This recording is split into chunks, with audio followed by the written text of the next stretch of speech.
This story began with a small commotion in a beautiful old building where many people had gathered. A notary was about to read a will. The notary, an elderly man, began reading the last testament of Riella Anden Coin, a woman known across much of the world for her immense wealth and influence. To everyone's surprise, Duchess Hoson, Valeria herself, had decided to bequeath her entire incredible inheritance, including rare magical stones, to a girl who wasn't even her relative. That girl was Riella Tanar, a young woman from a poor and simple family. Even Riella had no idea why the Duchess had chosen her. Riella had spent her whole life in a small village, poor but full of warmth. She knew and loved every inhabitant, and they loved her in return. Remarkably, the village was known for its delicious, inexpensive fruits and vegetables, as well as high-quality fabric. Riella, who adored flowers, worked tirelessly in her flower shop and, on that particular day, was carrying an armful of blooms. The cheerful grocer, Mr. Carl, was the first to spot the flowers, and then Riella behind them. He greeted her warmly. Friendly and polite as always, Riella gave him a bright smile and returned the greeting. Everyone in the village regarded Riella as a hard-working girl, and she lived up to their expectations, tending to her shop with great dedication. Time flew by when she worked with plants, and she rarely felt tired. The peaceful hum of the flower shop was suddenly broken by the cheerful voice of a red-haired girl named Rena, Riella's close friend. Wanting to give Riella a break, Rena had brought along a feast of juicy, delicious food. At the sight of the dishes, Riella's mouth watered, and she gladly agreed to take a break. As the girls ate, Rena shared the latest gossip. She mentioned having seen their friend Emma at the mansion. Curious, Riella asked how Emma was doing. Rena replied that Emma had said everything was fine, but she hadn't looked it. She appeared worried and tired, despite trying to stay brave. Emma was deeply concerned for the estate's mistress, the elderly Lady Evelyn, who hadn't eaten for 2 days. Even the best doctors had given bleak predictions about her condition. Rena had to cut the conversation short, though, when her break ended and she dashed back to her own store. Left alone, Riella found herself thinking about Lady Evelyn. She had known the old woman, who had done much for the good of the village. Riella prayed for her recovery. But sadly, that very evening, the villagers were called to pay their respects. Lady Evelyn had passed away.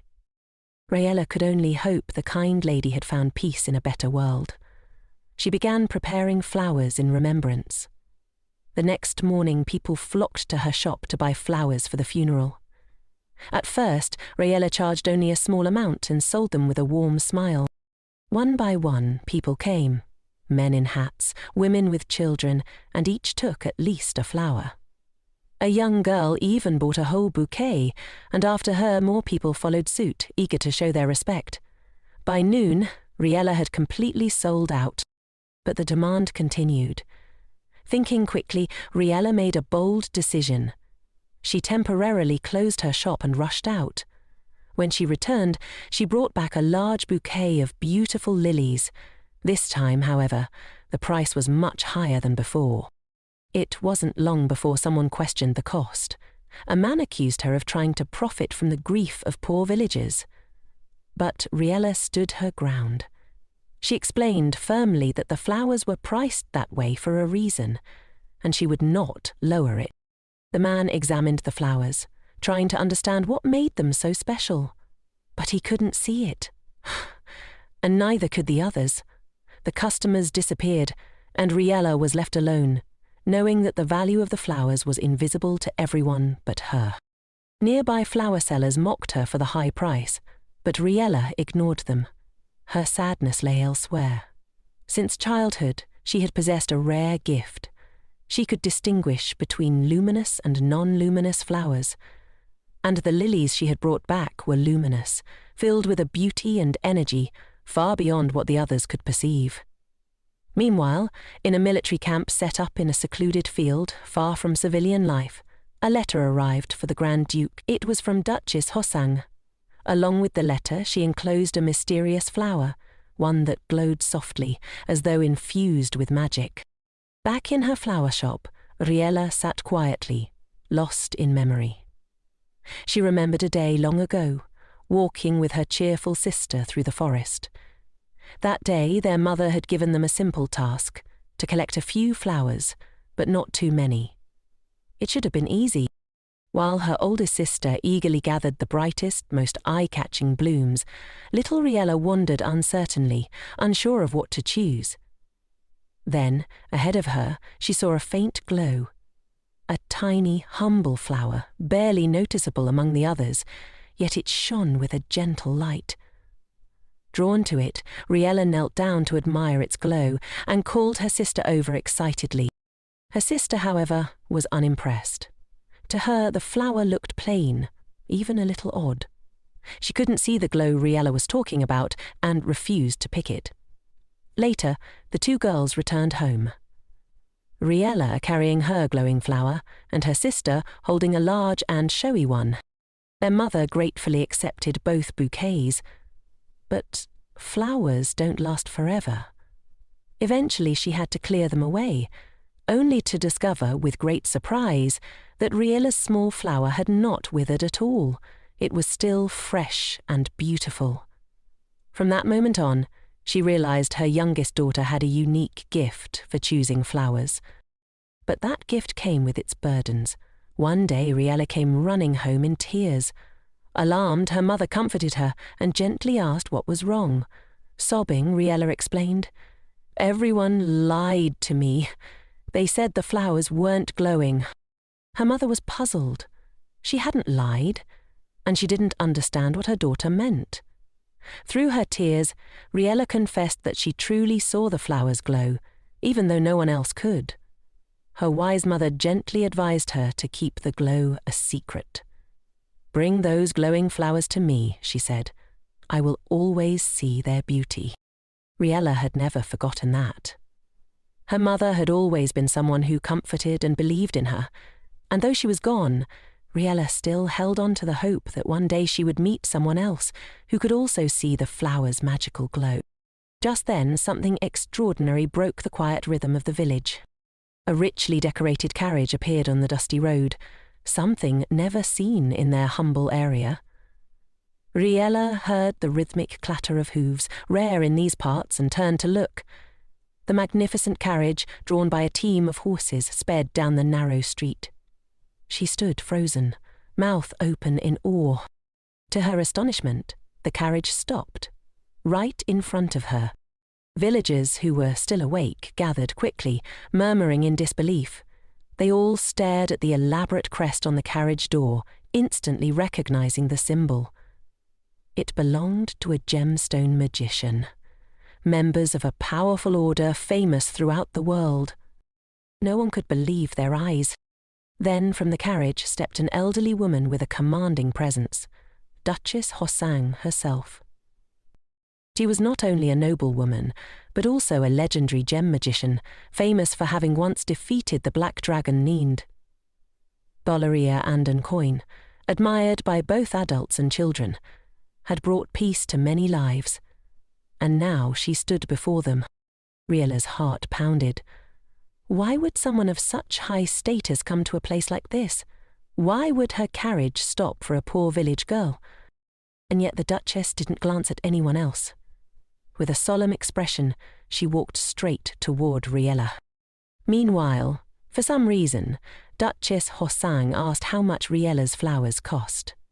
The girl was completely stunned that Hoson had spoken to her at all, and for a moment she didn't understand what was being asked.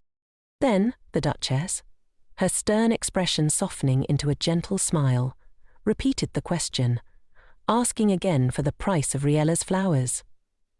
Still in disbelief that someone of such high status was speaking to her so kindly, Riella blushed deeply, unable to find her voice. The crowd around them hissed and muttered impatiently, urging Riella to hand the flowers over for free. "It's the Duchess herself asking," they whispered harshly. Pressured by the townspeople, Riella lowered her head and said humbly that she could not possibly take money from the Duchess. The flowers, she insisted, were just a small gift, nothing more. But the moment Hoson heard those words, heard that Riella was offering her flowers for free and calling them a mere trifle, her expression changed sharply. A shadow passed over her face, and she seemed suddenly angry. She glanced down at the price tag and asked, "Why does such an ordinary flower cost so much?" Echoing the same question that the villagers had asked earlier. Before, Riella had stood by her decision with quiet confidence. But now, faced with the Duchess's sharp gaze, her courage wavered. She knew all too well that anyone who couldn't see the flower's magical glow might think she was simply trying to overcharge grieving villagers. Overwhelmed, Riella closed her eyes in fear, unsure what to say or do. But then, something completely unexpected happened. The Duchess spoke again, this time not with anger, but with a calm authority that carried through the silent crowd. "This price," she said, "is far too low for flowers this beautiful." She turned to her cheerful young assistant and asked if she agreed. The assistant nodded at once, her face lit with genuine admiration.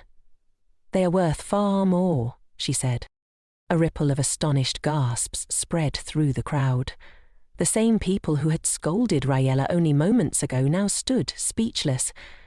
None of them had ever imagined that anyone, let alone the Duchess, would suggest paying more for Riella's flowers than for anyone else's. Meanwhile, the Duchess gently took the flowers in her hands, breathed in their scent, and, much to everyone's shock, named a price 10 times higher than what Riella had asked. Riella, stunned, could barely comprehend the enormous value Hoson had just placed on her flowers. "The Duchess will take them all," she announced. Nia, her assistant, immediately handed Riella a check, assuring her it could be verified at any bank. Riella, overwhelmed and confused, stared blankly at the slip of paper. For a moment, it looked as though her very soul had left her body from sheer emotional overload. Seeing this, Nia gave Riella a gentle tap on the head and urged her to count the money. Still in disbelief, Riella unfolded the envelope. The check inside shimmered with a glow she had never seen before, and she had to turn away, momentarily blinded. She had never imagined earning so much money from selling her flowers.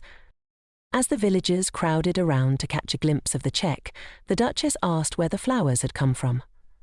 Riella replied, a bit shyly, that she had grown them herself. Hoson raised an eyebrow, clearly surprised. Sensing the doubt in her expression, Riella added quickly that she had nurtured them carefully in pots with her own hands. Suddenly, Hosang's demeanour changed. Her calm presence shifted into something sharper as she asked whether Riella always sold her flowers there. Riella nodded. "I cannot stay long," the Duchess said, her tone solemn once again. "I must visit an old friend." She turned to leave.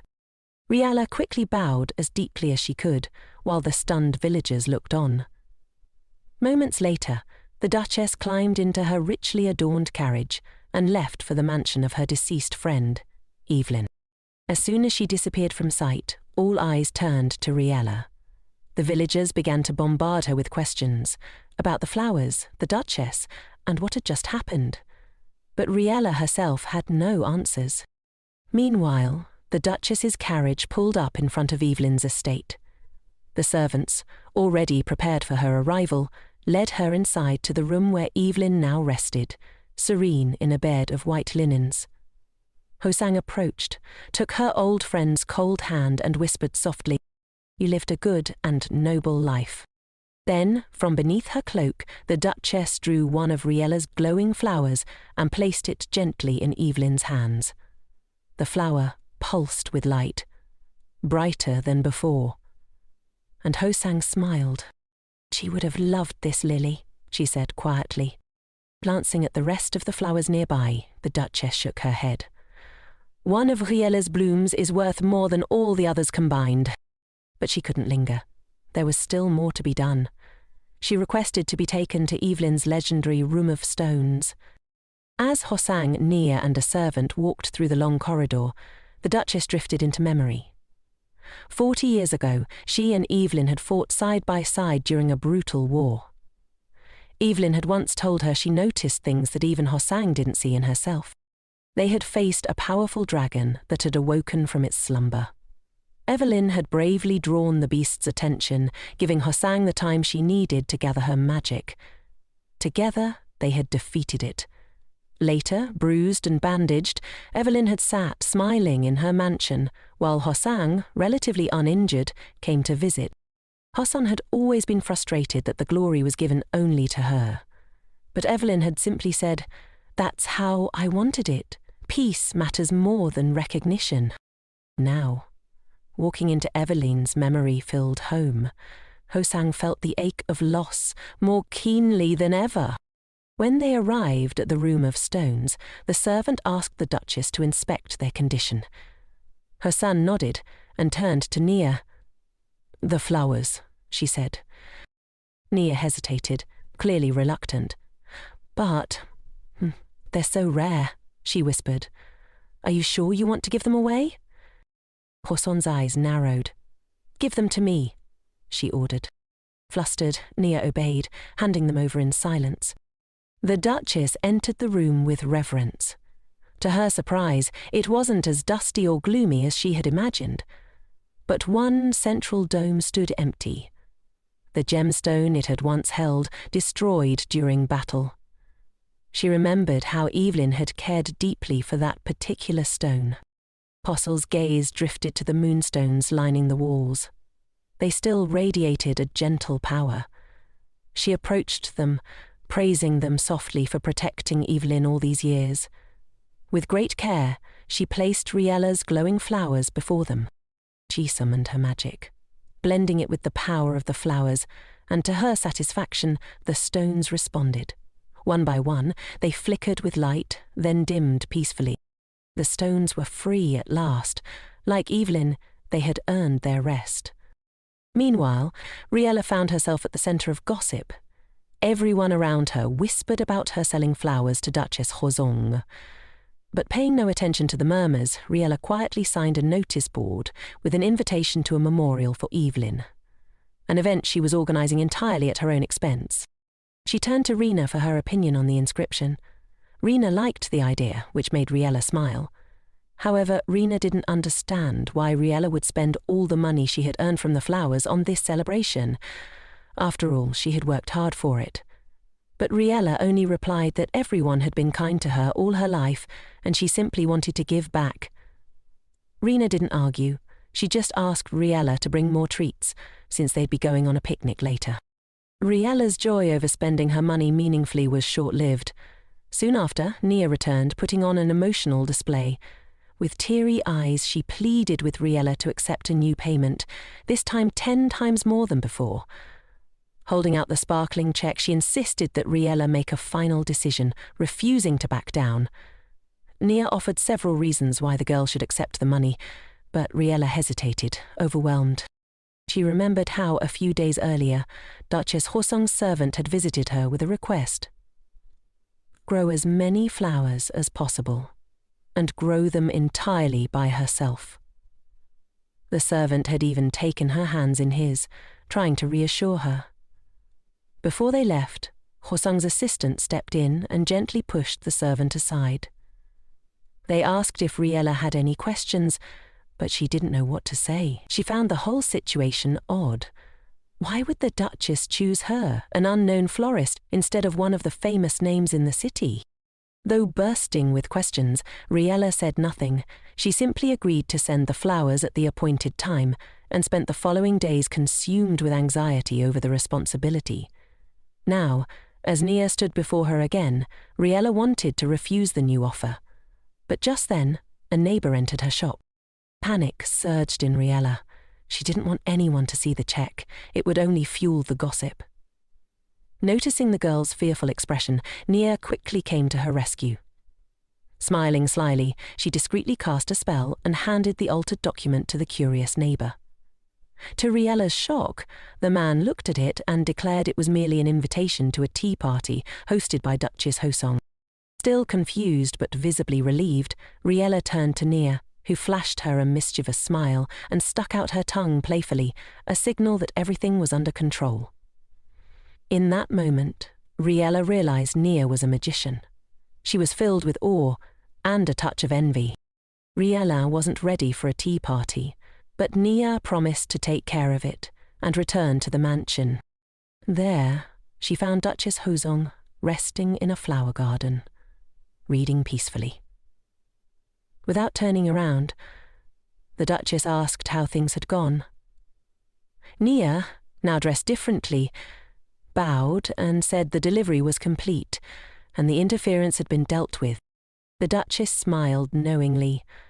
The power of the rogue sapphires hasn't been used in a long time. Nia corrected her. Illusion sapphires. I drew their strength from Riella's flower. The Duchess raised an eyebrow in surprise. The sapphires had nearly been depleted, but a single flower had fully restored them. Looking fondly at her assistant, she noted, "There's more than enough greed in you." Unfazed, Nia replied, "Greed is one of the sapphire's core virtues." Then her gaze landed on the letter on the Duchess's desk. "Who's that for?" she asked. "For Archduke Han," Hoson replied. Nia immediately grimaced. She hated that man and couldn't understand why the Duchess had anything to do with someone like him. Horsek, smiling at the girl's reaction, reminded her gently to choose her words more carefully. Still, Nia grumbled for a while before finally settling down, though she remained visibly upset.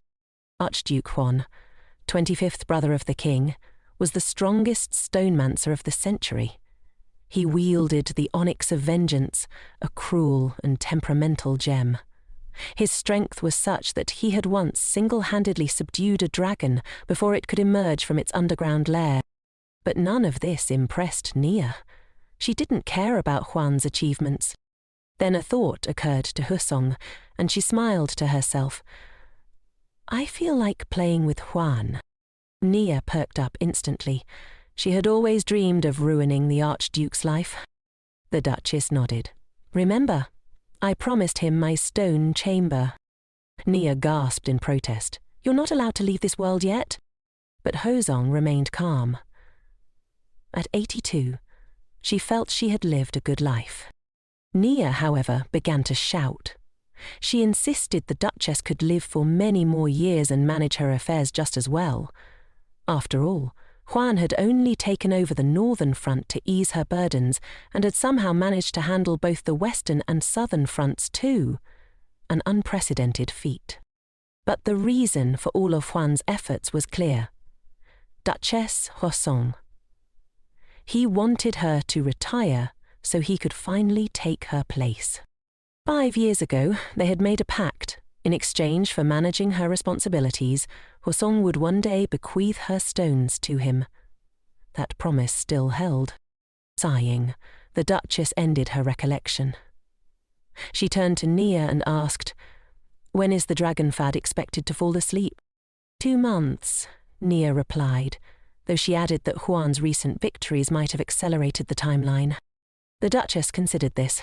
She had every reason to follow through on her promise to the Archduke. But then her gaze landed on the glowing flowers Riella had given her. She said nothing, but a new idea began to form.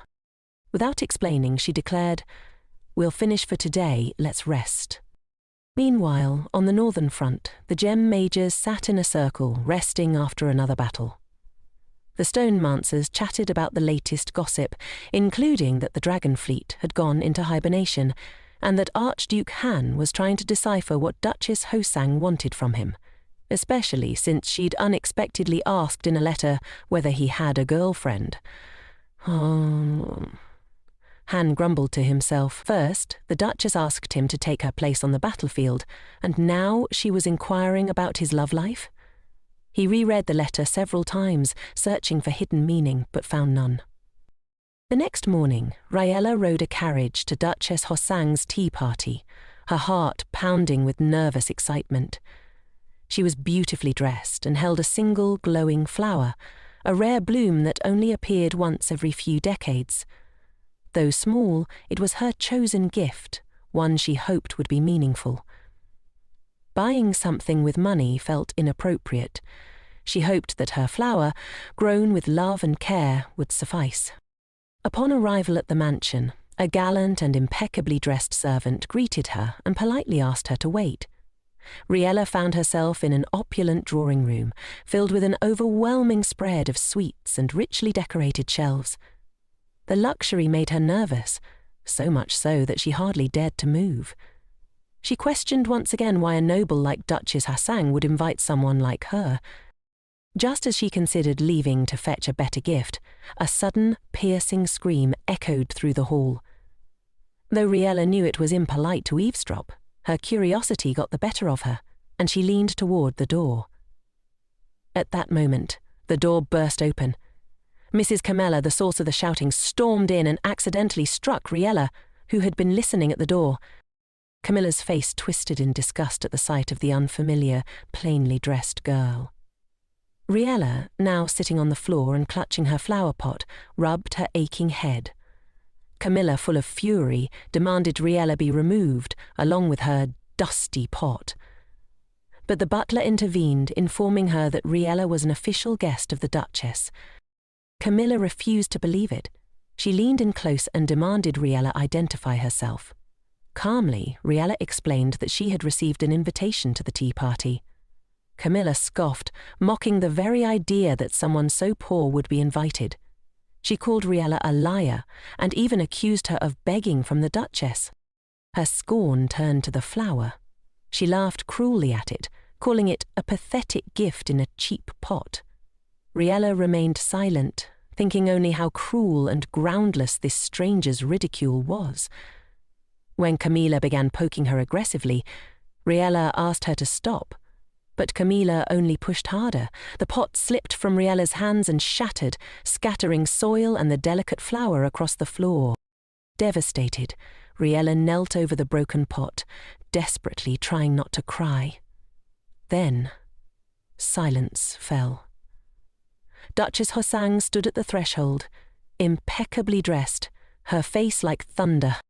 Camilla, who just moments before had been spitting venom, instantly transformed into a sweet and humble lady. She bowed gracefully, introduced herself, and claimed she had come to deliver the Soria stone to the Duchess, and had been waiting all morning. But Hoson said nothing. She stared at Camilla with icy fury. The silence grew thick. Riella, mortified by the broken flower and the mess on the floor, assumed the Duchess was angry at her. She quickly knelt and began cleaning the dirt, hoping to fix her mistake. Her heart ached when she saw the flower, crushed and wilting, but the roots were intact. Perhaps it could be saved. Hosang's cold voice broke the silence. She turned to her assistant, Nia, and demanded to know why a guest had been treated so shamefully and why the flower was broken. Then she ordered Camilla to be punished. Camilla tried to defend herself, but it was too late. Nia charged at her. One blow from the magician assistant sent Camilla flying several meters.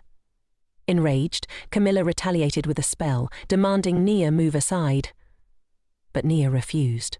Her pride had been wounded and she would not back down. Magic clashed violently. A massive explosion rocked the room and dust clouded the air. Riella, nearly engulfed by the blast, shielded herself instinctively. When the dust settled, she realized she'd been protected by a magical barrier. One created by Duchess. Turning to Riella, the Duchess offered a sincere apology for the chaos. She explained that her 2 stonemancer assistants had gotten carried away. Riella was speechless, overwhelmed by how easily the Duchess had protected her, even saving the butler. Meanwhile, Nia was finishing her game with Camilla, who was clearly no match for her in stonemancy. Lifting gracefully into the air, Nia soared over Camilla and effortlessly blocked another of her attacks.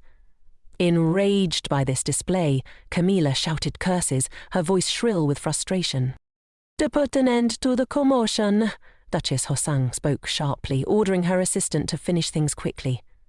Obediently, Nia gathered her full strength and unleashed a concentrated surge of energy at the arrogant Camilla. The mistress stood no chance. She collapsed, unconscious, and the butler quietly assured everyone that she would be sent home immediately. With the disruption over, Hoson turned to Riella and invited her to sit at the table. She asked gently if the girl had been frightened. Riella tried to insist she was fine, but her trembling hands betrayed her. Watching her, Nia grumbled that she would have ended things with one blow if she'd known Riella would be so scared. Still, Riella put on a brave face and insisted again that everything was okay, which earned her soft smiles from both Nia and Hoson. With a sigh, the Duchess apologized for the chaos and expressed regret over the damage to Riella's gift. But Riella, ever kind, began consoling everyone instead, assuring them that she would bring a sturdier, more thoughtful gift next time. Nia, smiling mysteriously, remarked that she knew Riella would say something like that. Then she stepped aside to reveal something unexpected: the flower, whole and undamaged, back in its pot. Riella gasped in surprise, barely believing her eyes. She quickly realized that this miracle had something to do with the power of the stones. Hoson nodded and explained that Nia had used the rovra, a restoration stone capable of repairing small damages. Lifting a teacup to her lips, the Duchess added that glowing Riella flowers, like the one Riella had brought, could greatly enhance the stone's power, sometimes even beyond the physical space they occupied. Stunned, Riella processed this new information. Then a thought struck her. Did the Duchess also see the glow in the flowers? Hoson confirmed with a slight smile and suggested they move to the garden for a longer conversation. In the fragrant garden, surrounded by lush greenery, Riella spoke openly about how she'd begun to see light in flowers and how she had kept this strange ability to herself. She explained how much she'd hoped the flower she brought would please the Duchess. Hoson listened intently, then spoke solemnly. That kind of flower should not be consumed. Confused, Riella asked what she meant. Instead of answering directly, Hoson asked Riella how much she knew about stone-mancers and their stones. Riella mentioned the famous battle with the dragon Neon, which she had read about in the newspapers, and also spoke of the Archduke's struggles. The Duchess nodded. Riella's knowledge of the basics was solid. She then explained that all stones have different properties and limited energy. Their power is not infinite, and once depleted, a stone can fall into hibernation. To illustrate, Hoson used Nia's illusion stone and conjured a magical display for Riella. A breathtaking vision so realistic that Riella reached out and touched one of the butterflies fluttering nearby. But as the stone's energy was exhausted, the illusion faded, and the stone became dormant. Curious, Riella asked how Nia had used the stone earlier, if it was already asleep. Hoson explained honestly, glowing flowers like the one Riella had brought could awaken even sleeping stones. Originally, such flowers were extremely rare and dim, but now Riella's glowed brighter than any seen before. Realizing the implications, Riella asked if it was possible to awaken all dormant stones using these flowers. But then a shadow crossed her face. What would happen if others learned how to grow them? Would she be imprisoned or forced to grow them forever? To her surprise, Hoson was taken aback. She asked why Riella wasn't trying to profit from such a valuable ability. Riella admitted she was afraid of being locked away and used. Quietly, the Duchess admitted that she was tempted by the flowers, but locking someone away to grow them was far too cruel. She had no intention of doing that. Relieved, Riella exhaled deeply. She wasn't in danger.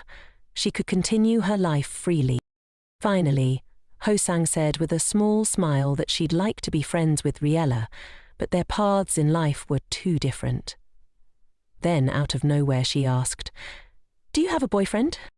Riella blinked, completely thrown by the question. After everything that had just been said, she didn't even know how to answer. Meanwhile, Archduke Han had just returned to his mansion from the front lines, exhausted and longing for some rest. The battles had taken a toll on him. But so had the endless visits in the capital, where every nobleman seemed to arrive with the same goal, to marry off his daughter to the Archduke. Han, however, had no interest in marriage. He cursed his own prestigious lineage, which had turned him into one of the kingdom's most eligible bachelors, even though he had long since renounced his claim to the throne. Still, the fathers remained relentless. In Han's mind, the political matchmaking felt more draining than the battlefield itself. As he brooded, the door suddenly burst open. His younger brother, grinning ear to ear, had arrived. Having heard rumours that the Archduke was reconsidering the throne, the brother playfully accused him of treason. He dropped into a chair and, still teasing, said that if Han really wanted the throne, he should say so directly. Han grimaced and waved the idea away with disdain, declaring that he wouldn't take the throne even if it were handed to him. His brother was surprised Han had even returned to the mansion, but he welcomed it, since he had business to discuss. The topic soon turned to the dragon Florist, who had unexpectedly fallen into Slima much earlier than anticipated. Han was intrigued, and his brother looked pleased. It meant they could continue developing the northern region.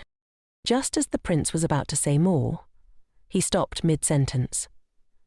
Han, sensing hesitation, impatiently urged him to speak.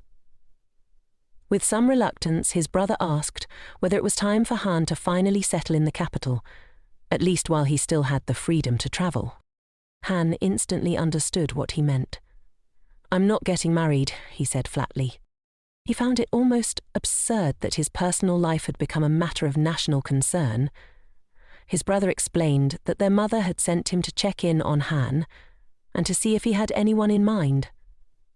Han sighed and asked him to stop with the interrogation. He didn't even have a romantic interest, let alone plans for marriage. But as he firmly declared his refusal to wed, Han couldn't help but wonder, what kind of person would it even be to fall in love with? He'd read too many stories of entire nations crumbling under the weight of foolish, blind love. The idea seemed dangerous. Just then, a letter caught his eye on the desk. Picking it up, he realized it was a love letter, clearly not meant for him. He scowled and barked at the assistant, demanding to know if this was what a report was supposed to look like. The assistant, flustered and embarrassed, quickly snatched it back, apologizing profusely and promising not to mix up documents again. Han remained irritated, though more with himself than anyone else. The assistant was clumsy, yes, but unfortunately irreplaceable. Finally, unable to keep it in, Han declared loudly to everyone present that he had no intention of starting any kind of romantic relationship. At the same time, Duchess Hosang's assistant, Nia, had decided to visit Riella, whom she had come to consider a friend. Riella was delighted to see her, even if the visit momentarily pulled her away from work. Nia noticed Riella struggling to move the large notice board and, to her surprise, effortlessly lifted it on her own. "Where do you want it?" she asked cheerfully. Riella blinked, assuming the feat was due to the power of stones. But Nia laughed and said it was all her own strength. Amazed, Riella thanked her and Nia offered to help with anything else she might need. As the two worked together in the flower shop, Nia reminded her that they still had to head to the mansion soon. Once their tasks were complete, the two girls climbed into the carriage and set off for Duchess Hosang's estate. A month had already passed since Riella met Hosang and received permission to come to the garden to care for the plants. It had all begun when the Duchess was once brought a batch of flowers in poor condition. While the servants looked on in dismay, Riella confidently offered to revive them. Unbothered by their state, she enthusiastically asked that the plants be given to her. The Duchess considered the request, and Riella promised to return every flower in good condition. Hosang allowed Riella to take the flowers for their recovery, which made the girl extremely happy. But that wasn't all. The servant soon showed her even more flowers in need of care. At every new delivery, Riella gazed at the wilted plants with greedy determination and begged to take them all. Eventually, Riella found herself standing before a mountain of flowers needing restoration. Though glad she had no idea how to transport them, seeing this, the Duchess proposed a better solution. Riella could simply come to the garden and tend to the flowers there. Josang added that she would be happy to have someone care for the plants, and Riella eagerly agreed, promising to do her best. Then, unexpectedly, Hoson asked Riella for another favour, to help write letters. Riella immediately agreed. The Duchess was pleased. Having someone to handle correspondence would greatly simplify her life. The next morning, Archduke Han returned to his office after a grueling night at work. Without much thought, he tossed his jacket onto the sofa and began sifting through his letters. Among them was one from Duchess Hosang. He always read her letters immediately, though often they left him confused. From the first few lines, he realized this one was stranger than usual. The letter spoke of a beautiful new tree in the Duchess's garden, a pond with lotus flowers in the greenhouse, kittens, and even crows. None of it made sense, and to Han it seemed more like poetic nonsense than an actual message. Even the handwriting was unfamiliar. Still, he was certain it came from the Duchess's estate. Han read on, hoping it was a code. The letter ended with a warm request for him to take care of himself. That gave him pause. Then came the postscript. Hosang's eyesight had deteriorated, so someone else would be writing her letters from now on. Han realized immediately it wasn't Nia. She wouldn't have even tried to write something like this. But apart from Nia, Han didn't know anyone else in the Duchess's mansion who might have written it. That same day, the new letter writer, Riella, visited a kind woman known for baking delicious buns. The cook warmly welcomed her and proudly presented her culinary creations. Riella admired the treats, and when the cook suggested she bring some along for tea with the Duchess, she gladly agreed. When Riella arrived, the Duchess greeted her warmly and again asked for help writing a letter. Riella asked if it should be like before, just writing about anything. And Hosang nodded. After enjoying tea together, Riella set to work. She tried to picture the person receiving the letter. Imagining an older man so immersed in writing she didn't notice when lunchtime arrived. A maid brought black tea and soft buns, and Riella eagerly took a break. The aroma was so tempting that even the Duchess joined her. The maid described each delicacy in detail, and Riella tasted them with delight, feeling like she was eating the food of the gods.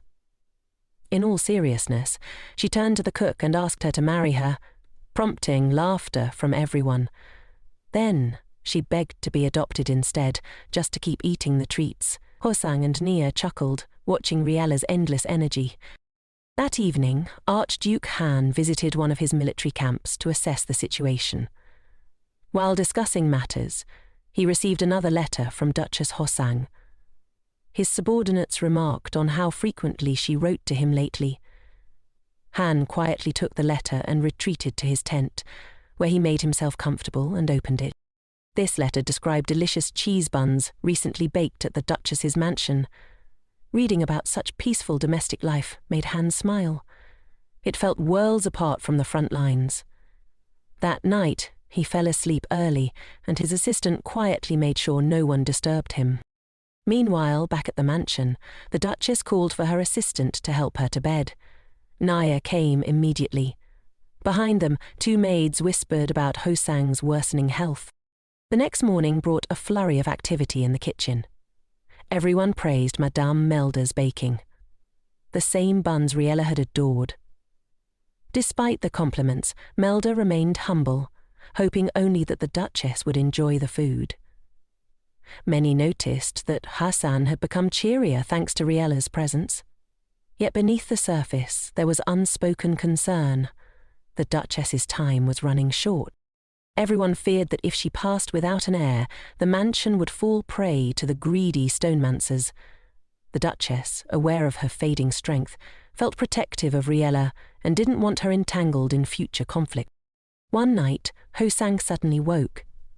Nia, who was nearby, noticed right away. The Duchess asked if anything had happened, but all was quiet. Nia shared that Riella was doing well with the flowers, and a letter had arrived from Han. Hosang asked for it to be brought and for the lights to be brightened, but Nia hesitated, explaining the lamp was already as bright as ever. The Duchess understood. Her eyesight was nearly gone. She smiled gently, accepting what was to come. Nia began reading the letter aloud, but soon suspected it wasn't written by Han. Still, she read on, adding her own sarcastic commentary. Han had written that he hoped to return to the capital soon and that he wished the Duchess well. Nia pouted at his early return, but Hosang only chuckled. Then the old woman wondered aloud, what if she changed her will? Nia lit up, begging her not to let Han inherit anything, just to see his shocked expression. The Duchess didn't promise anything, but drifted into memories of Han's childhood. She remembered how he used to cry in frustration when he couldn't win their sword fights, vowing to grow stronger. Eventually he disappeared from the mansion, dedicating himself to becoming powerful. The Duchess hadn't seen him for years.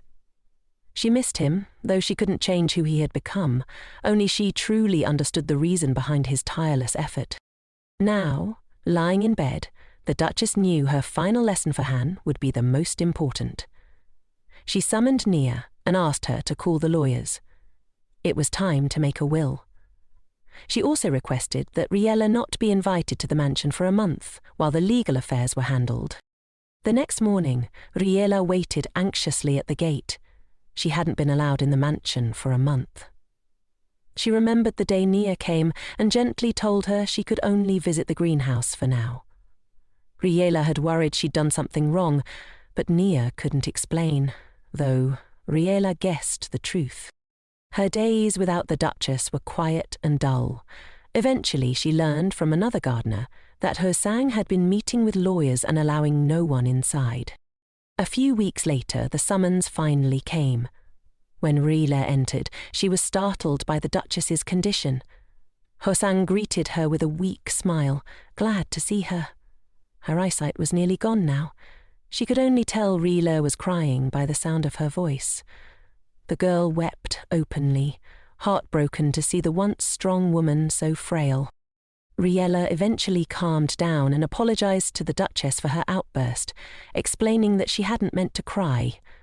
In response, Hosang also apologized, realizing how worried the girl must have been during the long silence. With a soft smile, she invited Riella to spend as much time with her as possible. The girl agreed at once.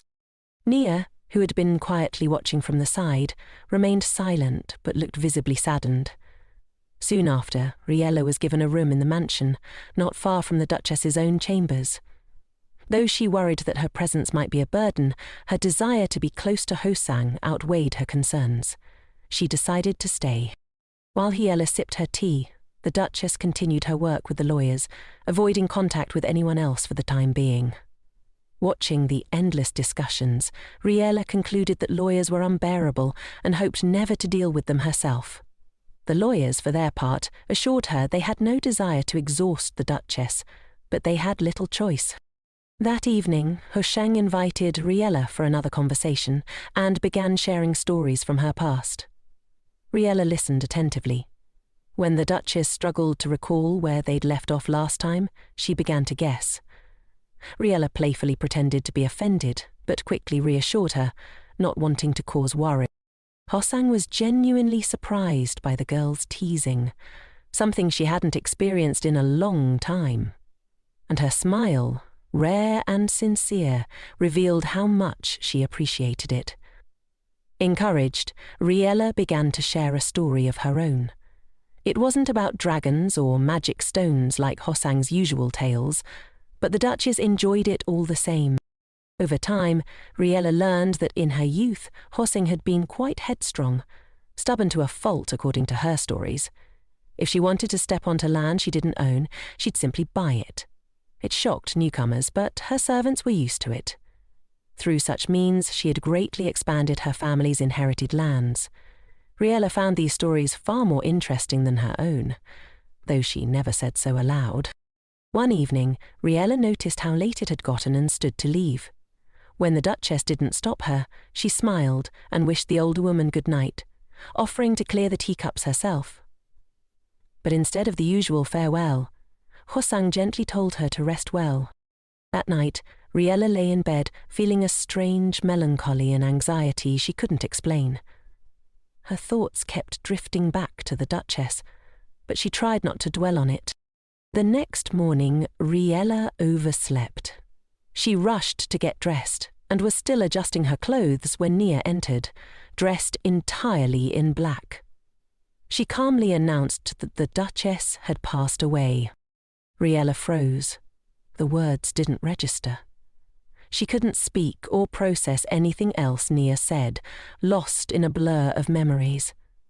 To bring her back to reality, Nia took her hands and told her she was required to be present for the reading of the will. Still overwhelmed, Riella barely understood what was happening. Nia then handed her the Duchess's bracelet, saying it would protect her from most magical threats. But Riella couldn't take in the meaning. She felt like she was suffocating, yet unable to help herself. Nia understood. She didn't press her further.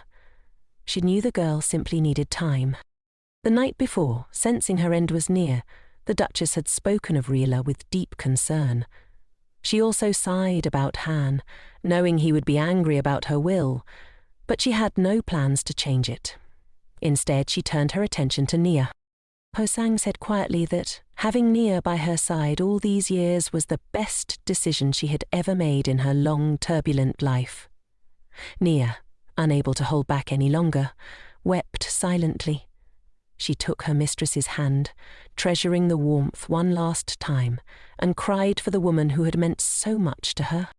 Now, the emotional storm had passed, and Nia was composed again, ready for what came next. As she and Riella walked through the hall, Nia gave quiet instructions, aware of how the girl's life was about to change. When they entered the main hall, Nia told Riella to trust the Duchess no matter what happened. But Riella wasn't frightened by her words.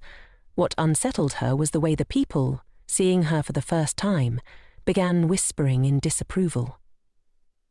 Soon the lawyers arrived, and the atmosphere shifted as everyone turned their attention to them. The notary, who was to read out the Duchess's will, asked for everyone's focus before proceeding. Once he had confirmation, he began reading slowly, following all the proper protocols. As the notary read, Riella's mind wandered. She wondered how much longer she needed to stay, feeling out of place.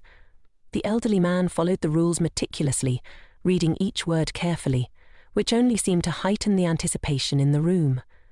The guests, aware of the Duchess's vast wealth, anxiously waited, hoping to receive even a portion of it.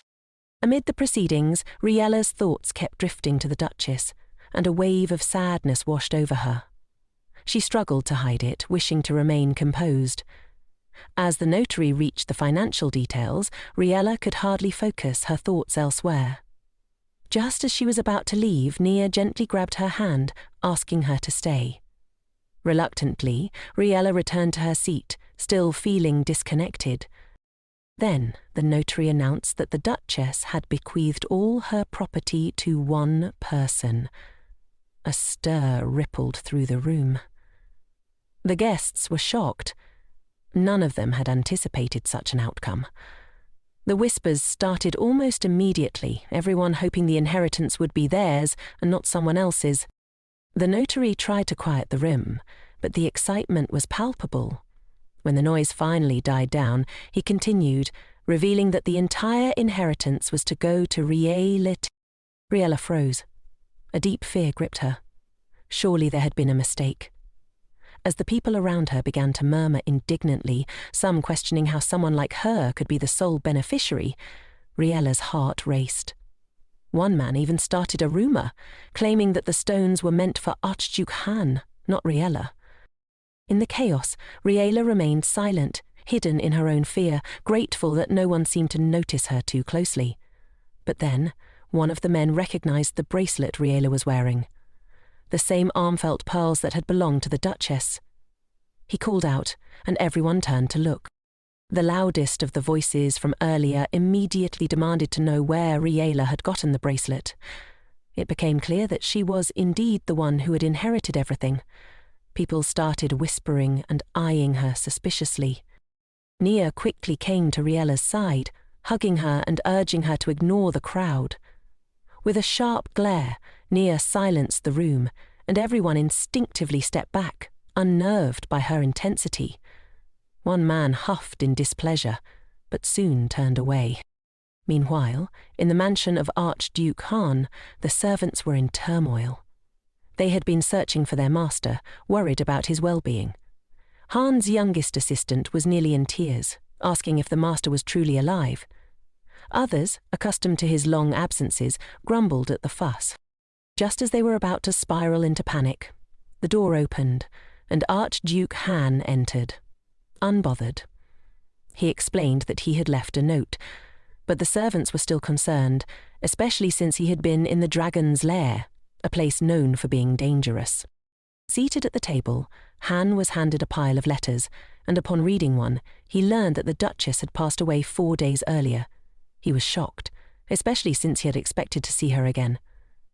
The letters also revealed that all of her property was to be inherited by a girl named Riella, a name he hadn't heard before.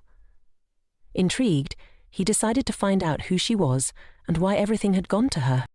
The next morning, Nia knocked on Riella's door. When she received no response, she entered. Riella had a busy day ahead, and Nia had hoped to wake her early. As she approached the bed, she heard Riella whispering the Duchess's name in her sleep, tears slipping down her face. Nia, feeling a pang of sadness herself, hesitated for a moment, missing the Duchess too. But there was no time to mourn. Nia quickly woke Riella, noticing her swollen eyes from crying. After comforting her, Nia hurriedly prepared Riella for the day, sending her to breakfast before emotions could overwhelm her again. The hearty meal helped revitalize Riella, and she felt a little better, ready to face the challenges ahead. At the breakfast table, a pile of papers was placed before Riella, detailing her newfound inheritance.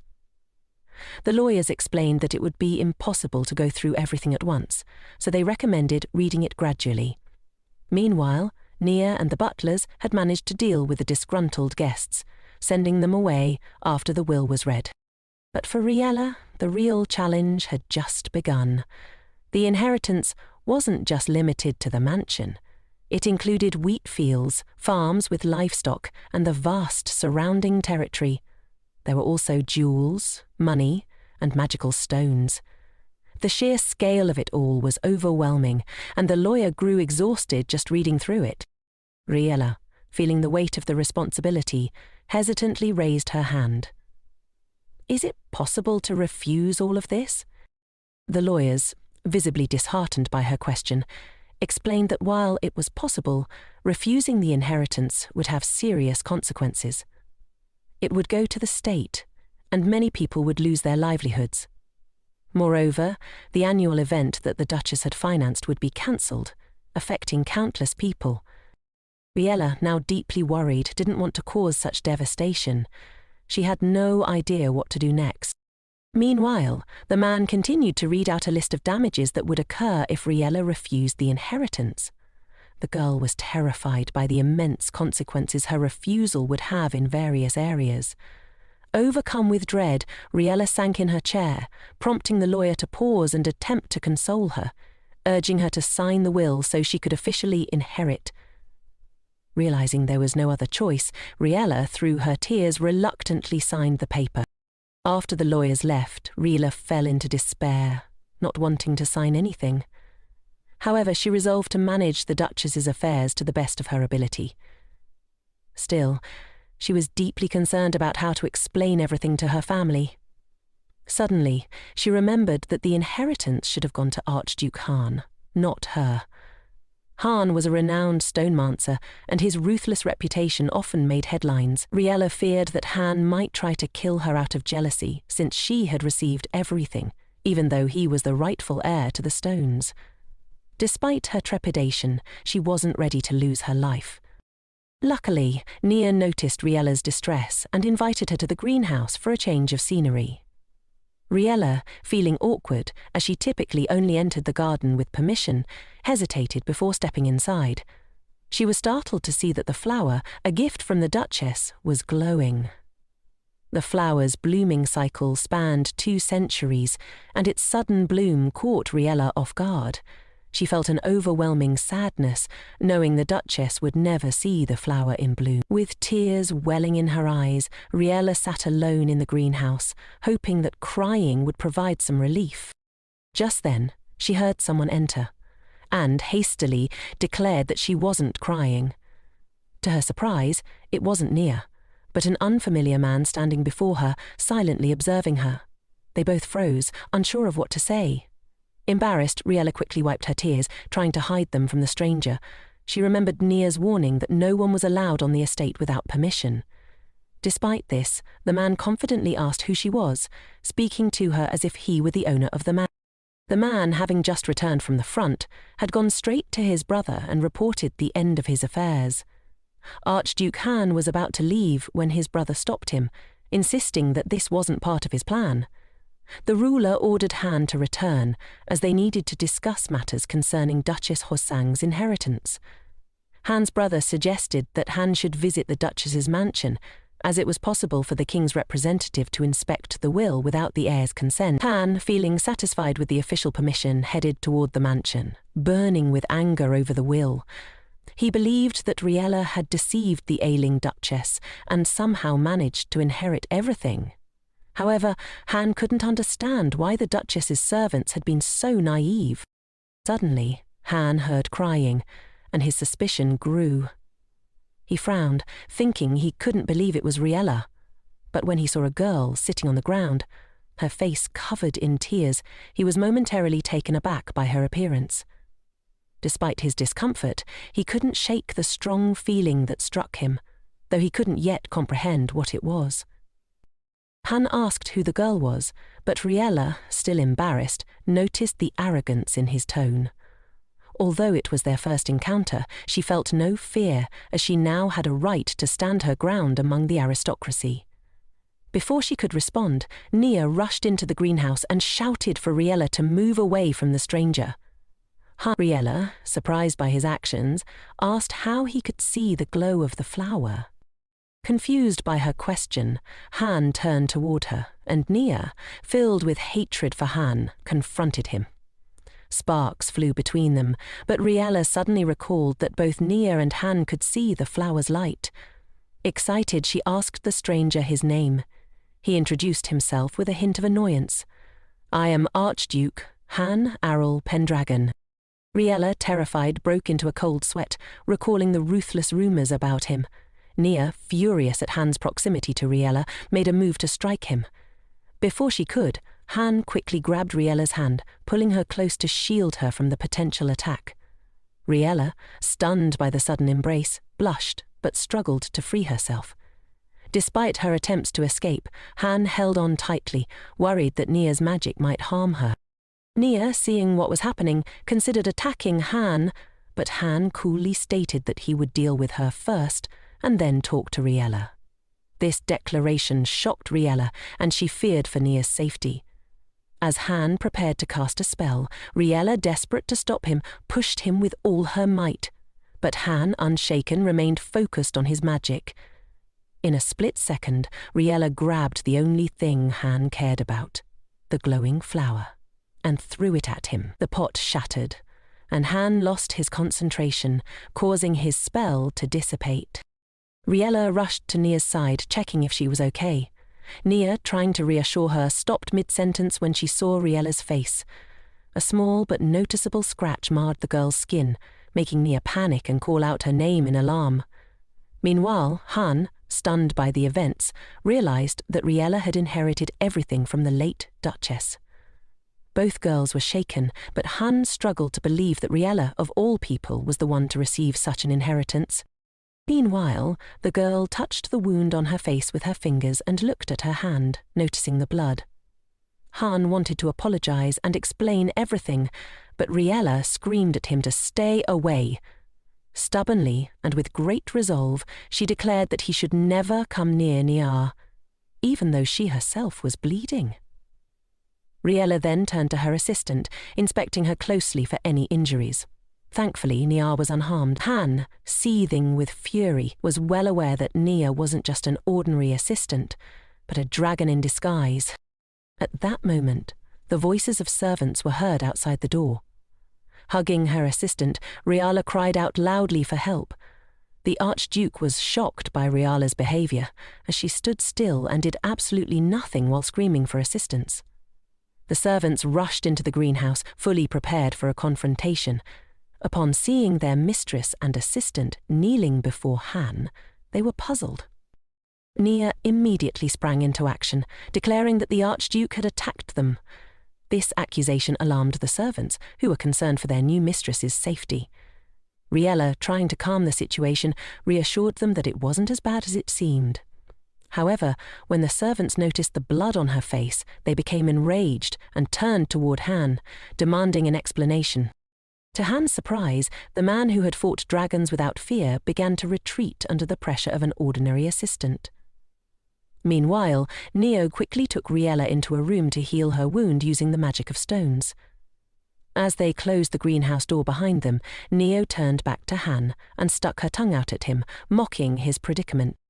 Later, Han found himself sitting in front of Riella's lawyers, forced to listen to their reprimands. They informed him that his actions had almost resulted in a serious offence by overstepping his authority as an inspector, which was unacceptable. Han only half listened, his mind preoccupied with Riella's condition. In the middle of the lawyer's next sentence, Han snapped out of his thoughts and asked what they were discussing. The lawyers, with a sigh, explained that Riella wasn't seriously hurt. Han breathed a sigh of relief, but the lawyers were frustrated, believing that he should have apologized properly. Despite their reproaches, Han remained composed and asked to speak with Riella personally, stating that he had come as an inspector. Meanwhile, Riella was seething with anger at Han for harming Nia. Though Nia remained calm, secretly pleased by the situation, she carefully treated Riella's wound. However, Riella was determined not to calm down and insisted on demanding an apology from the Archduke. Nia advised against it, especially for her own sake, as she and Han were in a deep conflict. Remembering something from the past, Nia's mood shifted and she grew quiet. The girl, overwhelmed by emotions, asked Riella for permission to leave the room and ran off. Riella, observing this, realized that Nia's reaction was likely due to Han's presence. Though she had promised herself to speak with Han for the sake of a peaceful future for Nia, she couldn't shake her fear of him. Meanwhile, Nia, having mastered her emotions, made her way to the Archduke's temporary chambers. Though she had no desire to speak with him, this was the final wish of Duchess Hoson. With politeness, Nia knocked on the door before entering the room. Han, standing with his back to her, turned around, and to her surprise he wore an apologetic expression. This only served to irritate Nia even more, as she realized she couldn't leave just yet. Seeing his assistant standing before him, Han's expression shifted to one of anger. Realizing an opportunity, the Archduke prepared to use his stones, but Nia, quick on her feet, found a way to defend herself. For now, Han was forced to refrain from taking drastic action. He clicked his tongue in frustration, calmed the stones, and turned away, asking why Nia had come. Nia, remaining calm, responded without being provoked. She tossed a moonstone to Han, revealing it to be the shadow crystal, which was the only inheritance he had received from Duchess Hoson. Han found it odd that the Duchess had not left any paperwork, but instead had handed him the stone. Curiosity piqued, he quickly realized there must be something more to it, and shook the shadow crystal to activate it. To his surprise, the image of Duchess Hoson began to materialize in front of him. When Han saw her, he was stunned by how much she had aged, remembering her as much younger. Meanwhile, the image of the Duchess created by the crystal began to speak, and Han listened intently. The Duchess expressed her joy at how upset Han seemed over the will, which only fueled his anger. The Archduke began to show his indignation, but the image of Hoson explained that she simply wanted to see him angry. This only made Han more furious as he looked at the taunting message from the already deceased Duchess. After a brief laugh, the image of the Duchess became more serious and moved on to discuss the will. Hosang explained that it was foolish for the Archduke to hope she would willingly bequeath everything to him. Instead, he should have forced her to make a decision in his favour before she met Riella. Without hesitation, the Duchess revealed that Riella had the ability to grow glowing flowers, a fact that astonished Han. However, Nia left the image to explain the rest, as the crystal's duration was running out and they needed to hurry. Hosang continued, recalling how she had devoted her entire life to working with stones, something she had no regrets about. However, when she met Riella, the Duchess fell in love with the child and realized she could pass on much of her own knowledge. That day, Hosang decided that Riella would be the last gem in her collection. The only way to protect her was to leave her all her inheritance. Han anxiously wondered what would happen if Riella met a malicious stonemancer instead of the Duchess. The Duchess then posed a question that confused Han. Why was she even telling him all of this? She explained that by looking at Nia, she realized neither the assistant nor Han himself could harm Riella.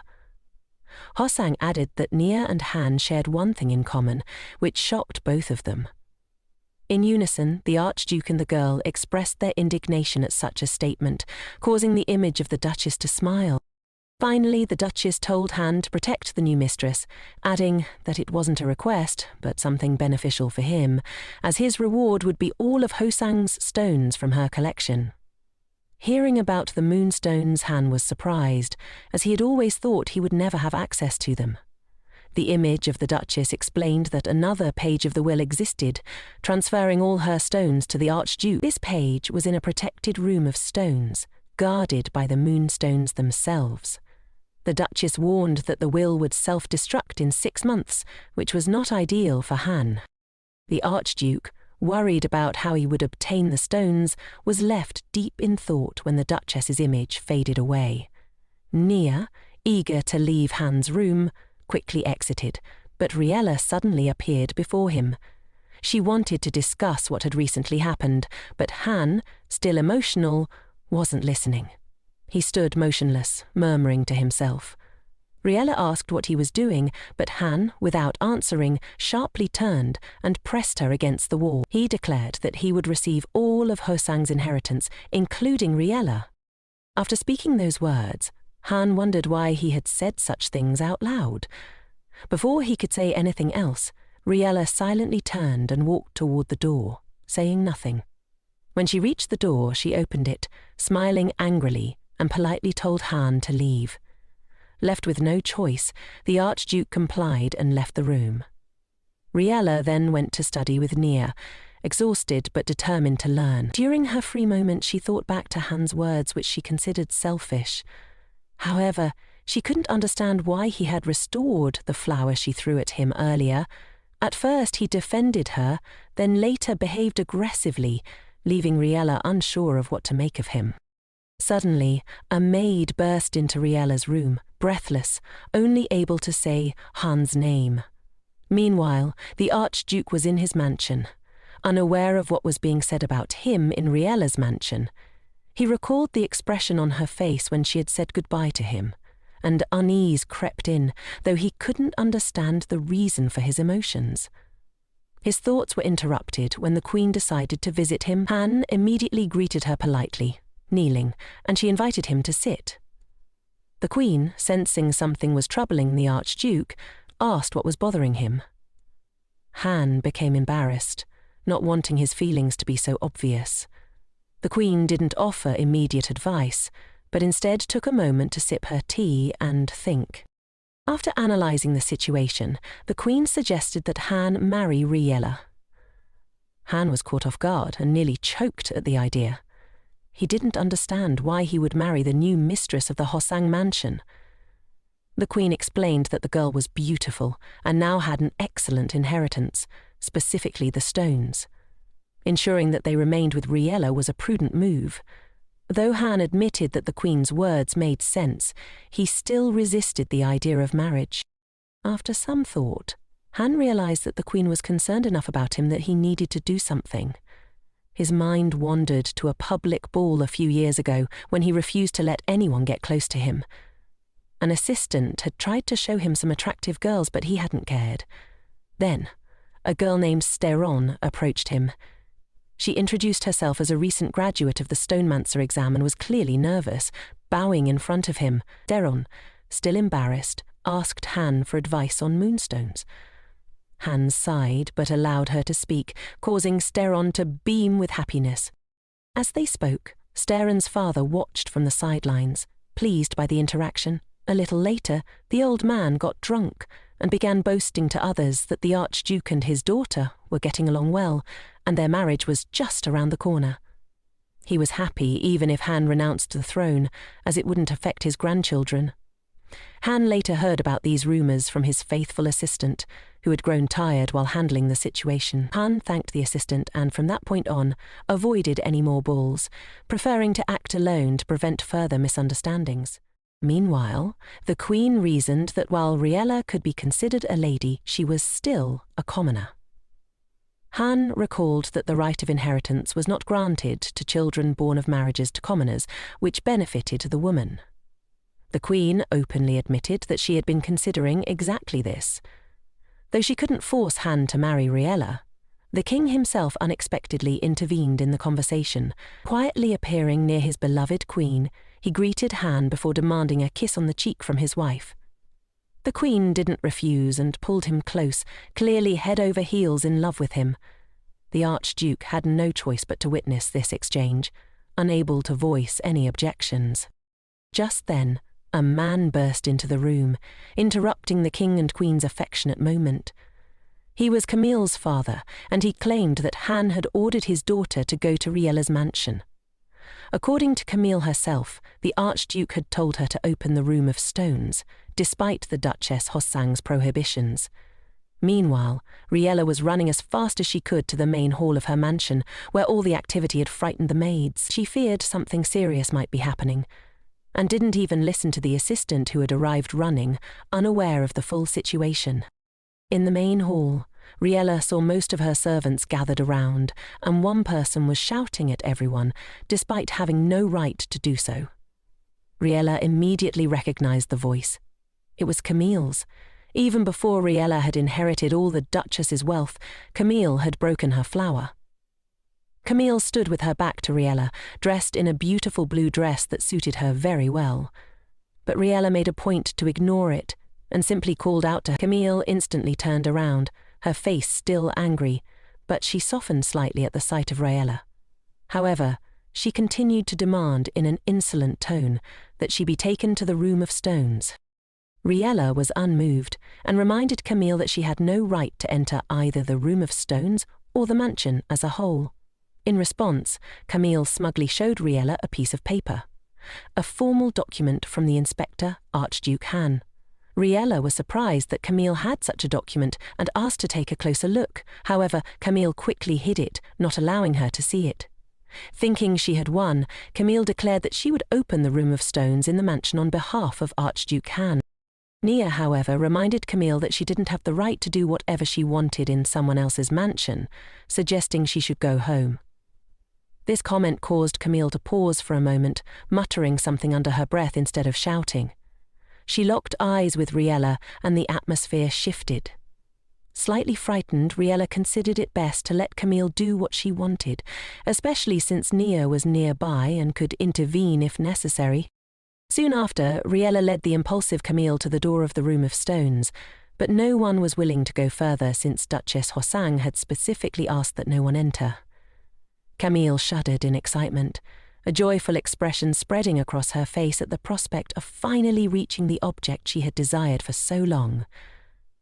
But Nia stopped her, slapping her on the shoulder and scaring her, reminding everyone that only Riella could enter the room. Nia demanded that Camille take responsibility if anything went wrong. Reluctantly, Camille nodded in agreement, still desperate to get into the room. Nia wasn't done, though. She demanded that Camille provide a receipt from the lawyers, which only fueled Camille's anger. She wanted to open the door quickly, but as Camille tried to shake off Nia's grip, Riella turned to her again, wanting to ask a clarifying question. Riella asked if she could see the document from Han again, but Camille refused, stating they had already looked at it. Riella, sensing something might be wrong, didn't back down. She suggested they wait for the lawyers to notarize the document from the Archduke, but Camille, unable to wait any longer, broke free from Nia's grip and rushed toward the door, managing to open it. A blinding light immediately flooded the room, and a powerful wind erupted from the doorway, so strong that no one could stand against it. The wind was so intense that Riella was literally blown off her feet. Despite her best efforts to hold her ground, the gusts were too much to resist. With all her strength, Riella clung to the threshold, knowing that if she let go, she would be swept away.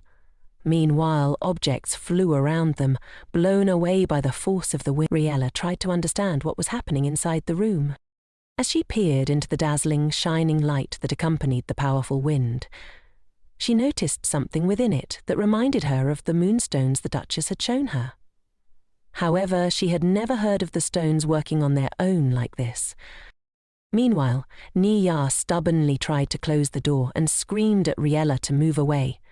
But instead of obeying, Riella grew concerned about Camille and asked where she was. It turned out that Camille had almost reached the door despite the powerful gusts of wind coming directly from the center of the room of stones. With great hope on her face, Camille was reaching for something inside, but so far she hadn't been able to touch it, though she didn't stop trying. Seeing this, Nia promised to try and help, although it wasn't certain she would have the strength to pull the girl out and close the door. Riella advised Nia to start with the door, when suddenly a book flew from her hand, which she had been holding onto at the ledge. The girl's grip loosened for a moment, and for several seconds she was swept through the air.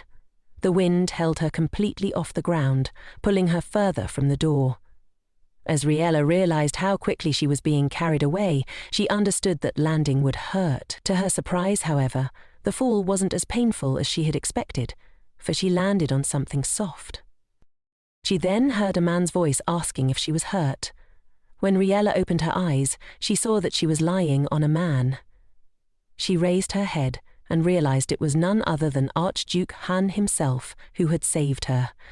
Riella was surprised but didn't have time to dwell on it, quickly remembering Camille in the room of stones. She asked Han to save her.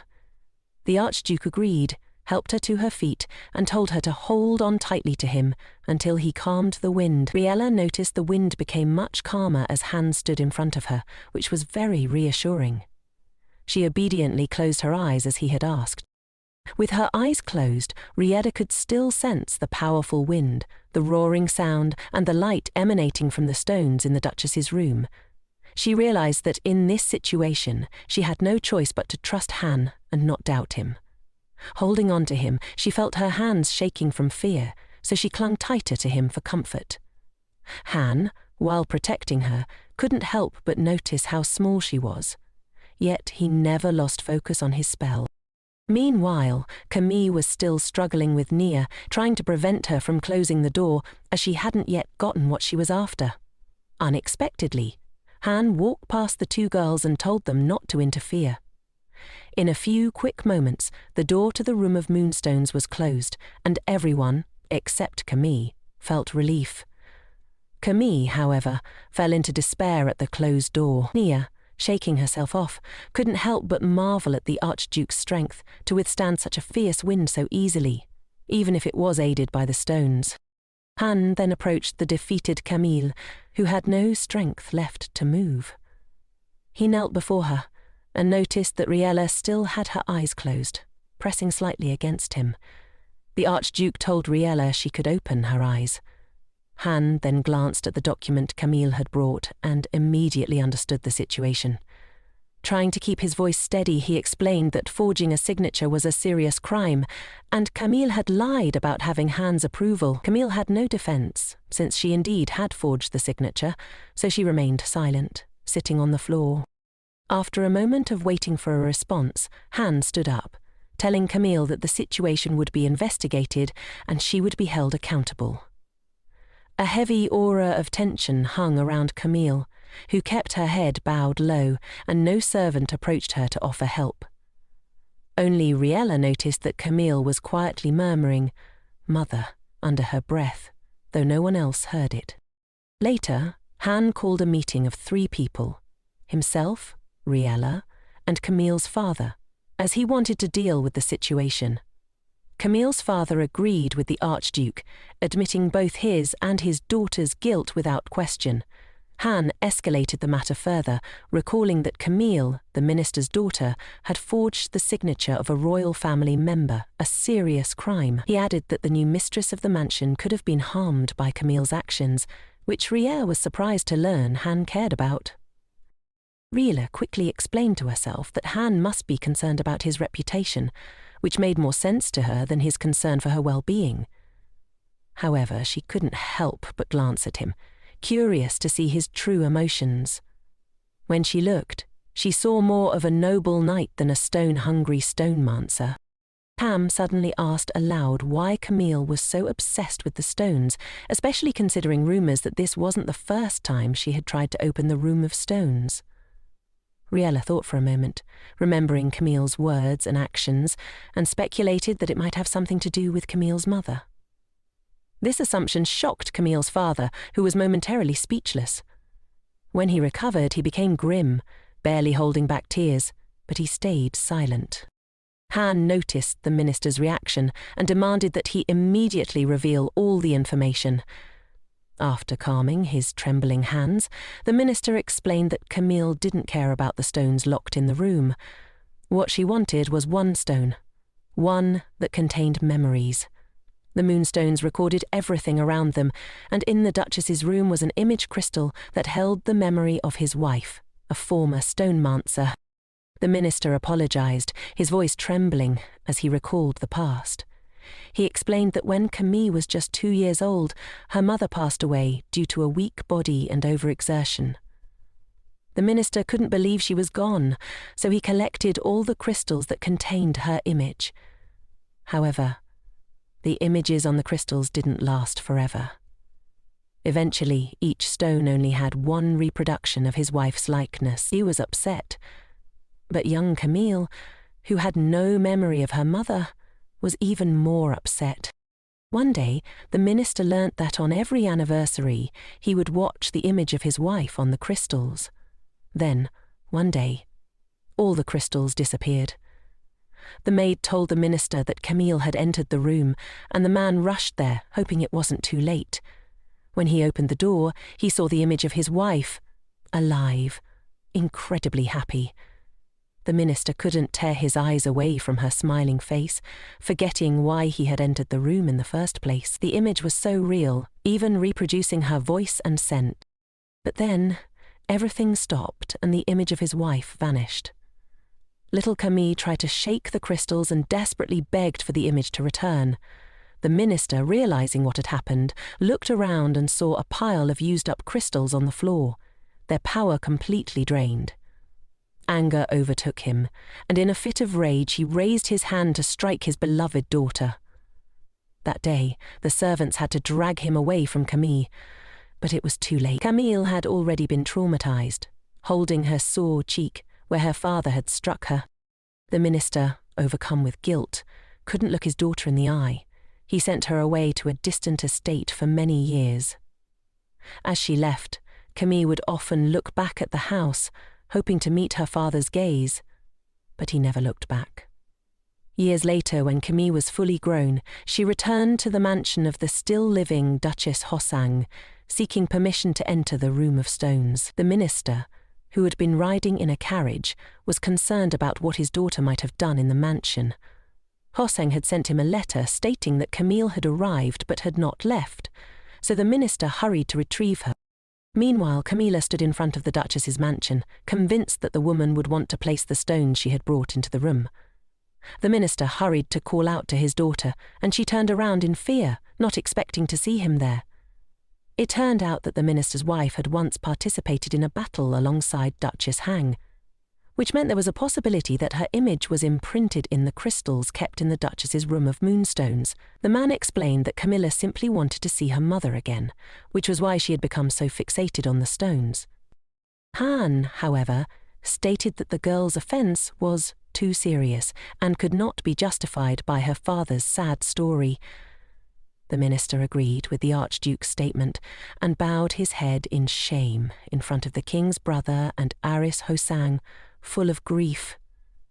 He knelt down in front of Riella, intending to apologize, though he knew it wouldn't change the situation. Riella was shocked by the minister's behavior and embarrassed, as she didn't feel an apology was necessary, nor did she want to be treated this way. The girl's father acknowledged that Camilla's actions were his sin as a father and promised to try to prevent something like that from happening in the future. He didn't ask for forgiveness, but genuinely repented for what had occurred. As he sat on his knees in front of his mistress, Riella paused for a moment and suddenly asked if the crystals that contained the image of his wife and Camilla's mother were still around. The father was surprised by her question, but quickly answered that, although the crystals had lost their power, he couldn't bring himself to throw them away. These crystals were the only remaining link to his wife, even if their magic no longer worked. Without explaining herself, Riella asked if Camilla was still in the next room, and upon receiving a positive answer, she placed a glowing flower next to the discharged crystal. She asked Nia to nourish it with energy so that it would regain its power. Though Nia grumbled about helping those who had indirectly harmed Riella, she obeyed and charged the crystal. Once everything was ready, Riella tidied up the remnants of the flower and asked the minister to call Camilla into the room. Neither the father nor the daughter had any idea what Riella was up to. Camilla entered the room with suspicion, but when she saw what was inside, her doubts immediately gave way to tears of joy. In the middle of the room, the image of her mother appeared, released from the now charged crystal. The woman, dressed in a wedding gown, smiled radiantly, as if she was happy to meet her daughter again. Camilla, seeing her mother for the first time, couldn't contain her tears. The beautiful woman in front of her seemed so real, so full of life. Overcome with emotion, Camilla whispered, "Mom," over and over, then cried, even though she couldn't hold her mother in her arms. She sat next to the image, wanting to be as close as possible. The minister, seeing this, also couldn't hold back his tears. He had loved his wife dearly, and was grateful to see her again, even if it was only in this way. The only one not emotional was Han. He stood calmly, watching the tearful family reunion unfold. Once the emotion settled, the minister asked Riella why she had helped them. She replied that she couldn't leave them in such despair.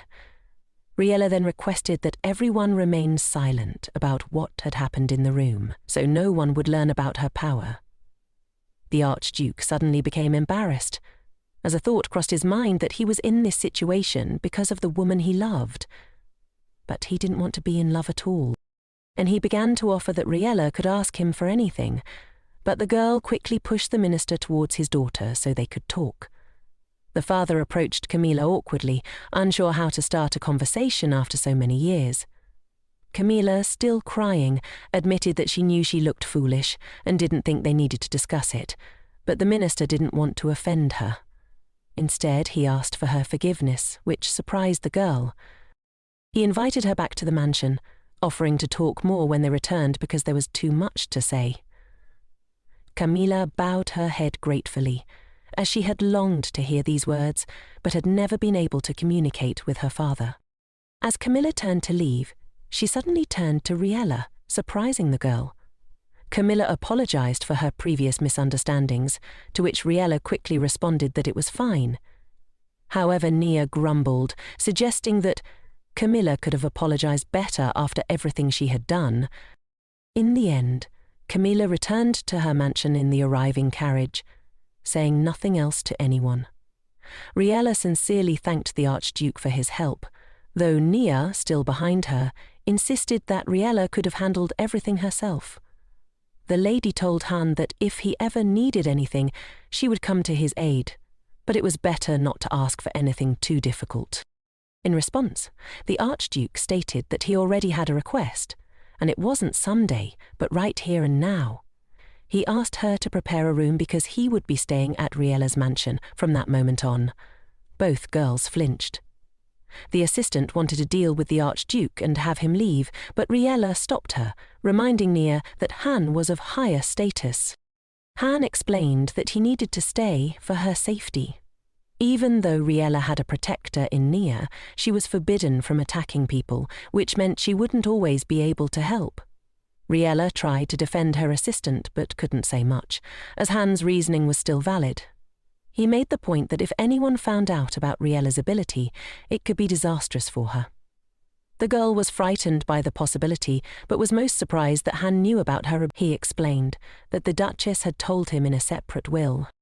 Riella didn't believe it at first, so she asked Nia. The assistant confirmed that Han's words were true, leaving Riella with no choice but to allow him to stay for a while, even though she didn't want to. Later, the Archduke explained that the Duchess was sure he wouldn't harm Riella, which was why she shared information about her abilities with him. Although Riella didn't fully believe Han wouldn't take advantage of her abilities, she was more convinced by his promise. However, she insisted that Han had said any stonemancer would take the flowers, so why wouldn't he? Han explained that his only interest was in knowing which stones were in the Duchess's room. Riella was still uncertain, thinking the Archduke was taking too much upon himself after she had once accepted his help. She remembered that Han was Hoseong's successor, and the room could indeed mean a lot to him. But she wondered if there was a way to avoid giving him a room, and whether lawyers could help her with this. She looked at Han with an innocent, thoughtful expression, surprised to see him staring back at her. When their eyes met, he immediately turned away, pretending nothing had happened. Riella decided he was just worried about her ability, and Han, realizing he didn't know how to talk to girls except for business matters, became embarrassed.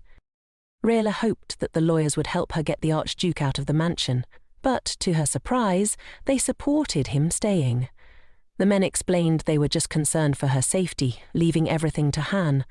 One of the lawyers even mentioned that having the Archduke in the mansion would make it easier to open the Duchess's stone room. Riella had earlier said she didn't want to open the room, which Han overheard. He became curious and explained that the risks of leaving the room closed were higher than opening it. It was better to handle it now. Riella didn't fully understand the danger, so she asked Han for clarification. He kindly explained that the stones in the room were very powerful and could easily get out of control. Over time, even the room itself could weaken, which worried Riella about the Moonstone room's safety. Meanwhile, Haun explained that if the room weakened, several stones could potentially get out of control at once, which would endanger the entire kingdom. He continued to reason that it was unlikely that Duchess Hosang would want all her precious stones to remain forever locked away in that room. The guy mentioned that, in some ways, he agreed with Riella, and also believed it was better not to disturb the Duchess's memory, so that more of her legacy could be preserved. However, the stones in the room, if used correctly, could greatly benefit the people around them, and therefore should not be allowed to fade into oblivion. At this point, the discussion about the stones was put on hold, and the lawyer reminded Dirt, in order to move to the mansion, the Archduke would need to gather his things from his estate. Hound was surprised that he had to pick up something, so the man clarified that the Archduke would have to work with documents at Riella's mansion. The Archduke was not entirely satisfied with the current situation, but he had nowhere else to go. He genuinely wanted to stay in Riella's mansion. Riella, just as much as Hound, was uncomfortable with the arrangement. The lawyers made it seem as though they should live together, not just help each other. Han had received everything in this manner, and was now confused, as he had initially intended to simply defend the new mistress in the Room of Stones. A little later, the Archduke's personal assistant brought all the necessary items, and they stood on the street discussing where to put everything. Riella watched from the window of her room, surprised. Until recently, she hadn't believed the Archduke would really move into her mansion. She confided in her assistant that she was worried about his move, as she had no idea how to communicate with him. Nia immediately began to console the mistress, while also helping her prepare, advising her on how to ignore Hound. As Riella walked around the mansion, she saw Hound, along with the lawyers, sorting out business matters and handling everything with ease. She stopped outside the door, surprised by how easily the Archduke could fit into the life of the mansion. Riella realized that her first impression of him was wrong. He was very different from the persona he tried to project. While she stood near the door, a man's voice suddenly called out her name, indicating that he knew her. She turned around to see the Archduke's assistant, who introduced himself as Pooh. He explained that he would be staying at the mansion while Hound was there. Riella felt overwhelmed by the unfamiliar man's energy as he continued talking about letters arriving for the Archduke. He quickly excused himself, leaving the girl in shock at his talkativeness. Before leaving, Pooh handed Riella a letter. She thought about how different he was from Hound, then opened the envelope. What she read inside the letter frightened her so much that all other thoughts vanished, replaced only by concern over the contents. Riella immediately ran to find her assistant, knowing only Nia could help her address the new problem described in the letter. Later, the Archduke finished his work for the day, bid the lawyers goodbye, and dismissed them until the next morning. He glanced around and, visibly displeased, asked why Riella had not come to the meeting as promised, especially since lunch had already passed. Pooh, standing nearby, recalled that the maid had reported that Riella, along with Nia, had urgently left the mansion, which was why she hadn't made it to the meeting. Hound immediately grew angry, declaring that such behavior was far too dangerous and that he should have been informed so he could accompany the girls. However, looking at the angry Archduke, the lawyers thought that he, in fact, was the most dangerous person in the kingdom. Meanwhile, in great haste, the coachman drove the horses as Nia and Riella were riding in his carriage. They were in a rush, but thanks to the coachman, the girls made it on time. Still, Riella continued to worry, reproaching herself for almost forgetting about such an important matter. Nia, who had also read the letter given to Pooh, wasn't as frightened and tried to console her mistress, suggesting that the letter could have been much worse.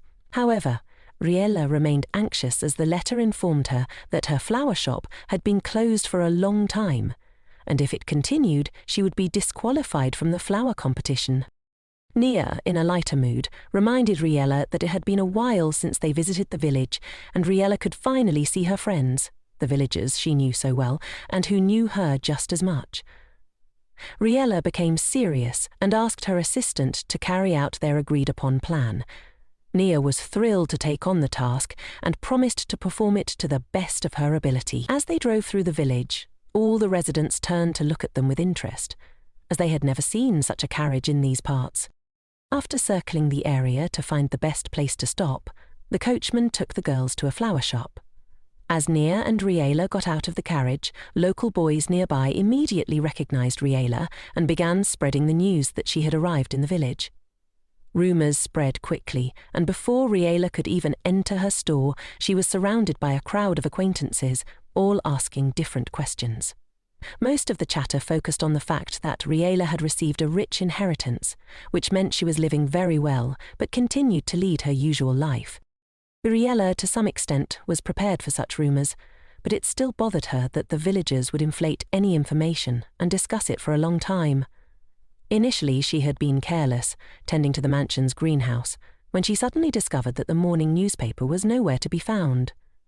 Riella had been eager to read the news about the village and the surrounding area, so she searched the mansion for her assistant to inquire about the missing paper. When she finally found Nia, she learned that Nia had deliberately withheld the newspaper to keep her from becoming upset, but Riella insisted on reading it. To her surprise, she found a host of rumours about herself in the newspaper, most of which were completely untrue. Astonished, she turned to Nia and asked if everyone in the village seriously thought such things. Nia didn't have an answer that would reassure her mistress.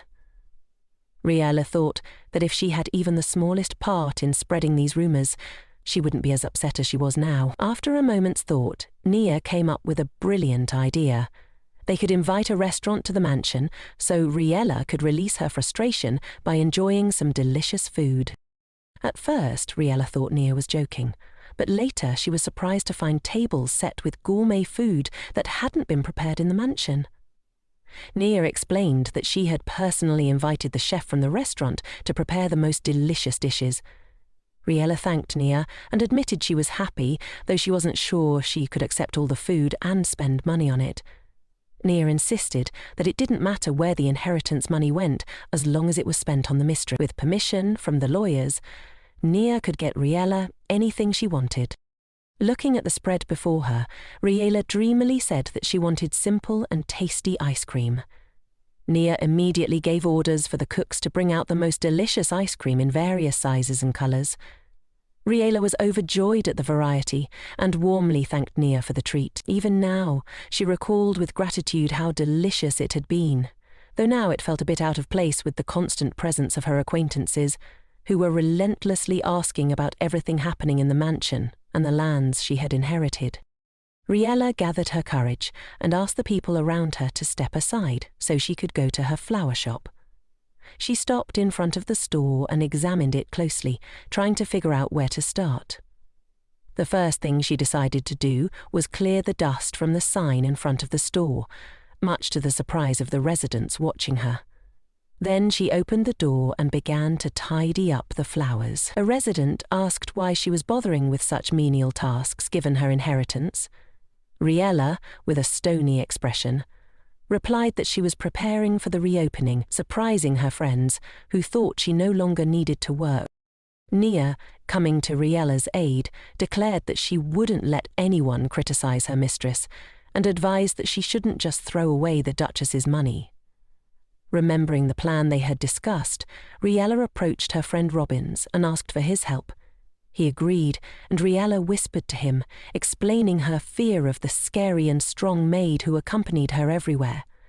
She handed Robbins a box and asked him to help carry it. She also shared a secret, telling him she wasn't really an heiress, but merely a person assigned to that role.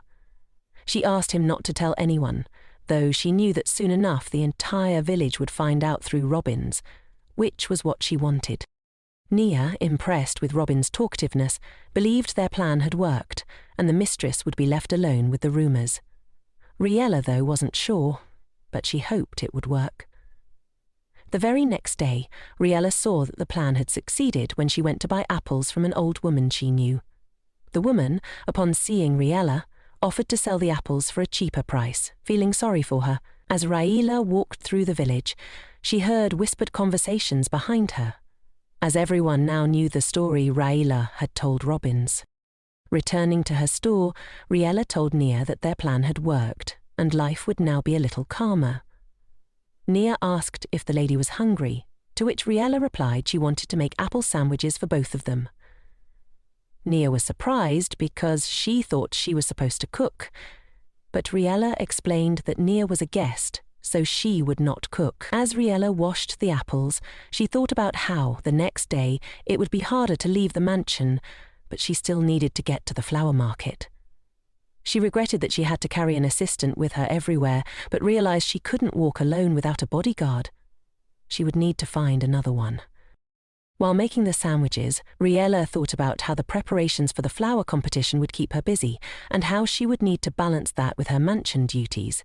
After finishing the food, she realized something was missing from the sandwiches, and ran outside to get the last ingredient. She was confident everything would be fine, but then remembered the edible flowers she had planted in the backyard. She hoped they hadn't wilted, and rushed to gather them. As Riella stepped outside, she realized she hadn't asked Nia what flowers she liked. She was about to enter the garden when she accidentally stepped on a bottle and lost her balance. Expecting to fall, she was surprised when an unfamiliar, tall man easily caught her. He was very handsome, unlike anyone she had ever met, and she became very embarrassed. He smiled sweetly and she quickly moved away, thanking him warmly. He assured her he was fine and introduced himself as Lucien Morris. Before Riella could respond, Lucien knelt and proposed marriage to her. Stunned, she couldn't speak and simply stood there, stuttering. At that moment, Nia came looking for Riella, having been gone for a while. She was just as surprised to see Lucien, as they knew each other well. Lucien waved at Nia, still smiling, but Riella, still in shock, couldn't process his words. Meanwhile, Nia scolded Lucien, saying that if he wanted to see Riella, he, like everyone else, should have informed her first. The girl finally regained her composure and asked who Lucien was. He introduced himself as the chairman of the 26th Round Table Conference. Riella remembered Duchess Hoson mentioning people from the Round Table and expressing dissatisfaction with their activities. The Round Table was the largest association of stonemancers in Cardia, providing donations and warriors to fight the dragons. Lucien, being from this community, apologized for his sudden proposal and explained there were reasons for it. He asked for permission to explain everything in a more comfortable setting, away from the street. Nia persuaded Riella to listen to him, so the three of them moved to a nearby café.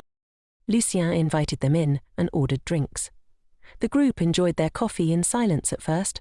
Riella observed Lucien with some concern, unsure of what to expect from him, but with Nia beside her, she felt somewhat reassured. Nia, on the other hand, was delighted by the free coffee, knowing her friend would not harm anyone. Eventually, Riella couldn't hold back and asked why a man she was meeting for the first time would suddenly propose to her. Lucien explained that the proposal was a decision made by the Round Table, and as chairman, he had no right to oppose it. He added that he had information about Duchess Hoson, which immediately piqued Riella's interest. Lucien continued, explaining that in the past, Duchess Hoson had supplied the Round Table with the necessary magical stones that allowed stonemancers to protect Cardia from dragons. However, a few months ago the Round Table received a request for all the stones to be returned. The council complied, expecting them back after a standard check, but shortly after news came of Duchess Hosang's death. The stones were never returned, causing chaos. The Round Table now desperately needed to replenish the lost crystals, but no one knew where to find them. The stonemancers were working tirelessly, even entering agreements in other countries, many of which were being terminated within Cardia. To resolve the situation, the Round Table decided they must retrieve Duchess Hosang's stones. One of the stonemancers, an older man, proposed marriage to Riella, but Lucien, not wanting to burden the girl with such a proposal, took it upon himself to represent the Round Table's interests. Riella was puzzled, asking why they couldn't simply contact her and borrow the stones. Lucien explained that marriage was the simplest way to transfer rights to precious stones among stonemancers. He added that such marriage proposals were common and seen as a formal greeting within the community, which they took in stride. Despite Lucien's explanation, Riella couldn't calm her unease about the situation. She told him directly that she would not accept the proposal. Lucien, regretfully, warned that if she rejected him, someone else would surely come forward, and it would be better for her to choose him over the others, who might be even more eager for the Duchess's stones, which now belonged to Riella. Although Riella was frightened by the thought of such suitors, she remained firm in her decision to not marry for such a reason. She wasn't a stonemancer after all. Lucien understood and tried to help, suggesting that if he were to show his feelings towards her, there might be fewer suitors. With that, he raised his voice and loudly proclaimed that Riella was refusing him. Passers-by immediately took notice. Lucien, eager for attention, continued his speech, hoping to draw more eyes to the situation. Riella listened in disbelief, praying that he wouldn't escalate things further. Just then, a figure appeared, seemingly out of nowhere, clearly angry. It was the Archduke, who immediately recognized Lucien and demanded an explanation for his public proposal to Riella. The crowd, sensing the potential for a major altercation, quickly turned their attention elsewhere, pretending they hadn't witnessed anything. Meanwhile, the Archduke, with a hint of sarcasm, suggested that rather than marrying Lucien, it would be better for Riella to marry him. Before the conversation could escalate further, Nia interrupted, intentionally coughing loudly to end the pointless argument about the mistress's marriage. In an attempt to avoid further tension, Nia dramatically fell to the floor and pretended to be ill. It wasn't until they returned to the estate that Nia claimed to feel better, though Riella remained deeply concerned. Meanwhile, the Archduke sat alone in his room at Riella's mansion, reflecting on the events that transpired at the café. He was mortified that he had actually fought for Riella's attention, even going so far as to propose marriage. Though he tried to console himself with the excuse that Lucien's persistence left him with no choice, it didn't make him feel any better. He still couldn't figure out what answer he was hoping for from Riella, and was uneasy about the possibility of a rejection. Suddenly, the Archduke noticed someone standing behind the door. Thanks to his skills as a stonemancer, he detected the intruder's presence before they revealed themselves.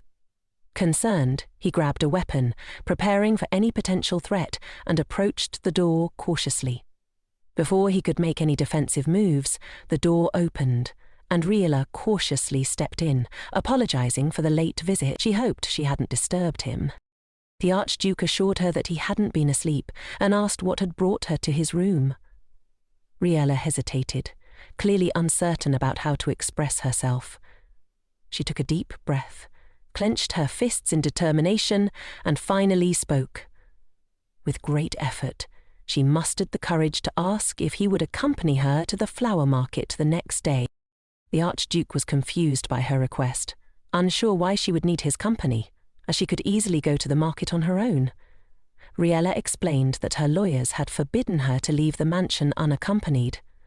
Nia, initially agreeing to go with her, had fallen seriously ill, forcing Riella to seek someone else's assistance.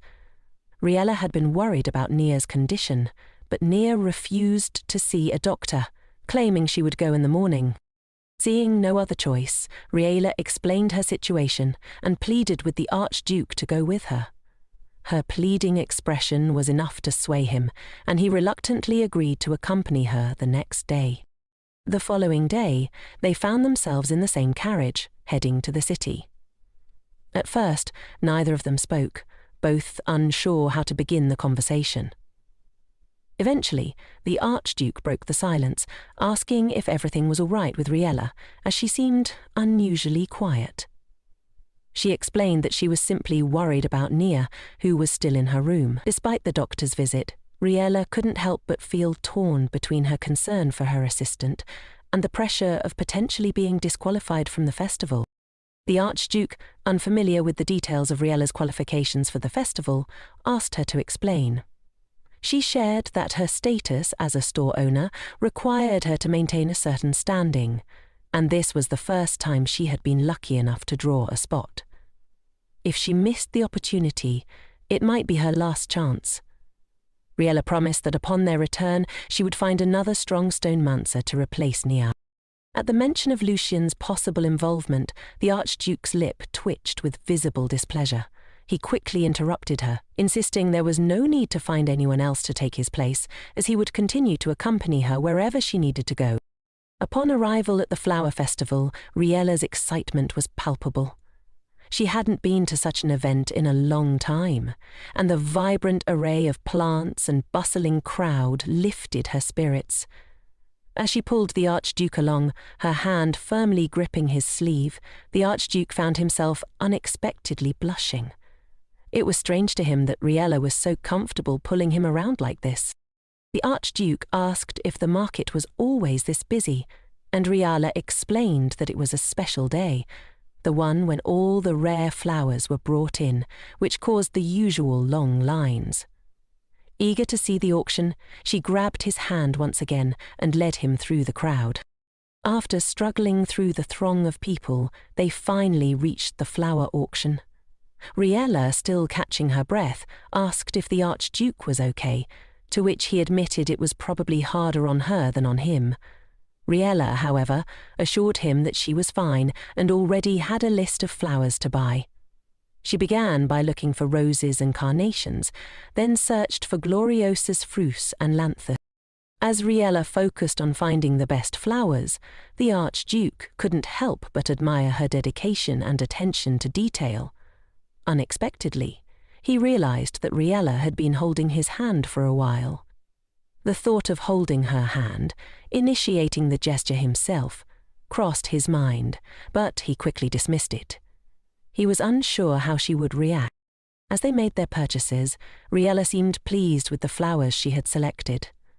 When the Archduke asked if they could go home, Riella agreed, although had she been on her own before receiving her inheritance, she would have continued to wander the market.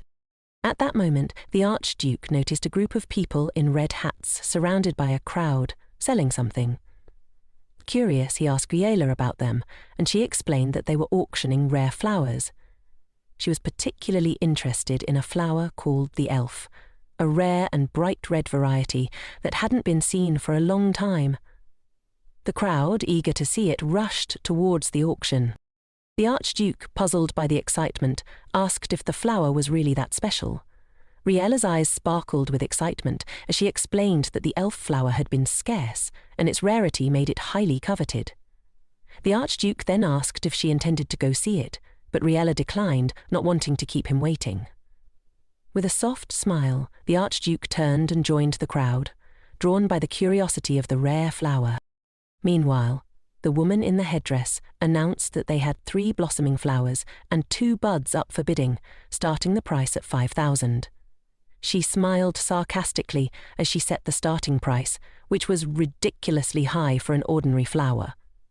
Riella was shocked by such a price, as she never imagined that even rare plants could be so expensive. The people around them whispered in surprise, remembering that the starting price last time was only 300, not 5,000, which made things much more difficult for potential buyers.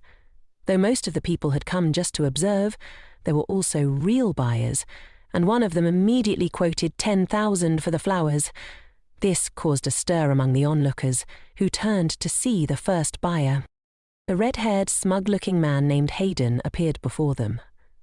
He was the owner of the largest flower shop in the capital.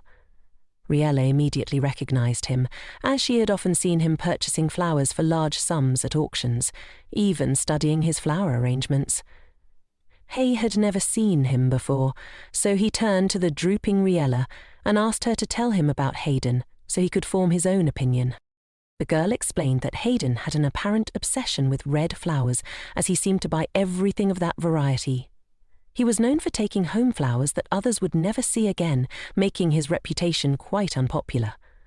Last year he had also purchased the rare elves, but these flowers were usually bought for exhibition halls and were never shown to the public. Riella, knowing that these elves could be the last of their kind, tried to calculate how much money she had left, but then she heard the price for the 5 flowers was, once again, set at 10,000 of their local currency, which could easily be equivalent to 500,000 in other countries. This made it even harder to bid. At that moment, a girl in the crowd named Milonia suddenly offered 10,000, 500 roos, forcing the saleswoman to return the flowers to their place. The crowd immediately recognized Milonia as someone who hadn't been seen in a long time, which sparked curiosity and surprise. Milonia lashed out at one man who had criticized her flower-growing style, arguing that it was unique to her. He retorted that it still looked creepy. Then Milonia's eyes locked with Hayden's, and the tension was palpable as a serious bidding war was about to begin.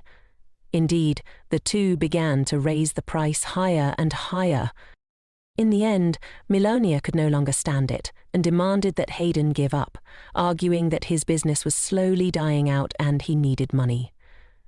Hayden, however, wasn't about to back down. He countered that it was Milonia who should stop, since even her followers had already turned their backs on her. Unable to reach a compromise, the two continued to escalate the price while the onlookers watched in silence. Riella, feeling exhausted by the situation, tugged on the Archduke's sleeve, drawing attention to herself.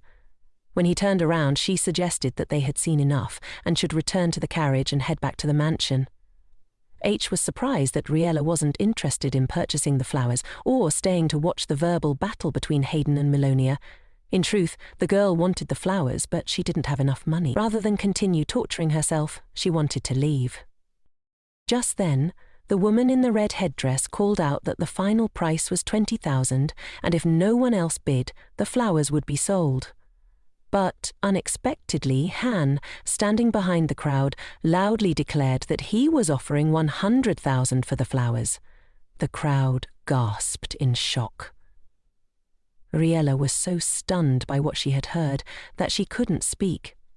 She simply stood there, watching the Archduke and the rare elf seller in disbelief. She had never imagined that such a large sum would be bid, and she asked, almost in disbelief, if she had truly heard him correctly. Han repeated his bid with an air of arrogance and irritation, brazenly challenging anyone who could raise it. Riella was even more horrified by this display. Milonia, who had never seen Han before, was shocked that someone would offer such an amount for flowers. Hayden, in addition to his surprise, felt the sting of defeat, as he knew he could outbid Milonia. But he was no match for this unknown buyer. Meanwhile, the Archduke stood as calmly as possible in the middle of the street, waiting for the flowers to be wrapped. Gradually, people began to recognize him, and when it became clear that it was Hound who had bought the flowers, astonished exclamations rippled through the crowd. The noise was something the Archduke did not appreciate. Riella grabbed the Archduke's shoulder and, filled with excitement, demanded to speak with him to learn more about the flowers. The Archduke leaned in and, puzzled, asked if she wanted the flowers so badly. If so, what was the problem now? Riella explained that the flowers were beautiful, but 100,000 was too much to pay for them. She believed such large sums shouldn't be spent recklessly. Hound sighed calmly, thinking the lady might be after something more serious, then said he understood the value of money.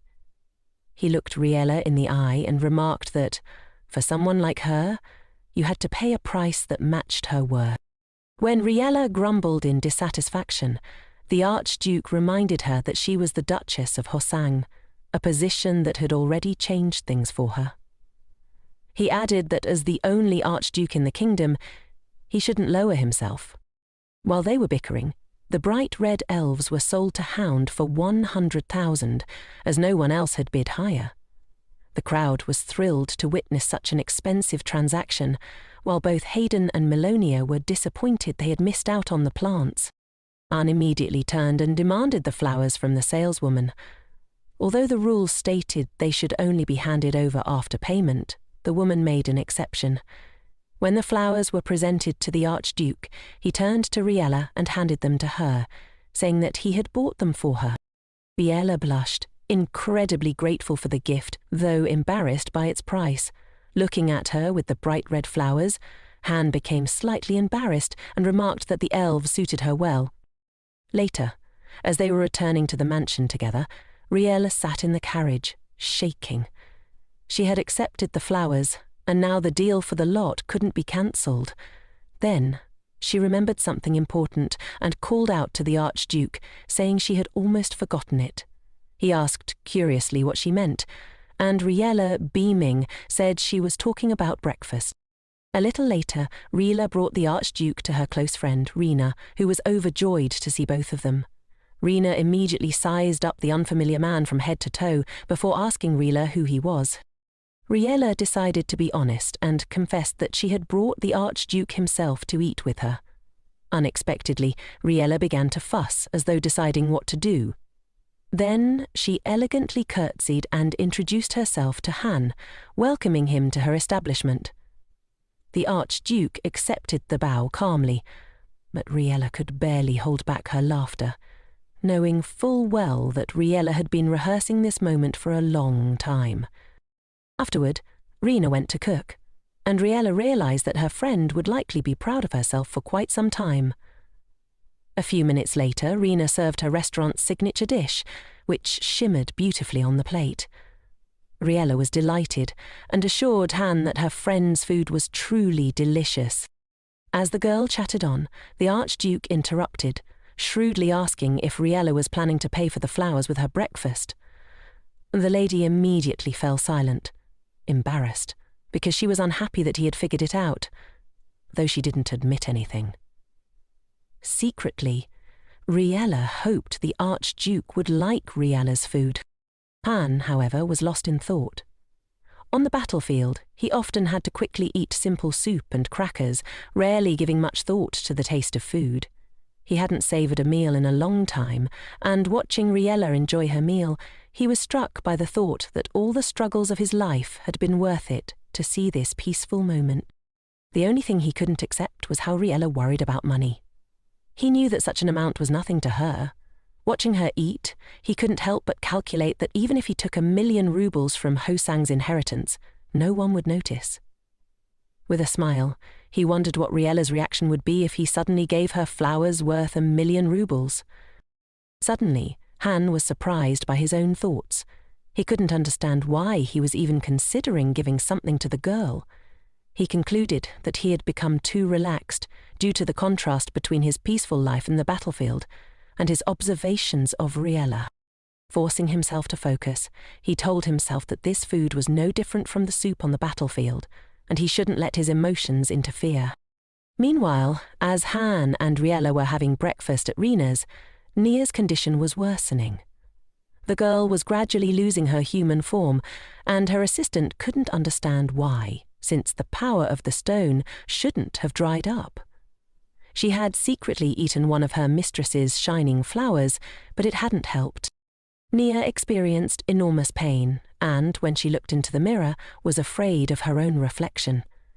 Her assistant suggested it might be the work of Hound, but quickly realized that if he had been behind it, he would have eliminated her differently. Nia was terrified of the moment when the Heliodor stone would stop functioning properly and her dragon instincts began to manifest. She had promised Duchess Hoson that she wouldn't waste this new life, which made her even more anxious. The assistant was determined to fulfill Hosang's last request, to protect Riella at all costs. However, Nia questioned whether she had been too greedy, wondering if she should have found another protector for Riella and returned to where Hoson had found her. Despite her worries, Nia cherished the time spent with Riella, because it was the only time she could laugh so freely. But now, the moment of danger had come, when she heard that Han had brought the lady to the palace, which was a very inconvenient timing for Nia. Meanwhile, the Archduke and Madame were lightly discussing the cost and variety of flowers as they approached the mansion. Nia, filled with fear, thought it was too late for her to run, as she wouldn't be able to slip out of the room unnoticed. The assistant was terrified that Riella might be frightened by her appearance, just like the person Nia had once encountered. She desperately didn't want her mistress to call her a monster or, even worse, accidentally harm Riella. Falling to her knees, Nia covered her ears with her hands, struggling to hold back her sobs. She was consumed by fear, not knowing who or what to pray to, but silently hoping that everything would stop and that she would return to normal. Suddenly, a voice in panic cut through her thoughts. The girl jumped up, searching the room, but found no one. However, the voice persisted, and, though she didn't truly believe it would help, Nia demanded that the unfamiliar voice return her to her original appearance. To her amazement, she felt herself completely revert to normal. Her human form had fully returned. Looking around the room in confusion, Nia couldn't spot anything unusual, and even her headache had vanished. As she tried to process what had just happened, she realized her memories were clouded, and she couldn't recall what had occurred. The more she tried to remember, the more she forgot. Just then, Riella timidly knocked on the door of Nia's room, afraid of disturbing her but eager to see her. The mistress asked for permission to enter, and Nia, relieved to have regained her appearance, allowed Riella inside. When Riella entered, concern was written on her face, despite Nia's assurance that she could handle things. Grabbing Nia's hand, Riella checked her temperature and pulse, only then believing that her assistant was truly back to normal. Riella explained that she had bought Nia a lot of fruits and flowers that were easy to digest and would help her feel better. Nia laughed cheerfully at the thought. When Nia was completely well, she and Riella went to her flower shop. There, the assistant quickly found herself in a playful battle for a glass of juice with Hound. The Archduke, however, declared that Nia had no right to drink or eat the same things as people of higher status. Riella, watching this exchange with concern, felt awkward. As they continued, a woman knocked on the shop window, asking for help. Riella immediately approached her friend and inquired about the situation. The woman explained that she wanted to decorate a table in her restaurant with flowers, but had limited funds. She requested something inexpensive yet beautiful. Riella, who ran her flower business surprisingly well, quickly formed a plan to fulfill the client's request. She carefully selected a few damaged and single flowers, knowing she could combine them into a stunning bouquet. She focused on flowers with slightly wilted petals or broken stems and, with her special scissors, cut the necessary pieces. Afterward, she combined 5 different types of flowers to create an affordable yet beautiful arrangement. When she handed the bouquet to the client, Riella explained that she had used slightly damaged flowers, which kept the price low. The woman was delighted and, before leaving, promised she would never buy from anyone else but Riella. Throughout this, the Archduke watched with slight dissatisfaction, particularly because Riella, with such an inheritance, was working in a flower shop. Nia noticed this and commented that Haud seemed to be eyeing Riella so intently that he might wear a hole in her with his gaze. The Archduke, embarrassed, turned away. He almost missed Lucien's entrance into the shop. Lucien, having gotten bored, decided to visit Riella.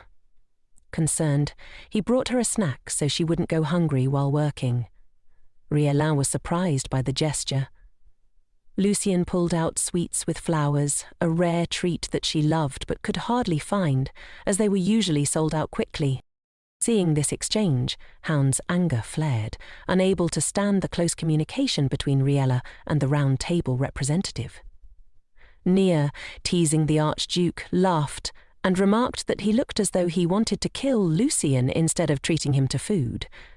They tried to avoid the Archduke's presence as Lucien stepped further into the store. Lucien greeted Nia and Hound warmly, but the Archduke responded with a cold greeting, still irked by Lucien's closeness to Riella, even though Lucien had no fault in it. Han called Lucien's position into question, suggesting that the representative of the Round Table must be busy. Lucien, however, replied that he had less to do than the Archduke in war, and that, of the two, it was Han who needed to leave the shop.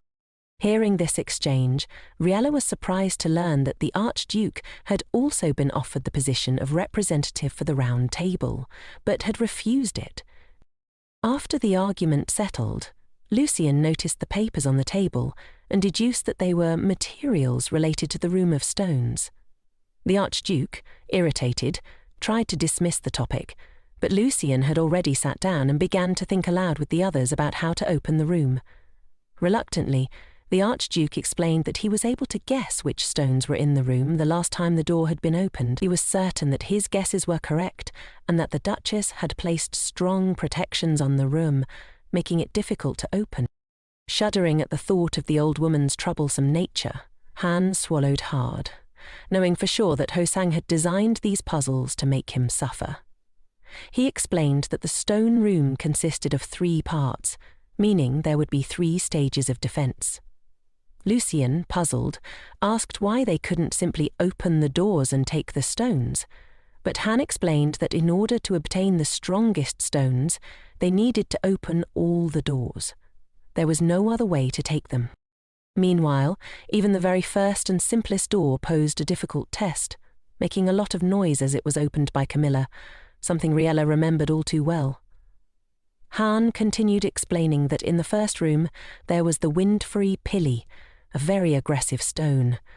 Lucien, aware of its dangers, was concerned, but the Archduke reassured him, confidently stating that he could pacify the pilly. Lucien was partly convinced but still had doubts. Han then mentioned that other stones in the room would also pose challenges. Riella, who had been carefully taking notes, began to think back to the day when Camilla entered the room. The Archduke had been able to close the door before the other stones were triggered, but he had managed to glimpse a few. That was why Han was now so worried. He was sure that the obsidian of the abyss was inside, still dormant. Everyone, except Riella, who knew nothing of the stones, grew alarmed. The obsidian of the abyss was one of the strongest stones, and Lucien, though sceptical, agreed that all possibilities should be considered. Riella, noticing their concern, was confused. Lucien, seeing her puzzled expression, began to explain that the obsidian of the abyss was a stone that brought darkness. This stone was feared, as it could cover an entire city in darkness, and the radius of its effect was enormous. But interestingly, Lucien added, while everything around you may be completely black, if you looked up at the sky, you could still see stars. Nia confirmed Lucien's words, revealing that Duchess Hoson had once taught her to navigate by the stars so she could find her way in the dark. Riella was impressed by her assistant's skills, and the others, jealous of the praise, grumbled that they could do it too. Lucien continued to think aloud, realizing that inside the room of stones, no stars would be visible due to the ceiling. This made Riella uneasy, as it meant they wouldn't be able to navigate using the stars. Hound added to Riella's concerns, explaining that it was highly likely that the Duchess had placed the obsidian of the abyss alongside another powerful stone, the infinity spinel. Together, these stones would create a darkness so absolute that no one could find their way due to the infinite space created by the combination. Lucien expressed concern, stating that no matter how powerful a stonemancer was, they would be in danger if they entered the room. He scolded the Archduke for planning to go in alone, warning him that the stones were too unpredictable and ruthless. Nia, teasing Hound, pointed out that Duchess Hoson had conquered all of these stones on her own, which made Riella feel awkward. The Archduke, undeterred, was determined to open the room at all costs, and assured Lucien that he didn't need to come with him. The two men continued to argue when, suddenly, the door to the flower shop swung open and a young man rushed inside, calling for Riella. Alvin, as the boy was named, was immediately met with cold stares from Han, Hound, and Lucien, who considered him too noisy. Alvin, worried he had made a mistake by coming in, hesitated, but Riella, sensing his fear, quickly comforted him. Turning to the evil trio, she asked them to stop scaring her friend, as he had come with an important message. In an instant, the atmosphere shifted, and Han, Hound, and Lucien became noticeably warmer, allowing Alvin to speak freely.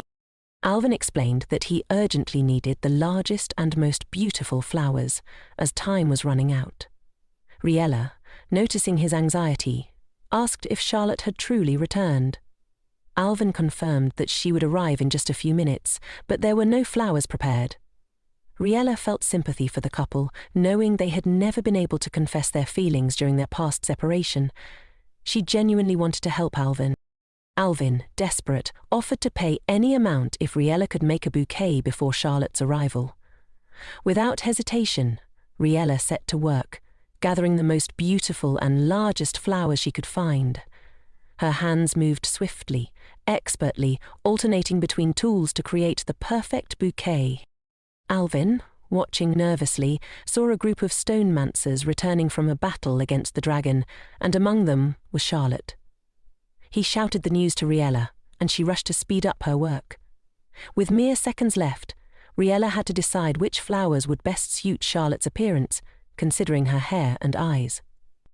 Throughout the frantic preparations, the Archduke, observing the scene, realized that he had never considered flowers to be of much interest before, but now he found himself fascinated by their compositions.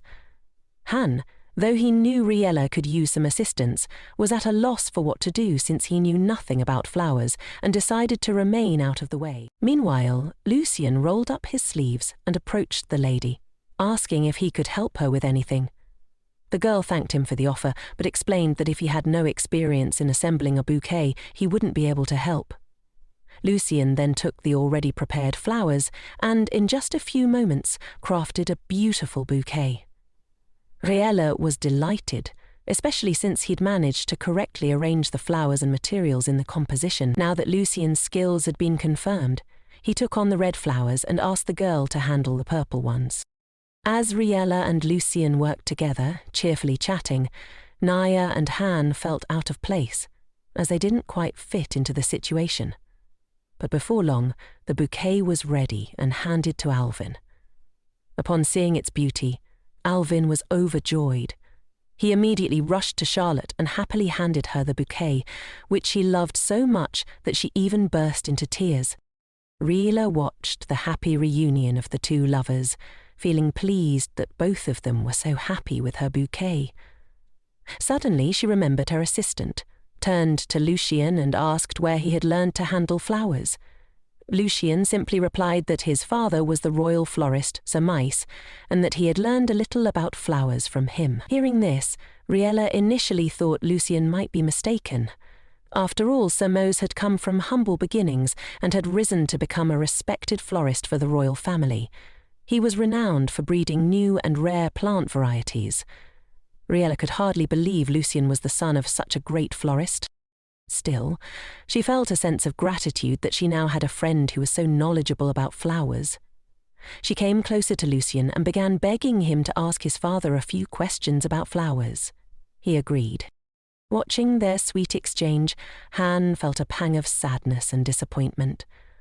He understood that he had no right to limit Riella's interactions, but somehow the idea of her being closer to someone else than to him bothered him. Even though he had a duty to open the room of stones and retrieve all the stones there, something about Riella's connection with Lucien stirred feelings in him that he couldn't quite understand. Just then, a crowd of assistants from the king's palace burst into the shop without knocking. One of the men, who seemed to command the guards, stepped forward, bowed to the Archduke and delivered a message from the palace. Han gave his permission to speak, and the guards explained that the king demanded his immediate return, along with all the stones. Riella was surprised by the urgency of the message and the quick return of the guards.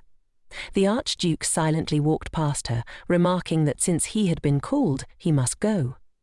Riella called out to him, wanting to talk, but before she could catch up, he had already jumped into his carriage and left.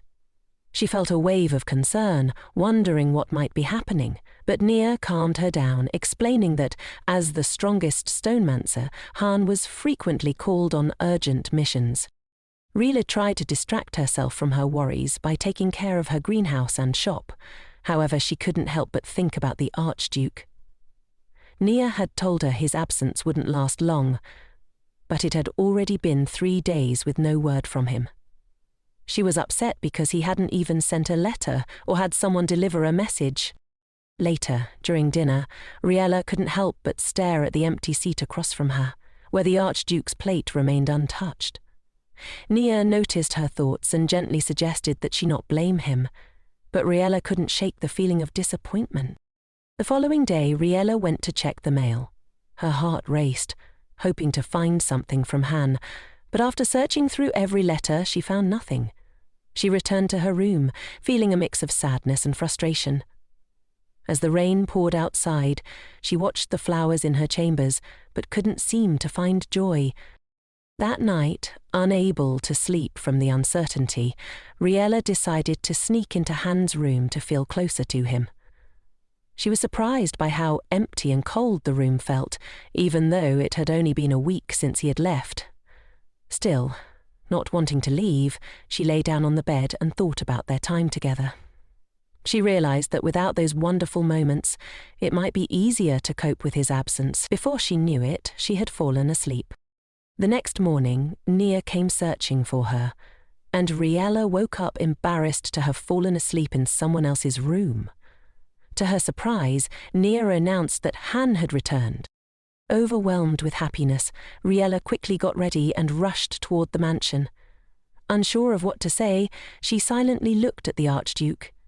Han, noticing her sweet expression, was slightly embarrassed but greeted her warmly.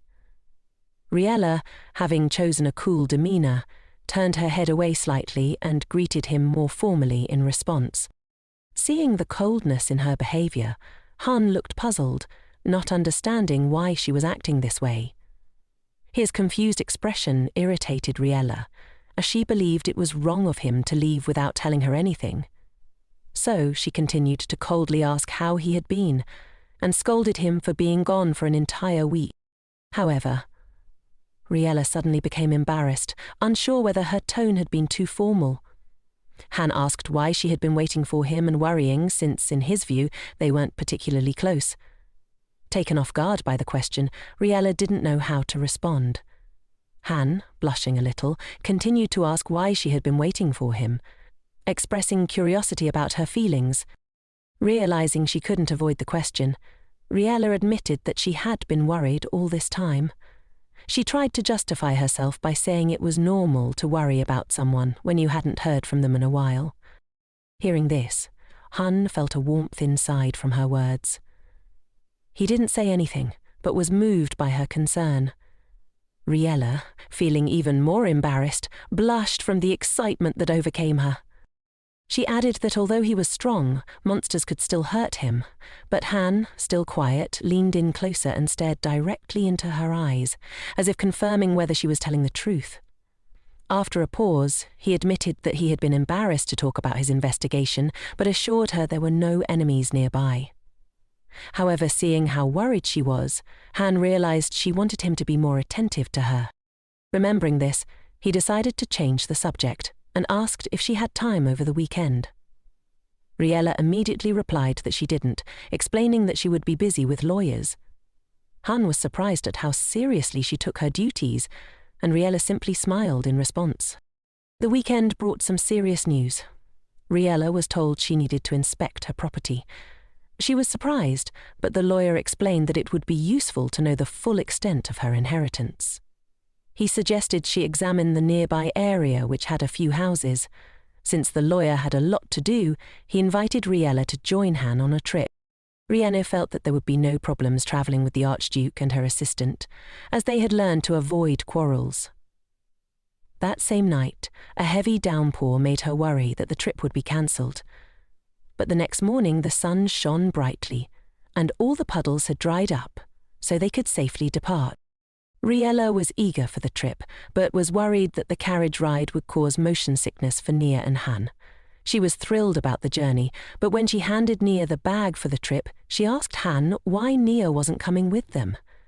The Archduke explained that since the trip had been spontaneous, they didn't have time to get Nia's permission. This, however, did not stop Nia from threatening Han, ensuring he would closely monitor the mistress's safety. And so, Riella and the Archduke set off on their journey together. Soon a hole appeared in their path, requiring a jump. Riella wasn't at all startled. Instead, she grabbed the reins, spurred her horse, and expertly leapt over the obstacle. When she landed gracefully, the Archduke was stunned and asked, "Where did you learn to ride like that?" Riella explained that, as a child, she often rode with one of her sisters before they moved to the capital. She added that she had two older sisters, one who breeds horses and the other who works as a doctor. Hound asked if she missed them and how she coped when she couldn't see them. Riella admitted that she missed them, but there wasn't much she could do since her sisters were busy with their work. Most of the time, she tried not to dwell on the separation and focused on her own affairs. Seeing how difficult it was for Riella to talk about her family, Hound suggested changing the subject and taking a break. The lady, somewhat tired from the trip, agreed. She quickly dismounted and noticed something sparkling on the ground nearby. Intrigued, she stepped closer and discovered a small crystal lying on a stone, shining in the sunlight. Hound confirmed her suspicion. "That's a crystal," he said. Riella asked if it had any special powers. The Archduke asked her to hand it over, and with a casual gesture, he activated it. Suddenly, a whole flock of sheep appeared from the crystal's memory, much to Riella's delight. When she asked why she was so surprised by something so simple, Hound explained that Duchess Hoson had never shown her anything like this before. Eager to see more, Riella asked if he could show her something else. The Archduke agreed and set off in search of another stone. Soon he found another crystal, which, although menacing in appearance, he decided to activate. This time, the surroundings were enveloped in complete darkness, leaving only the two of them in sight. A moment later, two faint lights appeared, flickering softly, gradually illuminating the area.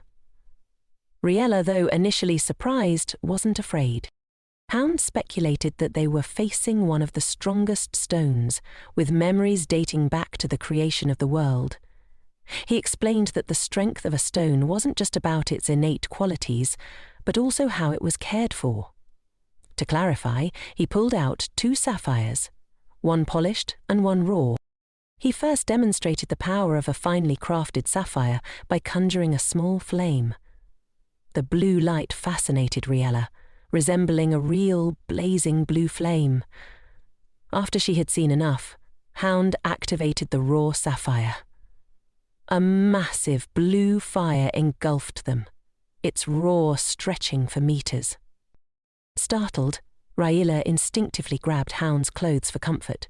He too was caught off guard, embarrassed by the sudden closeness. He'd signed a document barring him from initiating any physical contact with her, but since she had touched him first, he realized he hadn't broken his oath. Riella, still frightened, asked Hound to cancel the effect. He did so and explained that the first sapphire had been passed down through generations without much care, while the second had been cherished by its owner, preserving its original appearance.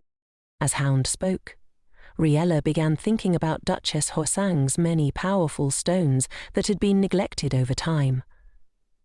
The Archduke then shifted the conversation, telling her that the royal family was eager to claim Hosang's inheritance and that she might soon receive many business and marriage proposals. At this, Riella immediately thought of Lucien.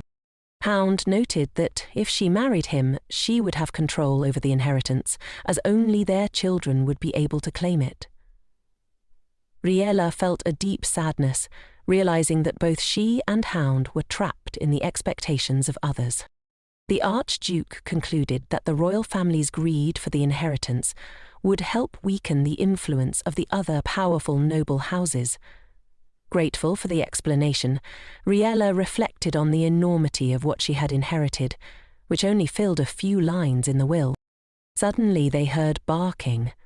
Turning around, Riella saw a farmer running across the field, shouting at his dog, who was happily playing and not at all inclined to return. The sight of the dog's carefree joy brought a smile to Riella's face, distracting her from the heavy thoughts that had been weighing on her. Meanwhile, the owner became increasingly upset as his dog continued to escape. Desperate to retrieve the lively fugitive, the dog eventually ran straight up to Riella, sniffing her harmlessly and wagging its tail. The farmer quickly apologized for his pet's behavior, but the lady didn't mind and even petted the dog. She asked, "Is his name really Hound?" The owner chuckled and acknowledged that naming the dog after the Archduke might be a bit much, but his daughter had insisted, as the Archduke had once saved her. As the farmer finally caught the dog and began to pet him, he told Riella an old story. The farmer had once lived on the northern front line, and one day a dragon attacked his village, setting everything ablaze. He tried to escape with his family, but his youngest daughter went missing. Desperate, he searched for her amidst the fire until a sudden downpour extinguished the flames, allowing him to search more easily. It was thanks to this rain that the farmer heard his daughter's voice and found her. Supia had been trapped in a barn which had caught fire and couldn't leave earlier. She had saved a puppy from the flames, which was why she hadn't joined the others when they fled. Though scared, she was unharmed, and her father hugged her, relieved but also scolding her for running off. Supia then mentioned that an uncle had saved her, someone named Han, and it was his reign that had helped everyone. The farmer, still grateful but never having been able to meet the Archduke to thank him, added that despite the rumours about Han, he remained a benefactor to his family. Riella looked at Han, now understanding the connection between the dog and the man, though Han remained silent, not wanting to reveal himself. She too said nothing. The farmer then asked what the unfamiliar pair was doing in the area, wondering if they were employees of Lady Riella. Riella blushed slightly at the respectful way he addressed her and asked, "What do you mean?" The farmer explained that he was referring to the heirs of Duchess Hosang and expressed his concerns about what would happen after her death. However, he was glad that Riella had inherited everything, as it meant he could continue working freely in agriculture. Riella didn't know how to answer, but was relieved when the Archduke stepped in, explaining that they were simply preparing for the hunting season. The farmer accepted this and apologized for holding them up before heading off. As they resumed their journey, Riella asked why Han hadn't told the farmer the truth.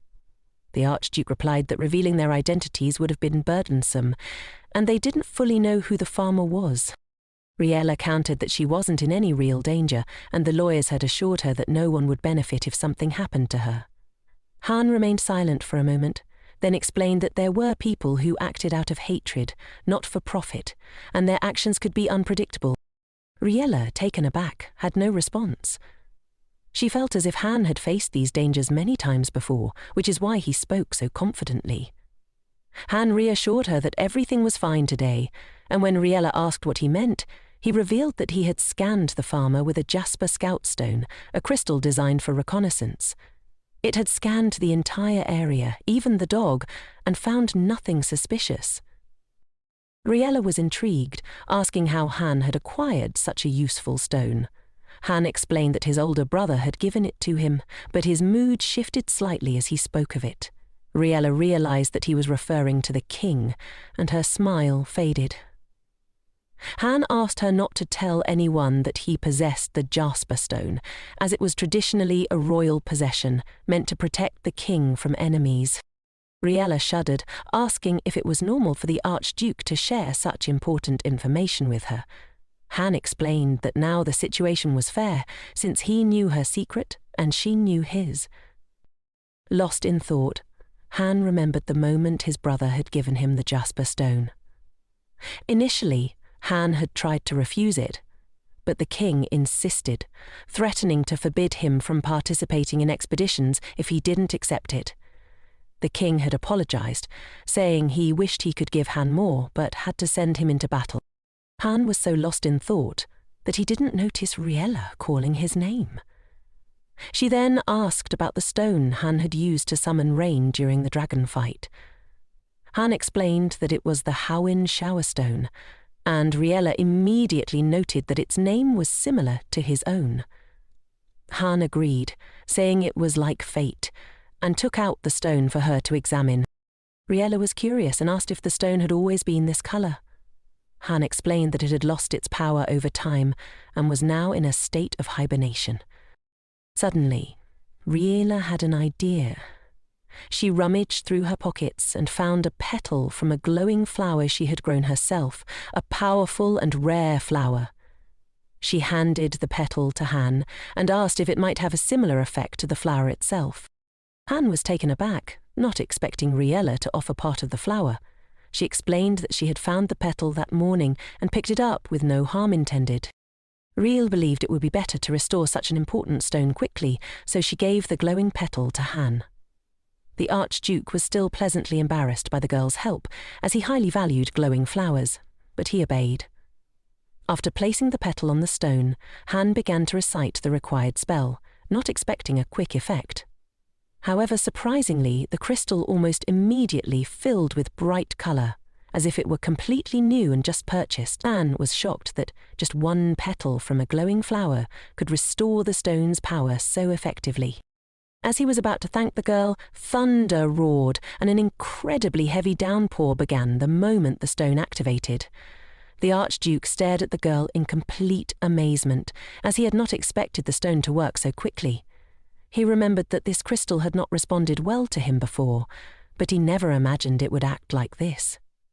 Apologizing to the lady for being unable to calm the crystal at that moment, Han told her to follow him. The rain was so cold that the girl could soon catch a chill, so the Archduke hurried to find shelter. Being familiar with the area, he quickly found a mansion, even through the heavy downpour. Riella tried to knock on the doors, but no one opened. Not daring to enter without permission, she hesitated. For some reason, Han stood silently, staring at the building for a moment before asking if the lady wanted to enter. Without waiting for an answer, he approached the door and tried to open it, peacefully at first. However, lacking the skills of a burglar and growing impatient, he simply broke the door down. Once inside, Han said calmly, "Since it's open, we can go in." The girl was worried about the violation, but the Archduke reasoned that she needed to warm up and change clothes, as she was already shivering. It was unclear what might happen next, so Riella agreed to stay. As they entered, she noted with surprise how dusty the house was, indicating the owners hadn't been there in a long time. Han went upstairs, saying he'd check the rest of the house, leaving Riella to inspect the first floor. Soon, Riella found an old blanket, which she intended to use as a towel, but she needed to shake the dust out of it first. Suddenly, a clean towel fell on her from behind, ideal for drying herself. Riella screamed in surprise, turning around to find the Archduke, who had decided to play a little joke on her. Han told her not to be offended and urged her to dry off quickly to avoid catching a cold. Since Han hadn't brought himself a towel, he removed his wet top and started wringing out the bottom of his clothes. Riella, noticing he wasn't drying himself off, suggested he should too. Han replied that he was fine and, feeling fatigued, rubbed his head. The girl looked at him sarcastically and, taking advantage of the moment, came up with a playful plan to get back at him for the scare. While Han relaxed, Riella threw a towel over his head, just like he had done for her. Unlike Riella, Han wasn't frightened, but he was slightly annoyed by the surprise. However, by the time he looked up, she had already disappeared from the room. She shouted to him to make sure he dried himself off so he wouldn't freeze. Han, now left alone, obeyed and began drying himself, although he noticed a faint floral scent from the towel, which made him feel a little embarrassed. Meanwhile, Riella, hiding in another room, worried that she might have overdone the prank, but it was too late to change anything now. Trying not to dwell on it, she remembered that she needed to change clothes. However, her clothes were so wet that they stuck to her, and it took quite a while to get them off. Han had already prepared a robe for her, and Riella was grateful. After changing, she came back downstairs to thank him for his help, discovering that he had nearly gotten the fire going to warm up. Anne called her closer to dry her clothes by the fire so they would dry faster, and Riella obediently placed her wet clothes near the fireplace. As the warmth enveloped her, she approached Han, smiling, and commented on how nice it was that the fireplace was so hot so they wouldn't be cold anymore. Han, embarrassed by the closeness, quickly stood up, turned away, and started searching for an excuse. Failing to come up with one, he muttered that he would check around the mansion and rushed into another room, leaving Riella puzzled. Not chasing after him, Riella stayed by the fire, warming herself. Her thoughts drifted to the glowing flowers, and she began to realize why the Duchess had asked her not to tell anyone about her abilities. They were very strong. However, she couldn't help but notice that Han had never shown interest in her flowers, nor had he even noticed them. She decided not to dwell on these matters for now, as they were too complicated. As she absent-mindedly lifted her sleeve, she noticed the embroidery on her robe, which revealed the owner of the clothing and the mansion. Meanwhile, Han, having punched the wall in frustration, tried to calm himself but couldn't stop thinking about Riella in his robe. The image of her wearing his clothes while not walking around in wet ones made him feel increasingly embarrassed, especially since it reminded him of a possible future marriage, where she would wear his robes. Han recalled his childhood in this mansion.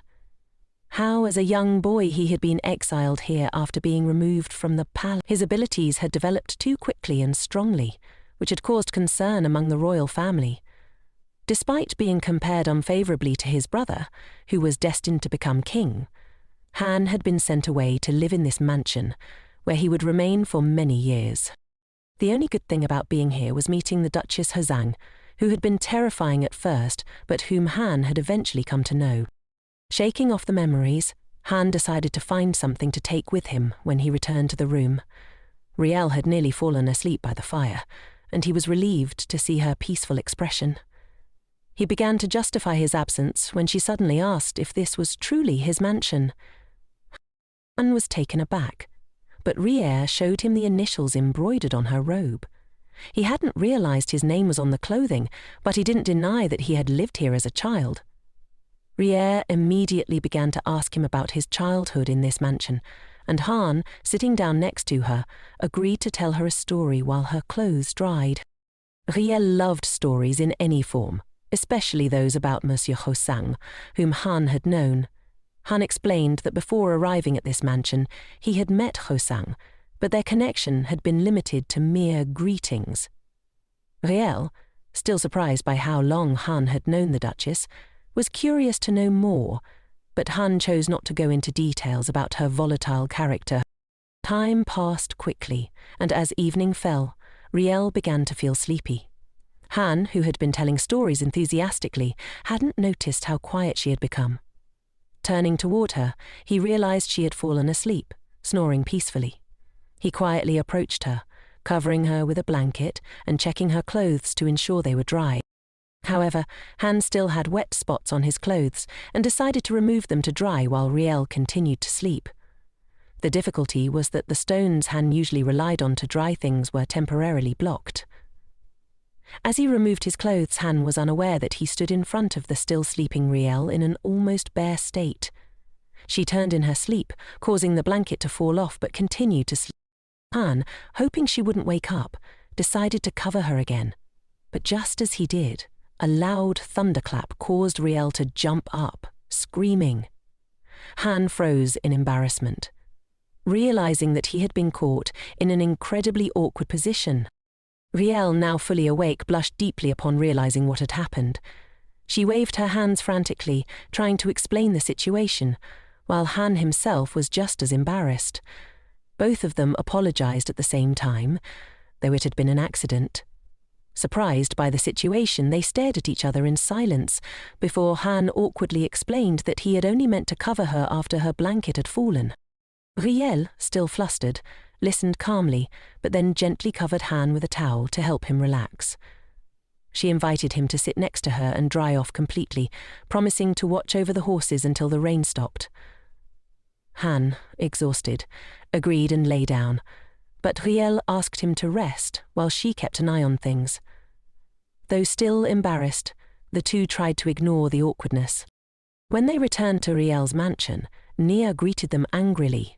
The Archduke couldn't offer any excuses for their delay, since the storm had been caused by the activation of his stone.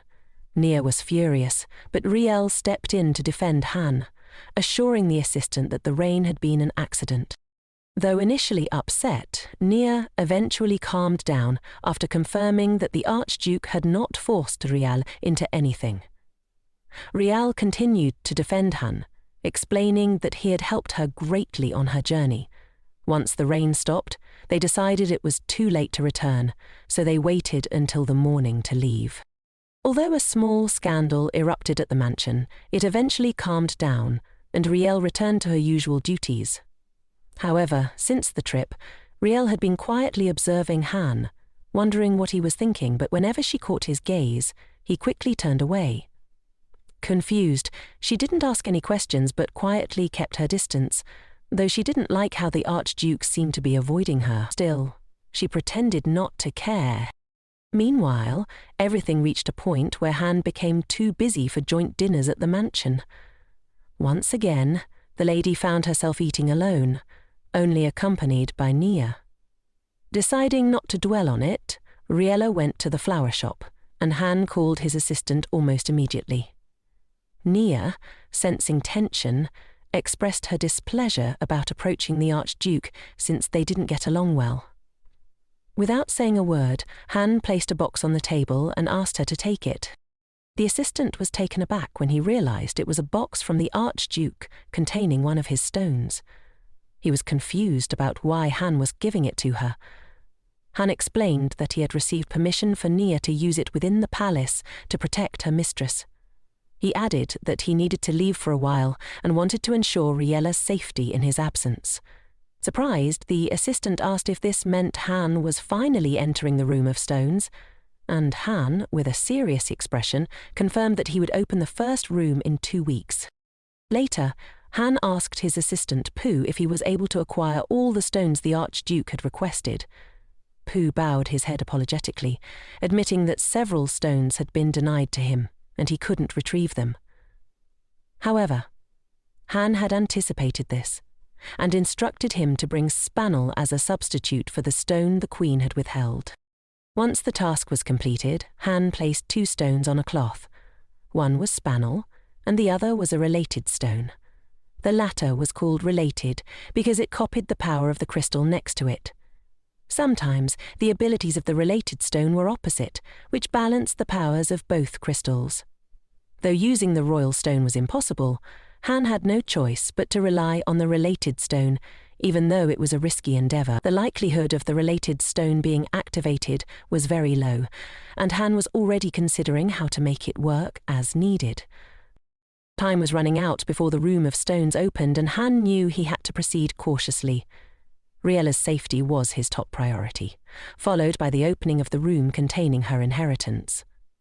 Just the day before, Han had warned Riella that he would return to his palace to prepare for the opening of the first door, and that he hoped she would warmly welcome him upon his return. Riella had agreed without question, and Han, though slightly embarrassed by her words, tried to hide his feelings. A week had passed since that conversation, and Riella was now at peace, quietly sipping tea in her chambers. The flower shop had passed inspection for the festival, and she was happy with the progress. However, despite the success, Riella felt incredibly bored. Nia noticed this and commented on how tired she seemed, but Riella quickly reassured her that she was fine. To lift Riella's spirits, Nia suggested they go for a walk. Although Riella was initially hesitant, Nia persuaded her, explaining that, thanks to Han's arrangements, she could now protect her mistress at any time. So they set out for the day, determined to enjoy themselves.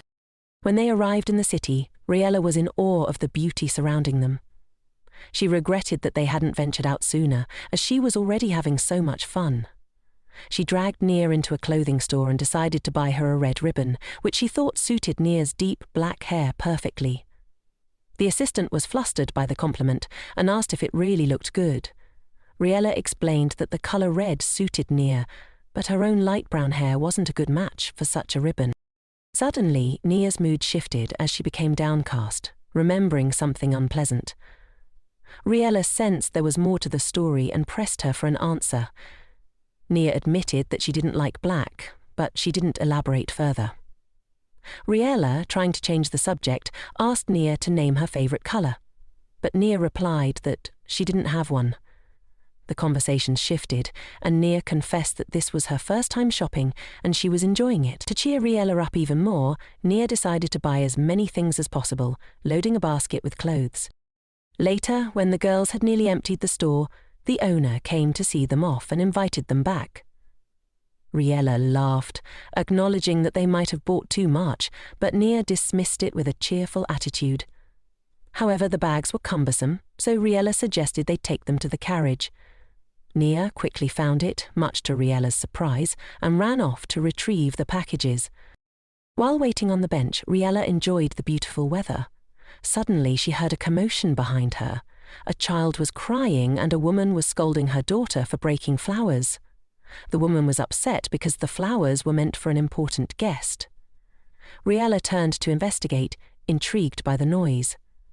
As she observed the scene, she realized that the woman's anger stemmed not only from the broken flowers, but also from a deeper misunderstanding, and she quickly deduced the situation. Meanwhile, the mother decided to try and put the basket of flowers back together, carelessly inserting the stems into the ground. Riella, horrified by such rough treatment, stood up from the bench and approached the woman, offering her help with the flowers.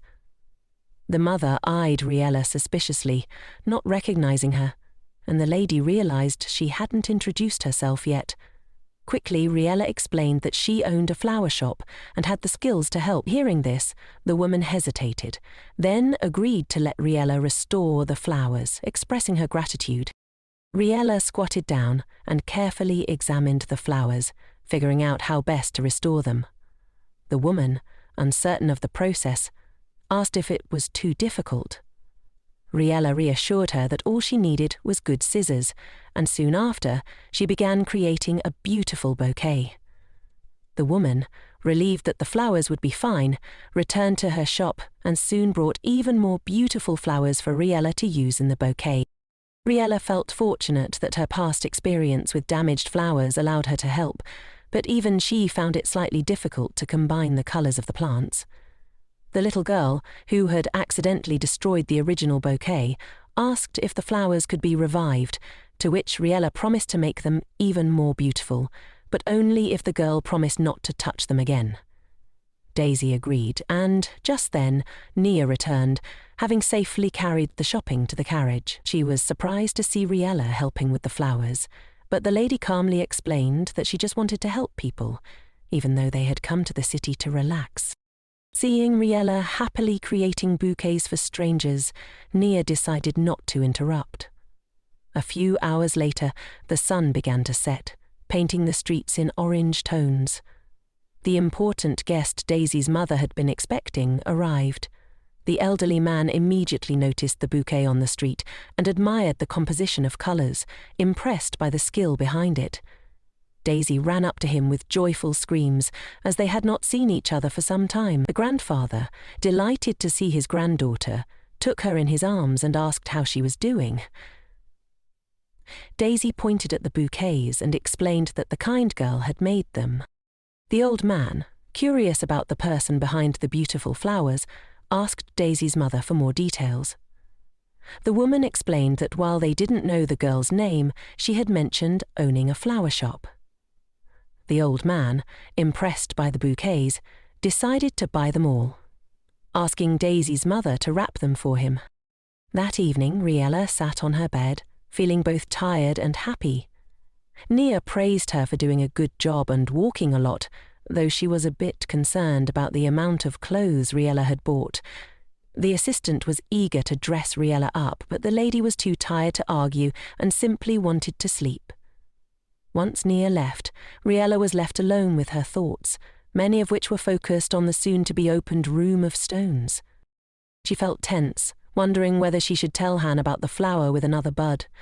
She hesitated, unsure if he would care, but then remembered that Han had given her the flower, so perhaps he should know about it. However, she decided to wait and not share this information just yet. A couple of days later, Luciane arrived for an honorary visit with the Stonemancers from the Round Table. Riella, already aware of their arrival, prepared herself and the mansion for the meeting. She greeted them with dignity, though she felt nervous and confused. Lucien, confident in his position, and the Stonemancers began discussing their plans, and in a moment of conversation, Riella admitted that she had been worrying about the opening of the room, and what might happen when Camilla opened the door. Curious, Riella asked one of the Stonemancers how they planned to open the room and stabilize the stones. Lucien, eager to explain, shared that the fury of the wind from the last opening would awaken immediately upon opening the first door. However, with the power of the holding stone, they planned to prevent the wind from causing any destruction. Lucien mentioned that more than 20 stones would be needed for this, which shocked Riella. He clarified that only he, Riella and Han would enter the room, with others standing by as a safety net. He explained that fewer people in the room would reduce the risk of danger, especially since the infinity spanel could expand the room into an entire street if it wasn't controlled. Riella began to understand that Han would be doing most of the work inside the room. Even though he was the strongest stonemancer, she was still worried about his ability to control the stones alone. Lucien mentioned that he had tried to reason with Han, but it was pointless. At that moment, the servants announced Han's arrival, so Riella and Lucien paused their conversation. When Han entered, Riella greeted him sweetly, but, to her surprise, he walked past her without saying a word. He addressed the servants as if Riella wasn't even there, leaving her in shock and confusion. She couldn't understand his behavior, especially since it seemed as though he was avoiding her. Han, however, was conflicted. Despite his business and preparations, his thoughts were consumed with Riella, and he feared his growing feelings for her. That night, Han struggled to understand his emotions, especially when he imagined Riella leading their child by the hand, a thought that left him blushing. The next day, Han arrived at the Countess's mansion, cold and distant. Riella tried to catch his gaze, but he turned away each time. As they got closer, he managed to escape further questions by focusing on the opening of the stone room. Riella felt uncomfortable, as it seemed that as soon as they got closer, they both pulled away. Lucien, however, stayed close to Riella, explaining everything to her and showing her the crystals. When Han finally announced that the assault on the Duchess's stone room was beginning, everyone gathered in front of the doors.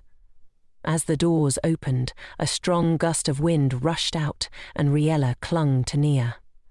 The assistant quickly instructed Lucien to stabilize the wind, and within moments the wind weakened, allowing them to stand calmly. Riella, relieved and surprised by how the wind was controlled, realized that nothing scared her anymore.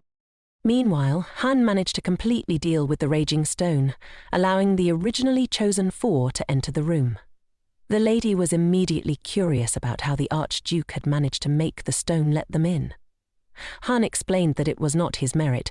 It seemed as though the room had simply decided to allow Riella in on its own, as the doors were no longer locked. Before entering, Han gave instructions to the stonemancers. Only after that did the others turn toward the newly opened entrance. Riella, Lucien, Han and Nia entered the first room. It was small but contained valuable items and stones. They began examining everything, but most of their attention was drawn to the magical books. Riella looked around in awe, as she was unfamiliar with the stones and was seeing such a room for the first time. Unexpectedly, Lucien pointed out that the structure of the room had changed slightly, which surprised Riella. Indeed, although they had entered through the door behind them, there was now a passage leading to another part of the room instead of an exit. While Riella marveled at the room, this change struck her as well, since she was now the owner of the room. Han asked her for permission to open the box containing stones, and the girl, bewildered, allowed everyone to examine whatever they wanted, as she didn't mind at all. However, the idea of being an eyes was starting to feel strange to Riella. As she casually walked past the items, her attention fell on a stone placed on a pedestal which was firmly fixed in place. Completely unaware of its significance, Riella read the name aloud, Splitting Agate. Hearing this, Lucien and Han immediately turned around in fear, not expecting such a stone to be in the first room. Riella, not knowing its importance, asked what made it so famous. The representative of the Round Table began explaining the stone's historical background, mentioning the Fell Gorge, which had been created by this very stone. Riella was alarmed by the power of the crystal, realizing that in the wrong hands it could become a dangerous weapon. Lucien added that the danger posed by this stone was comparable to the Heliodor crystal. At the mention of the latter, Nia shuddered, but only the Archduke noticed this, though he said nothing. Han commented that this stone might be a replica, and Riella immediately asked what a replica meant. They explained that it was a weaker copy of the original stone. After processing the information, Riella looked at the splitting agate and suddenly asked if it could be taken out. Han was bewildered by the request, but Riella explained that she just wanted to examine such an amazing stone and would return it afterward. With a sigh, the Archduke gave permission to examine the crystal, but first he decided to ensure it was safe.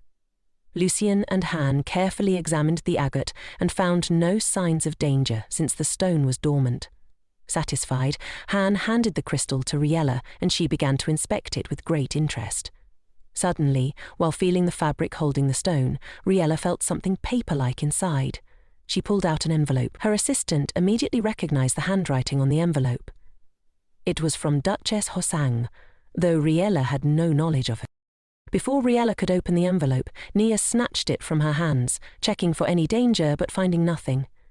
Inside, there was no personal message, just a description of the agate crystal, which the Duchess had compiled herself. As Nia read, Han suddenly sensed one of the stones in the room, which had not yet been pacified, beginning to stir. The Archduke quickly pushed Lucien toward Riella and Nia to protect them, while he decided to deal with the awakened obsidian. The girl, unprepared for the sudden darkness, almost didn't hear Lucien's instructions. He extended his hand to Riella and asked her to hold on tightly so they could make their way to the exit together. Nia walked on Riella's left, and Lucien guided her from the right, almost holding her arm as they took the necessary steps. The lady counted each step with trepidation, afraid of making a mistake. Lucien told her to extend her hand forward, and she quickly felt for the door. Lucien signalled to Han that they had arrived safely and were not in any immediate danger, so he could proceed. The Archduke explained that the door wouldn't open yet, so they had to wait. Lucien reported that he had activated the stone, and Han confirmed that he had completed his task. Riella was surprised that the Archduke was left alone, but Lucien explained that otherwise they would only interfere with him. However, before Lucien could take Riella out, she suddenly broke away from him and found herself lost in the darkness. Alone, she couldn't see anything. The distorted sounds seemed to come from every direction, making it difficult to orient herself. Overcome with fear and loneliness, Riella sank to her knees and struggled to breathe. But soon she realized this wouldn't help and pushed herself up to stand, moving forward cautiously. She soon found something warm and soft and clung to it, only to realize it was Han. He warned her not to knead his thigh without permission, as it was his leg she had grabbed. Riella blushed terribly and pulled her hands away, but Han caught her wrist, preventing her from getting lost again. Deeply embarrassed, Riella tried to apologize, but the Archduke, not dwelling on the moment, sternly asked her to be patient. He reassured her that soon Nia and Lucien would come to her aid. Han retrieved a related spinel, hoping it would work despite its low activation probability. Determined, he used all his inner strength to activate it. The crystal came to life, though it was clear from Han's laboured breathing that it wasn't easy for him. Riella watched, holding her breath, as he gathered his strength into a fist and forced the stone to activate, hoping it would assist her. Feeling that he was succeeding, Han asked Riella to prepare herself for the magic of the stone. Though she had no magical powers, Riella could sense something happening. Moments later she felt dizzy, and suddenly she found herself near Lucien, who immediately took her hand to guide her, ensuring she wouldn't get lost again. Han, who had landed nearby, scolded Lucien for losing track of Riella in the darkness, but Lucien justified himself by saying his priority was ensuring no one was harmed.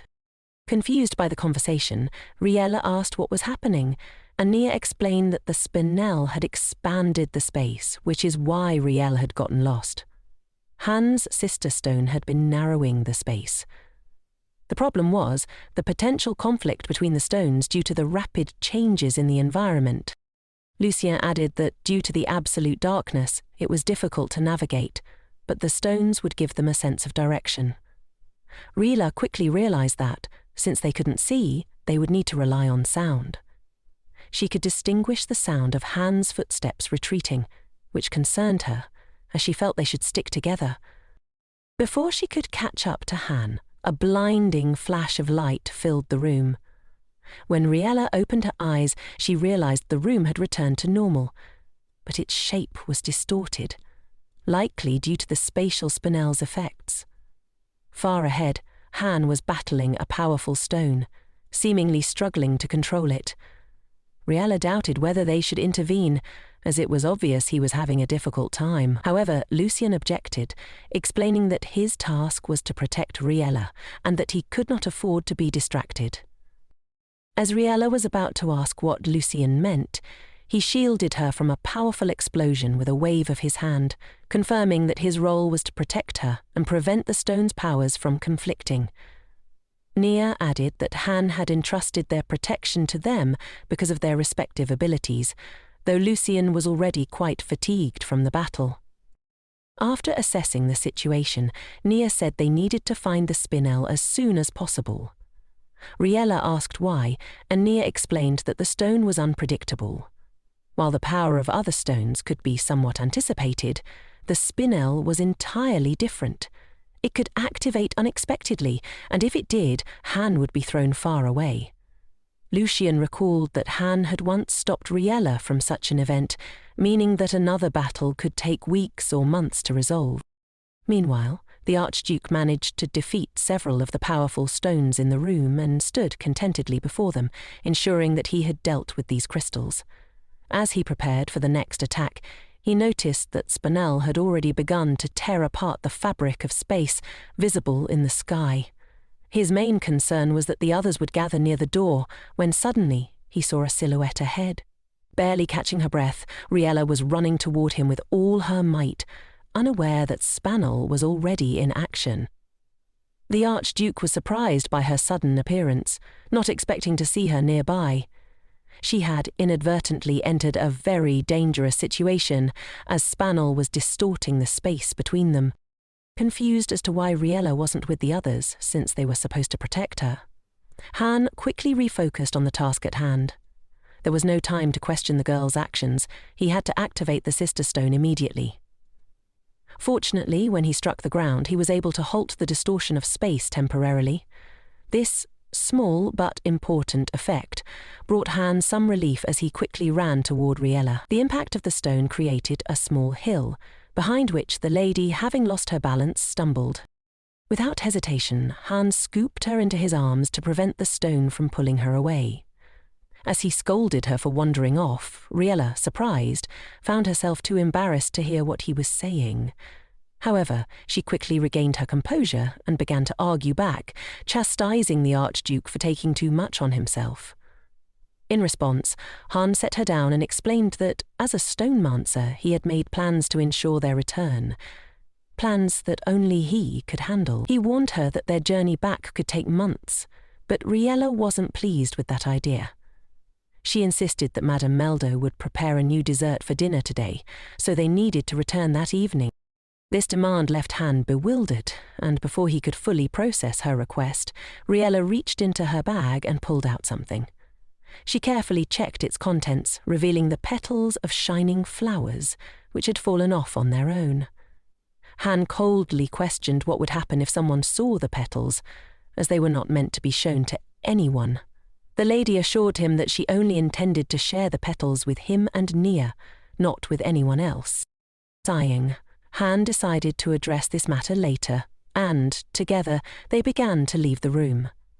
As they exited, Han instructed Riella to hold onto a piece of his clothing and not let go while he activated the crystal.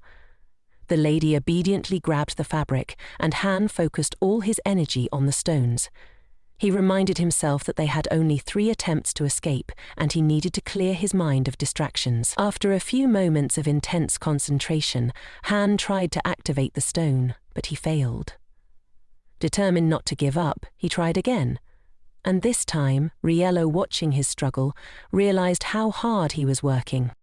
Though she shouldn't have intervened, Riella called out to Han, asking him to turn around because she wanted to support him. When he did, she reminded him that he could do anything and that they would enjoy sweets together later. This simple encouragement made Han smile, giving him the strength to try again, now more certain that he couldn't fail. This time he gathered all his power, and with a prayer for success, the spell worked. Later, the servants and stonemancers began sorting through the contents of the first room, which was filled with numerous items. As the hours passed, Riella began to feel dizzy from the abundance of work, but there was still much to check.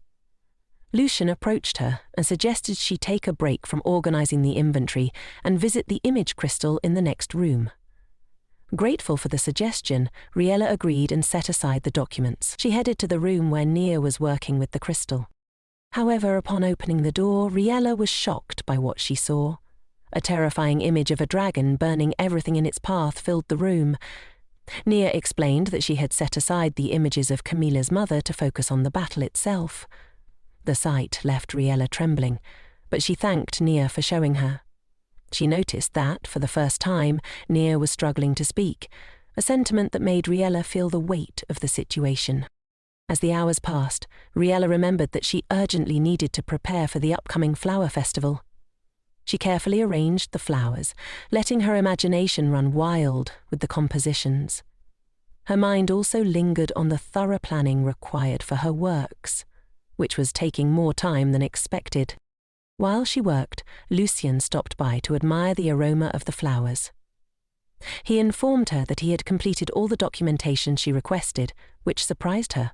Lucien explained that although it had required some effort, it wasn't too difficult, and he was grateful to her for allowing the round table to use the stones. The conversation shifted when Riella realized she was receiving numerous letters asking her to lend out stones, much like the Duchess had done. Feeling the need to restore balance, Riella decided to charge a rental fee for the jewelry before distributing it to those in need. While enjoying tea with Lucien, Riella noticed that Han had not been around for some time. She confirmed Lucien's suspicion that the Archduke was busy trying to open the second door in the room. Riella was astonished by the sheer size of the door blocking their way, and Han, after failing to open it with physical force, began to devise a new plan. Day after day, the Archduke experimented with various combinations of stones in an attempt to open the door. That's why the girl explained that he had been stuck there, working tirelessly, and she occasionally visited him. Hearing this, Lucien thought deeply but said nothing, deciding to give Han the space to work on his own. Changing the topic, he asked if Riella had decided on the composition for the flower arrangements. She replied that she hadn't yet, explaining that she experimented with different combinations to maintain her skills and preserve her sensory abilities. Lucien encouraged her, saying that any bouquet she created would undoubtedly be worthy of a prize. Embarrassed, Riella thanked him and then shifted the topic. She asked if he would take some of the flowers, as she had nowhere to put the old bouquets, since she was constantly making new ones. Lucien agreed, but what he didn't expect was that Riella loaded him with a huge bundle of bouquets, so many that he could barely fit them all in the carriage. By the time he realized it was too late to refuse, he had no choice but to carry them. Lucien brought the flowers to the round table building, where the stonemancers were astonished by their sheer scale. As they unloaded the flowers, one of the deputies informed Lucien that his father was waiting in the living room. Lucien quickly went to greet him, eager not to keep his father waiting. He asked why his father had come, but instead of answering, the old man grabbed the flowers from Lucien's hands and asked where he had gotten them. Lucien was puzzled, though he knew very well he hadn't brought flowers from his father to the building. He explained that the bouquets were a gift from Riella Tanner, the AIS of Duchess Hoson. Lucien added that she was a very interesting and skilled florist.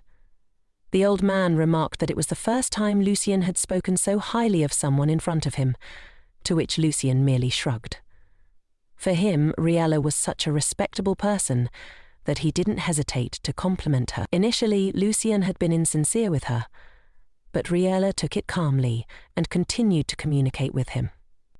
In moments when Riella didn't get along with Han, Lucien for some reason felt a sense of relief, as he was able to stay calm, even when dealing with the stones. He even tried to leverage their budding friendship by asking Riella for some stones, but she happily refused. She explained that she had already distributed all the stones from the inheritance and could not help him. Lucien was taken aback when Riella revealed that she had managed to match all the stones from the Duchess's will. He then examined the documents and asked why the contracts had been reduced to a year.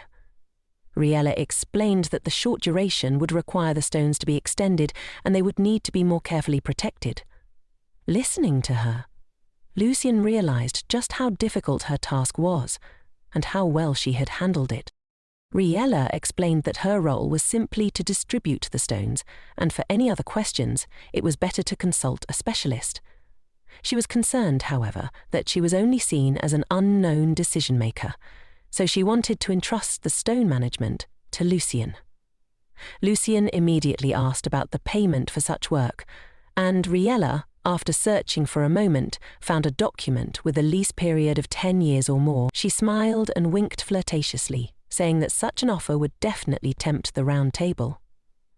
Lucien couldn't help but laugh, as the conditions were indeed ideal for him. When Lucien later told his father about the situation, the old man jumped up and said he had something to do. Lucien was surprised, as he had expected his father to stay for dinner, but the old man didn't even pause, only adding that if Lucien didn't want to eat alone, he should get himself a girlfriend. Meanwhile, Han had been struggling with the door for an entire week, and the pressure was mounting. Every day, he had less time to open the Duchess's doors, and he grew increasingly nervous. He pressed his hand against the door for the umpteenth time, contemplating the materials it was made of, but his knowledge didn't help. The door concealed the power of over 100 different stones, and Han's biggest fear was not being able to solve the puzzle in time, especially with the 3-month deadline looming. After another failed attempt that day, Han decided to take a walk to clear his mind and gather more information. When he entered the living room of the mansion, he was taken aback. He didn't recognize the space, which was now completely decorated with flowers. Just as he was processing the scene, Han heard a woman's voice demanding that he step aside. He moved out of the way and turned around to see Riella, dressed head to toe in enormous flowers, rushing down the corridor. Behind her, Nia was carrying more floral materials and asking where to put them. The girls passed Han so quickly that he couldn't make sense of it all, although he was intrigued. Later, Han asked his assistant why there was such a commotion, and she explained that Sir Maurice, the famous royal florist, was coming to see them. Han was very surprised that the renowned florist had decided to visit Riella's mansion. Meanwhile, Nia reminded Riella that it was time to wash up and change clothes, so the girls quickly dashed away. A little later, the assistant had Riella perfectly prepared for her meeting with the famous florist. When the girl appeared, she looked stunning, and Han, who saw her, froze in amazement. Just then, Sir Maurice appeared in the doorway of the mansion, smiling gallantly as he greeted Riella, saying he was glad to meet her despite the unexpected arrival. Rita, her eyes sparkling with delight, assured the old man that his visit was a great honor for her. Sir Maurice gave the order to unload a gift he had brought and presented Rita with a beautiful plant in a flower pot. He expressed his hope that she would like the small gift and accept it. When Rita saw the plant, she was deeply moved, as she immediately recognized it as a rose from the royal garden. She knew exactly what kind of plant it was, and that it could only be grown with personal permission. Han, too, knew of the rose, having lived part of his life in the palace and seen these plants, which were always carefully tended in the most prominent part of the royal garden. The name of the rose had been mentioned to him many times. Han was surprised by how happy Riella was to receive the flowers. Her reaction only served to convince him further of her deep affection for them. Sir Maurice, slightly embarrassed by the warmth of Riella's reaction, was pleased that his gift had made such an impact. Riella explained that such rare varieties were hard to come by, even in a lottery, which she had never succeeded in winning, let alone receiving such gifted roses. Watching the girl's delight, Han felt a pang of dissatisfaction. He couldn't understand how someone could win her over so easily. His frustration grew, so he sternly demanded that Sir Maurice explain the purpose of his visit, as he wasn't sure of the sincerity of his intentions. However, Riella immediately stepped in, defending the florist, and said that guests should not be treated so rudely. Sir Maurice agreed with her and clarified that he hadn't come for the Duchess's stones, but instead for Riella herself. Not her inheritance, or any part of it. This statement puzzled and angered Han, who gritted his teeth as he tried to make sense of what Maurice meant. The old man, innocently closing his eyes, asked if there had been a misunderstanding, as he already had a beloved wife. Sir Maurice then, with a laugh, asked if Riella would be interested in working as a royal florist with him. The proposition took Riella completely by surprise, as it was not just something she wanted, but something she had dreamed of all her life. She could hardly believe what she was hearing and sat in stunned silence for a while, trying to process the offer. Finally, she managed to squeeze out a question. Why had he chosen her? Sir Maurice explained that he had seen her recent bouquets from his friends and had recognized the work as far from amateur. At the time, he hadn't had Riella's contact information, but when he saw the bouquets she had sent to the round table, he immediately recognized her style and rushed to meet her. Han, who didn't know much about flowers, couldn't believe that someone could be recognized by their bouquet. Sir Maurice explained that only those who had worked in the field for a long time could understand this concept. Riella, understanding what the florist was saying, nodded in agreement. She explained that when you study others' work carefully, you start to recognize individual solutions that make a style unique. This was a complex, time-consuming process that required great attention to detail. The fact that Sir Maurice had identified her style through the bouquets only reinforced her belief that he was exceptional. As they drank tea, Sir Maurice reminded Riella of his proposal and that he was still awaiting her response. Riella, now fully considering the opportunity, realized that this was an incredibly good chance, one she had always wanted. Casting aside any doubts, she confidently asked Sir Maurice to take her on as a florist. Han, who had expected the lady to wisely refuse the offer, became angry at her decision. He began to grumble that leaving the duchy was too dangerous, even for the sake of the royal flowers. But Riella countered with a solid argument. She would be working in a well-guarded palace, and the danger wasn't the same there. Han had no choice but to give in, though he was still uneasy. He knew the palace was the most secure place in the kingdom, but that didn't protect her from the people inside, who could easily harm her if they wanted to. Though Han tried to offer a compromise by suggesting she travel with Nia, the Archduke quickly shot down the idea, saying that Nia would not be allowed there and that another stonemancer would likely not be approved.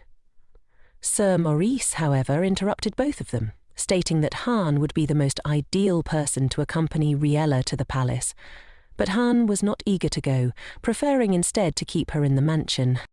Meanwhile, Riella remembered that she could turn to Lucien for help, which Han had wanted to avoid until the very last moment. The Archduke then tried to subtly appeal to Nia, hoping she would also want the mistress to stay. It seemed that Nia caught the hint as she sighed sadly and attracted Riella's attention, as if about to say something. However, the assistant suddenly revealed that she would happily protect the mansion while Riella worked hard at the palace. As a result, Han, the most dissatisfied one, was simply kicked out, achieving nothing. Once the Archduke and all the servants had left, Riella became serious and asked Sir Maurice if she could learn the real reason for his visit. Sir Maurice sighed, noting that it was difficult to hide anything from her, so he would have to be honest. Riella explained that she was deeply grateful that he had chosen her, but she knew he already had a talented student, Chloe Bennet, who was widely regarded as one of the most outstanding florists in the country, second only to Sir Maurice. Concerned, Riella asked if something had happened to Chloe, which would explain why Sir Maurice was looking for another student. At the same time, in the royal palace, Chloe struggled to find her place. When she learned that her teacher had gone to Renard, she specifically requested privacy from the Queen to discuss her situation. Her Majesty granted an audience with one of her best florists. Chloe wasted no time and openly stated that she wanted to be appointed as the new chief royal florist. Unaware of these developments, Riella, with Nia's help, was preparing for her role at the palace. The assistant meticulously measured everything to ensure Riella's attire met the palace standards, from the buttons on her clothes to the colour of her shoes. After carefully inspecting her, Nia concluded that Riella met the fashion standards perfectly. However, Nia regretted that she couldn't make the mistress look even more beautiful. The girls were interrupted by Lucien, who was also dressed elegantly and had come to see Riella off. He immediately complimented her, and a brief conversation followed about sleep and food. With the palace being crowded, Lucien suggested they leave early, and Riella agreed. Before he could enter the carriage, Nia grabbed his sleeve and implored him to take care of Riella. Lucien, realizing that Nia felt left out due to the ban on her entering the palace, promised that Riella would be fine. As they drove toward the palace, Lucien remembered the notes he had received when he became the chairman of the Round Table. These notes indicated that Nia had to be carefully monitored by Han and that she was not to be allowed in the palace. If Nia became uncontrollable, it would be left entirely to the Archduke to decide her fate. Lucien couldn't help but think that it was fortunate that they were living in peaceful times. When they arrived, Riella was thrilled to see the palace up close for the first time. Lucien explained that they would be visiting the administration of the royal garden, called the Glory of the Four Seasons. Eager to explore, Riella couldn't wait to get out of the carriage, and Lucien didn't stop her. As they stepped out, a female voice greeted them. The voice belonged to Chloe Bennet, who remarked that it had been a long time since she had seen a representative in the palace. She then glanced at Riella, asking if she was indeed the one Sir Maurice had mentioned. Riella confirmed, and Chloe seemed genuinely excited to see her alive and unharmed. For Chloe, however, there was nothing extraordinary about this encounter. She wasn't at all concerned, and wanting to help Riella, she invited the new girl to reach out with any questions. Riella shook Chloe's hand gratefully. thinking that this was a different experience from her previous ideas about the famous florist. When Riella had asked about Chloe's well-being a couple of days ago, Sir Maurice had hesitated before explaining that his student had isolated him from his work and had told him to retire. The reason was that Chloe herself wanted to become the new chief florist in the palace, and she had pushed the old man aside. Now, though Chloe was kind to Riella, the girl had doubts about her true intentions.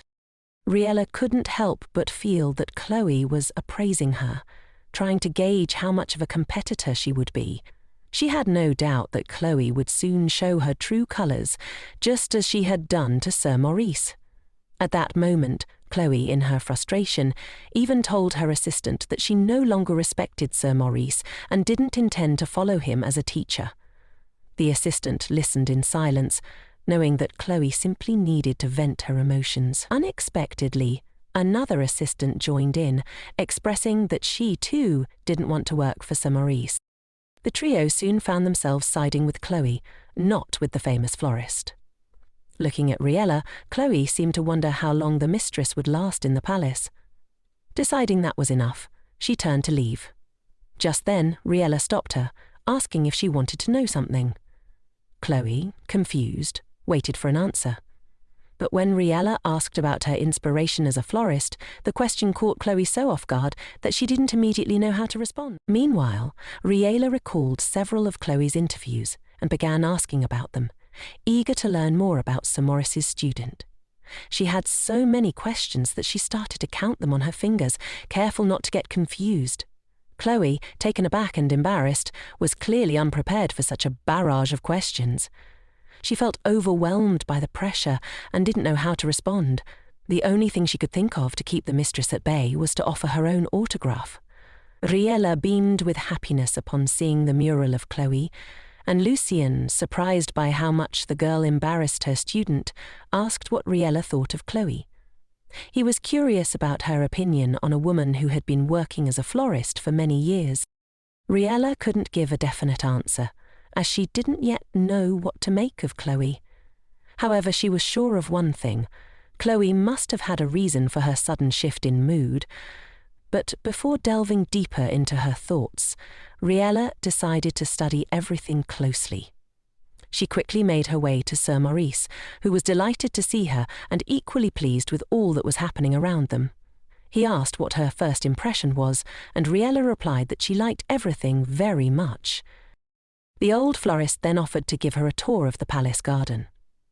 As they walked, Riella took in the views, determined to remember as much as possible. She couldn't help but marvel at the vast scale of the garden, which covered expansive areas with beautifully arranged vegetation.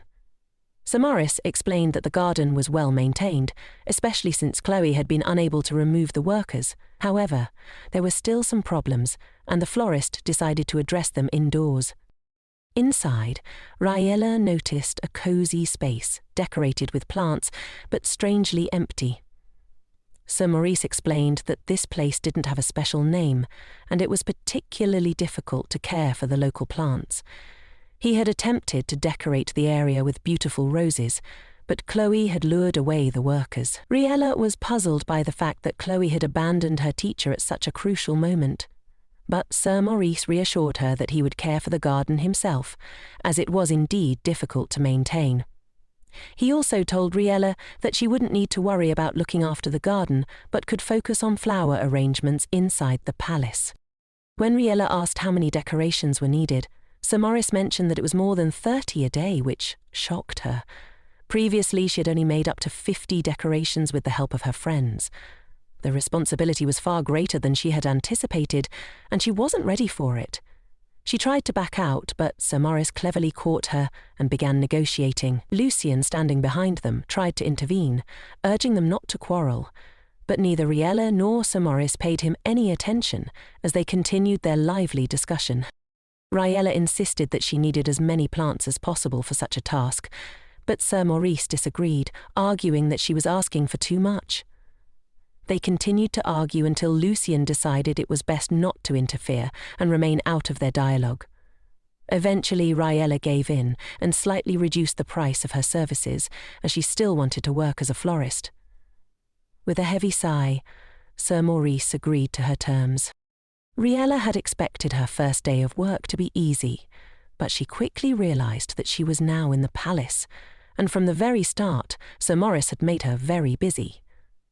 Even the assistants began to sympathise with Riella, seeing how much work she had ahead of her.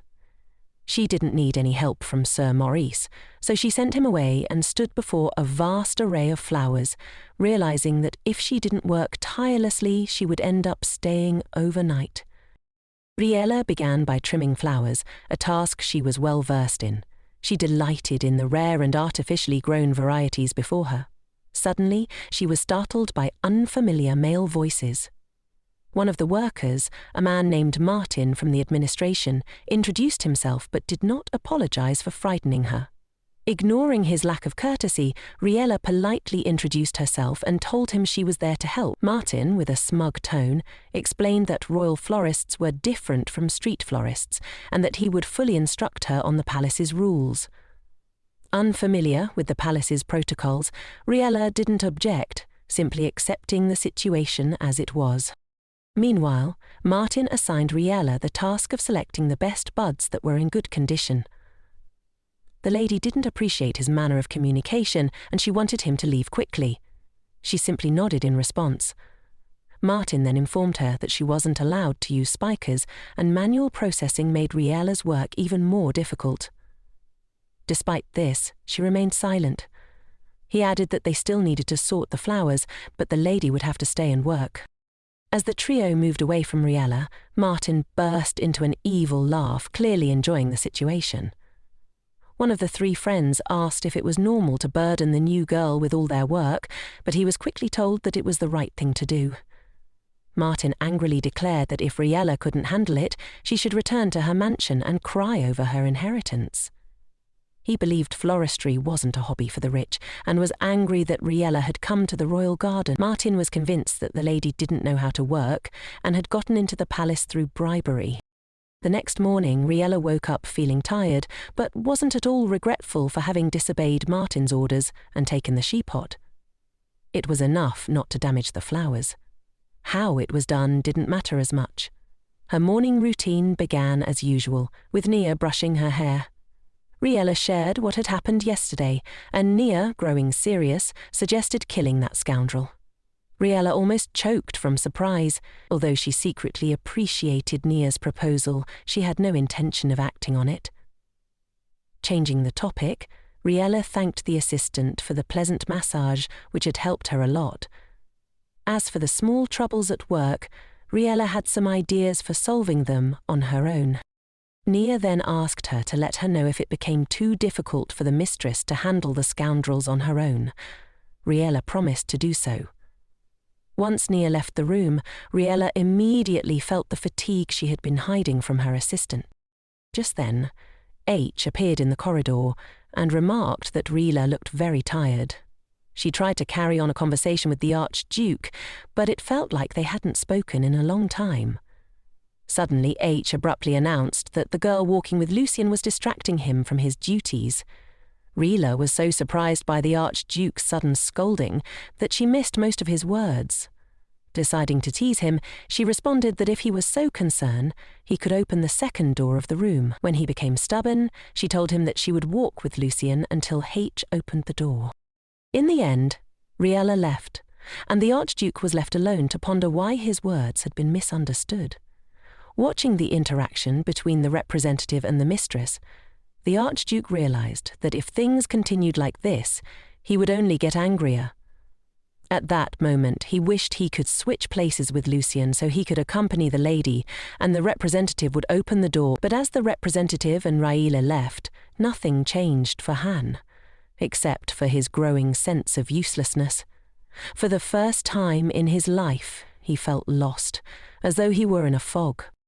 Then, Madame Melda burst into the room, frantically searching for Madame Riella, who had already left. After catching the woman's attention, Han asked what was wrong. Melda explained that Riella had mistakenly taken the wrong basket. She had grabbed the one meant for the gardeners instead of the one with food, as she hadn't had time to eat. Melda had packed 2 baskets, but the lady had mistakenly taken the wrong one. the woman lamented, unsure of what to do. Han then took the basket from her hands and said he would take it. Meanwhile, Riella and Lucien were approaching the palace. Lucien explained that his father had worked too hard the previous day and would be delayed, but he still wanted to express his gratitude to Riella, which surprised her. He admitted that, after Chloe's words, his father had been unable to work for nearly a month. But thanks to Riella, the old man had been eager to work again for the past few days, clearly enjoying it. Riella thanked Lucien for his words, but replied that even without her, everyone in the palace would have managed just fine. Lucien stared at her, puzzled, unsure if she was joking or being completely serious. He then decided to clarify, asking if she truly believed what she had just said. Lucien recalled that he had praised Riella's skills many times, to which she responded that she considered such compliments to be common courtesy. Lucien explained that he rarely gave compliments because of his father's influence, but he considered Riella deserving of them. The girl was embarrassed and tried once again to downplay her skills, saying that she only read and applied other people's ideas. Lucien objected, pointing out that most people who try to imitate others often fail to replicate anything well. Moreover, truly skilled florists don't publish their work because conveying knowledge through text is so difficult. Even existing books are often mere fakes with pretty covers, making it hard for beginners to succeed, and many give up when things don't work out. Lucien added that it was clear when someone lacked proper teachers and didn't genuinely want to study. Lucien then asked if Riella would be participating in the flower festival for the first time. She confirmed his assumption, and he said he would look forward to seeing her results. It turned out that Riella was the first to arrive at the garden. She looked around in surprise, but quickly found something to do, deciding to read since she had finished with the flowers the previous day. On the shelves were the very books Riella had wanted to read for a long time, but couldn't find anywhere. After choosing a comfortable spot, Riella carefully studied the contents of one of the books, eager to learn as much as possible. After some time, Martin entered the garden, looking like he hadn't slept at all. He approached Riella, thinking about how he might take credit for her work if she had done it well. Martin was in a good mood, even considering tearing all of Riella's flowers apart if she had failed. Just then, an unfamiliar servant, Jerome, came running into the garden, out of breath. Jerome introduced himself and said he had a letter for Riella but didn't know where to find her. Martin immediately offered to take the letter, claiming to be Riella's colleague and assuring Jerome that he would deliver it to her himself. Jerome, exhausted from running, was very grateful and only asked for Martin's name. Martin introduced himself as Pablo and lied, saying he would certainly give the envelope to Riella so Jerome could relax. Once Jerome was out of sight, Martin deliberately walked slowly, ensuring there was no further suspicion. As soon as Jerome was out of view, Martin quickly turned a corner and opened the letter. The letter politely stated that Sir Maurice would not be coming to work today and asked Riella to help with his affairs, according to the instructions. Initially, Martin thought about returning the letter to Riella, but as he read through it, he discovered a detailed description of flowers that could be incredibly useful to him. These instructions were much clearer and more precise than anything Martin had encountered before, so he decided not to return the letter to Riella. Instead, he took the page for himself, hoping it would be useful in the future. Having torn up the rest of the letter, Martin happily made his way to the greenhouse, his spirits lifted. When he arrived, he was surprised to see that Riella was already working, even though he had given her too much work the previous day. He pretended not to be surprised and went for an important walk around the greenhouse. He then noticed that Riella was trying to put together a flower arrangement herself. Arrogantly, he thought that she wouldn't succeed. Martin couldn't imagine what a novice like Riella could know about flower composition. He believed that if she created something, she wouldn't recognize what was wrong with it, and flowers might even end up in the rooms of the king and queen. He envisioned the defeat Riella would face when she was kicked out of the royal garden, and he eagerly anticipated the spectacle. However, he had other tasks with flowers to attend to, so he left the greenhouse. Martin took the bucket of roses that Chloe had asked him to care for and decided to redo Riella's work just in case. While walking down the corridor, he lost himself in thought and accidentally bumped into Lady Bennet. She immediately noticed the roses and took a few from the bucket to evaluate the work done. Martin, terrified, thought about blaming Riella for the work since she was the one who had done it. Lady Bennet quickly examined the flowers and, to Martin's surprise, said the work was simply perfect. There wasn't a trace of thorns, and not a single stem was damaged. She explained that she wanted to send him to another department, but couldn't let go of such a valuable employee after such good work. From that day on, she would be managing 2 departments at once, and she needed more than 60 bouquets. She invited Martin to make 2 bouquets personally, and if she liked them, she would put in a good word for him. Martin was overjoyed, and immediately agreed to Lady Bennet's proposal.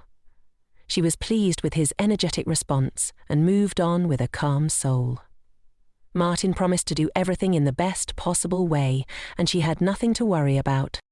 Martin now had the piece of paper from Riella's letter, which he had kept for himself. He was pleased with the coincidence that Chloe had given him an individual assignment, and now he could use the information from the sheets to create suitable bouquets.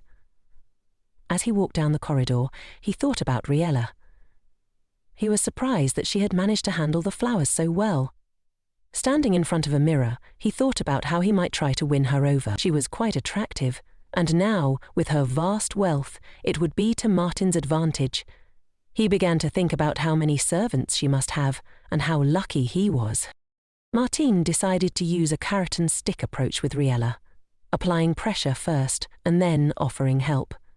He thought that the lady was cute in person, and, maybe, he could even come to love her, which would be good for their future. If things didn't work out, he was prepared to tame her. Just then, someone placed a hand on his shoulder. Startled, Martin turned around and saw a stranger asking about Lady Riella. When Martin saw this impudent stranger, he was surprised to realize that the man was looking down at him, his expression a mix of arrogance and coldness. Martin was too frightened to respond immediately. Meanwhile, Riella sat in the greenhouse, worried because Sir Maurice had not arrived. She had not received the letter, and didn't know he wouldn't be there. However, being a smart girl, she quickly deduced that the old man had overworked himself, and that was why he wasn't there today. Suddenly, Riella remembered it was lunchtime, and her stomach growled. She was already looking forward to the delicacies that Melda had prepared when she opened the basket, only to freeze in surprise. Instead of the delicious food she had expected, the basket contained raw ingredients. Things she couldn't eat even if she wanted to.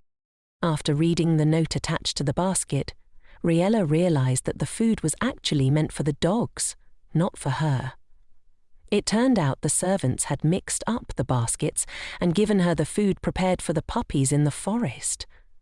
Wondering what she should do, Riella quickly realized she wouldn't have time to eat in the royal dining room. With a sigh, she decided to go without food, though it was difficult. Just then, out of nowhere, Han appeared, joyfully exclaiming that he had finally found her. Riella was surprised to see him, but equally happy to see him. The hungry girl immediately smelled the delicious food that Melda had prepared, and Han carefully brought the basket to her. She almost immediately started eating, but then, remembering her manners, she looked up and thanked Han for his help. She officially told him that if he was here on business, he could move on. But Han quickly said he had no other business, only wanted to bring her lunch. Riella gratefully thanked him, realizing how much he cared about her. She invited him to have lunch with her, as there was plenty of food. Han agreed, and while they were eating, he asked where Sir Maurice was, as he hadn't been seen that day.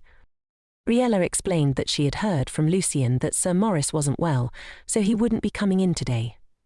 Han then clarified if that meant Riella would be working alone. She confirmed, and Han was surprised that Riella wanted to do everything on her own, pointing out that she could ask for help from others. But Riella explained that if she brought someone else in, it could harm Sir Maurice's reputation and cause problems. Pretending she was perfectly fine, she smiled brightly and said it was time for her to get back to work. However, Han was very dissatisfied with the condition she was in and the situation she was working in.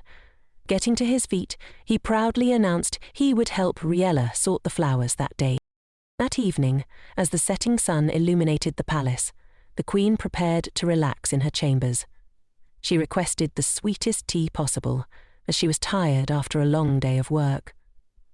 Sitting down on the soft sofa near the fireplace, the Queen noticed something new in the room. A bouquet of flowers recently brought to the royal chambers at her request.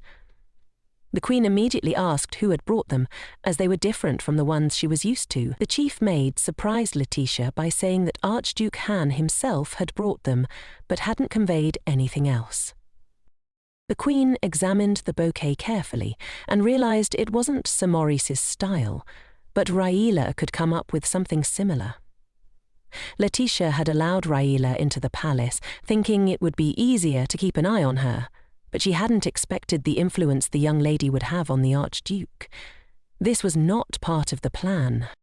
Letitia paused, considering whether to leave things as they were or disturb Riella with some issue. She was distracted from her thoughts by her husband, who happily entered the chambers, missing her. The king immediately kissed his queen and asked what she had been doing and thinking about.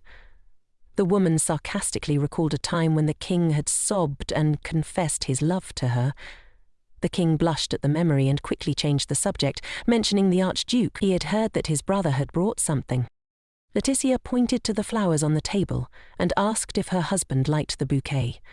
The king cheerfully replied that he did, as it seemed fresher than usual. Letitia decided to temporarily leave things as they were with Riella, since the king liked her work. The next day, when Sir Maurice went to work, the old man began apologizing profusely to his lady. He was sure that she had received his letter and that everything was fine with his work, but Riella had done everything herself. Sir Maurice explained that his muscles had been weak the day before, but today he was rested and ready to work. Riella reassured him that no one from the palace had contacted her or had issues with yesterday's bouquet. Sir Maurice was happy to hear this, and surprised that the first bouquet he had created had been accepted at the palace. He mentioned that his assistant had delivered the letter to S. Pablo, but there was no one by that name in the palace. Riella realized that someone must have intercepted the letter early in the morning and never delivered it to her. Later, Riella was in a good mood, as working with Sir Maurice was much more pleasant and efficient. Unbeknownst to her, Martin had been secretly watching her from around the corner. After a while, he decided to approach her and talk. He sarcastically noted that although Riella had managed yesterday, she shouldn't make mistakes, since he wouldn't be able to help her with them. Riella tried to keep her responses short, not wanting to engage with him, but didn't ignore him completely. Martin, remembering the previous day, asked who the black-headed man had been looking for. Riella was surprised that Martin didn't recognize the Archduke. Martin casually called the stranger shameless, which made Riella laugh, imagining Han's reaction. Since Martin still didn't know who the Archduke was, Riella told him that the man who came to the mansion was the Archduke himself.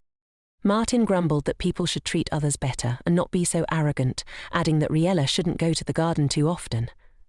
Riella agreed with all of Martin's comments, genuinely amused, and he liked how meek she was.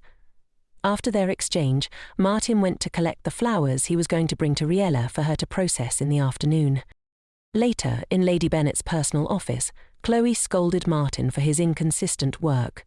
She couldn't believe that he had managed to create one very beautiful bouquet and then almost ruined another. Chloe noted that Martin often forgot the basics of the textbook, but then managed to do things perfectly. Comparing two bouquets, one white and light pink and the other a failure, Chloe asked if something had happened to him that was affecting his work. Since Martin didn't respond, Chloe exhaled and switched from anger to mercy. She warned him that if his performance continued to fluctuate, she might fire him. Later, walking down the corridor in despair, Martin realized he could have studied more, but he didn't have the time.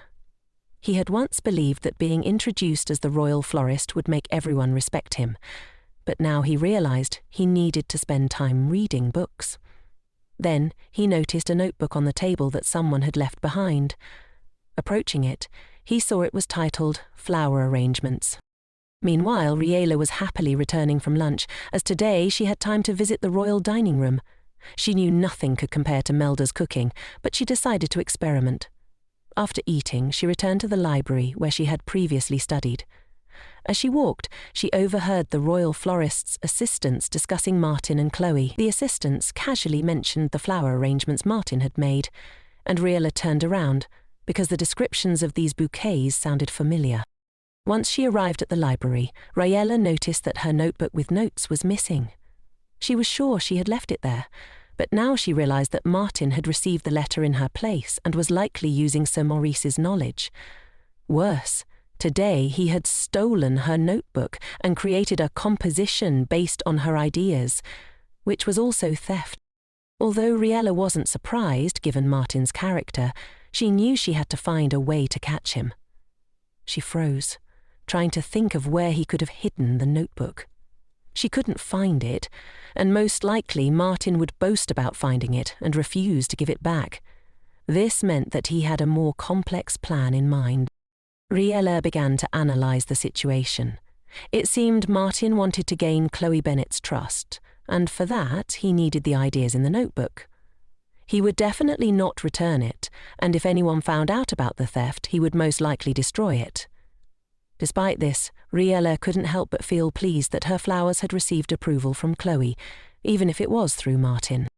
Now, Riella had to figure out what to do. She knew that no one in the palace approved of stealing others' ideas, so she began thinking of a plan to catch Martin without him noticing. At the same time, the king was dining with his brother in the palace, thoroughly enjoying the meal. The king muttered something incomprehensible under his breath, so Han decided to clarify what His Majesty meant. The king pointed to his brother and explained that he was referring to him. He was surprised that his brother hadn't invited him to dine together in such a long time. Han objected, saying that since they were relatives, it wasn't anything special. The conversation then took a more serious turn as the king asked about the progress with the door. Han paused for a moment, having gathered a lot of information, but still not knowing how to open the second door. Deliberately slowing down, he began breaking his food into pieces, trying to delay his answer. He finally said that there was no news. The stones he had didn't react to the door, and the door itself contained numerous spells, making it very durable. Han recalled how difficult it had been for him in the first room, so he wasn't rushing to act carelessly. As the brothers talked, the servants politely refreshed their tea and cleared the dirty dishes from the table. Meanwhile, Han began listing the stones found in the first room, when suddenly his brother mentioned the splitting agate. The Archduke was greatly surprised, and the king explained that he had guessed because it was the only stone that the Queen had been pursuing so strongly. The king added that when Letitia couldn't acquire the stone, no consolation seemed to calm her down. Han curiously asked what the king would do now, knowing that Riella had the splitting agate. The Archduke added that the stone appeared completely devoid of power and there was no way to restore it. Even with the lady's flowers, it was possible to awaken only dormant stones, not dead ones.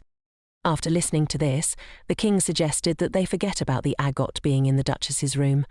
A dead stone would be of no use to his wife, so there was no point in reminding her of her loss again. However, the conversation took an unexpected turn when the brothers suddenly scolded Han for taking advantage of their family connections and asking the king for favours so easily. The Archduke decided to get down to business and said he wanted to borrow one of the Queen's stones. The king immediately frowned and asked if Han was referring to Elle. Han quickly replied in the negative, and the king sighed in relief, stating that since they were talking about a different stone, he would do everything in his power to help. To avoid saying anything out loud, Han handed his brother a piece of paper with the name of the stone he needed. After reading it, the king was very surprised. He couldn't imagine why Han would need this particular crystal, but since it was rarely used in the palace, Han had the right to take it from his wife temporarily. The Archduke didn't elaborate much on his goals, merely saying the crystal would help the royal family. A little later, Han could barely contain a sigh as he agreed to carry out Riella's plan. However, he was dissatisfied with the situation and sat with his arms crossed, thinking sadly about his battles. Despite Riella repeatedly telling him he wasn't obligated to help her, Han stubbornly declared that he agreed. Lucien sarcastically asked if Han wasn't too busy opening the door, but the Archduke replied that he had time to catch the thief. Han then took out the Stone of Transparency, which he had received from his brother to carry out the plan. This stone had been used successfully in various novels and plays for dramatic effects, and now Han intended to use it to follow Martin and confirm whether the assistant was really a thief. The whole plan, with minor amendments from Han, had been invented by Riella. She herself wanted to participate but couldn't because she wasn't a stonemancer. The plan was simple. Riella would deliberately show Martin that she was drawing a composition, then leave the notepad in a visible place and walk away as far as possible to make the assistant feel secure. After this, Han and Lucien, remaining unnoticed, would use the crystal to record the image of Martin stealing or copying the notes. Once they had evidence, they would confront the insolent assistant. Suddenly, Martin appeared in the garden, calling out for the mistress. However, he didn't see anyone around and called out again, until he noticed two figures that shouldn't have been in the garden. Han activated the stone, and the magic worked. The two of them immediately became invisible, though they could still see and hear everything around them. Meanwhile, Martin found Riella and began to speak to her familiarly, to which she responded meekly. Lucien, observing the conversation, was surprised at how easily Martin communicated with the mistress, but Han was seething with anger. Riella, deciding to move forward with her plan, stated that she needed to finish the flowers in another studio. Martin, with a polite smile, let her go, making sweet eyes at her. However, as soon as she left, his facial expression shifted to something more malicious, and he immediately turned his attention to Riella's notebook. As the assistants had hoped, there were new notes on flower arrangements in the notepad on the table. Martin smiled maliciously, eager to tidy up the mistress's recent work. Han, still invisible, prepared himself. He knew the assistant was about to make his move, but he couldn't intervene until Martin had copied something. Han had promised Riella he would restrain himself, and despite his anger, he tried to control his impulses. It was difficult for Han not to act, especially when Martin brazenly called Riella a stupid girl and declared he would steal her knowledge without her noticing. He then added that he was starting to like the fact that Riella seemed beautiful but stupid. Hearing this angered Han so much that if it weren't for his promise to Riella, Martin would no longer be in the garden. Lucien, standing next to Han, immediately felt a wave of anger emanating from him. The representative hoped that the obnoxious assistant wouldn't notice anything. Han was on the verge of breaking the dome of transparency when Lucien stopped him and urged him to be patient just a little longer.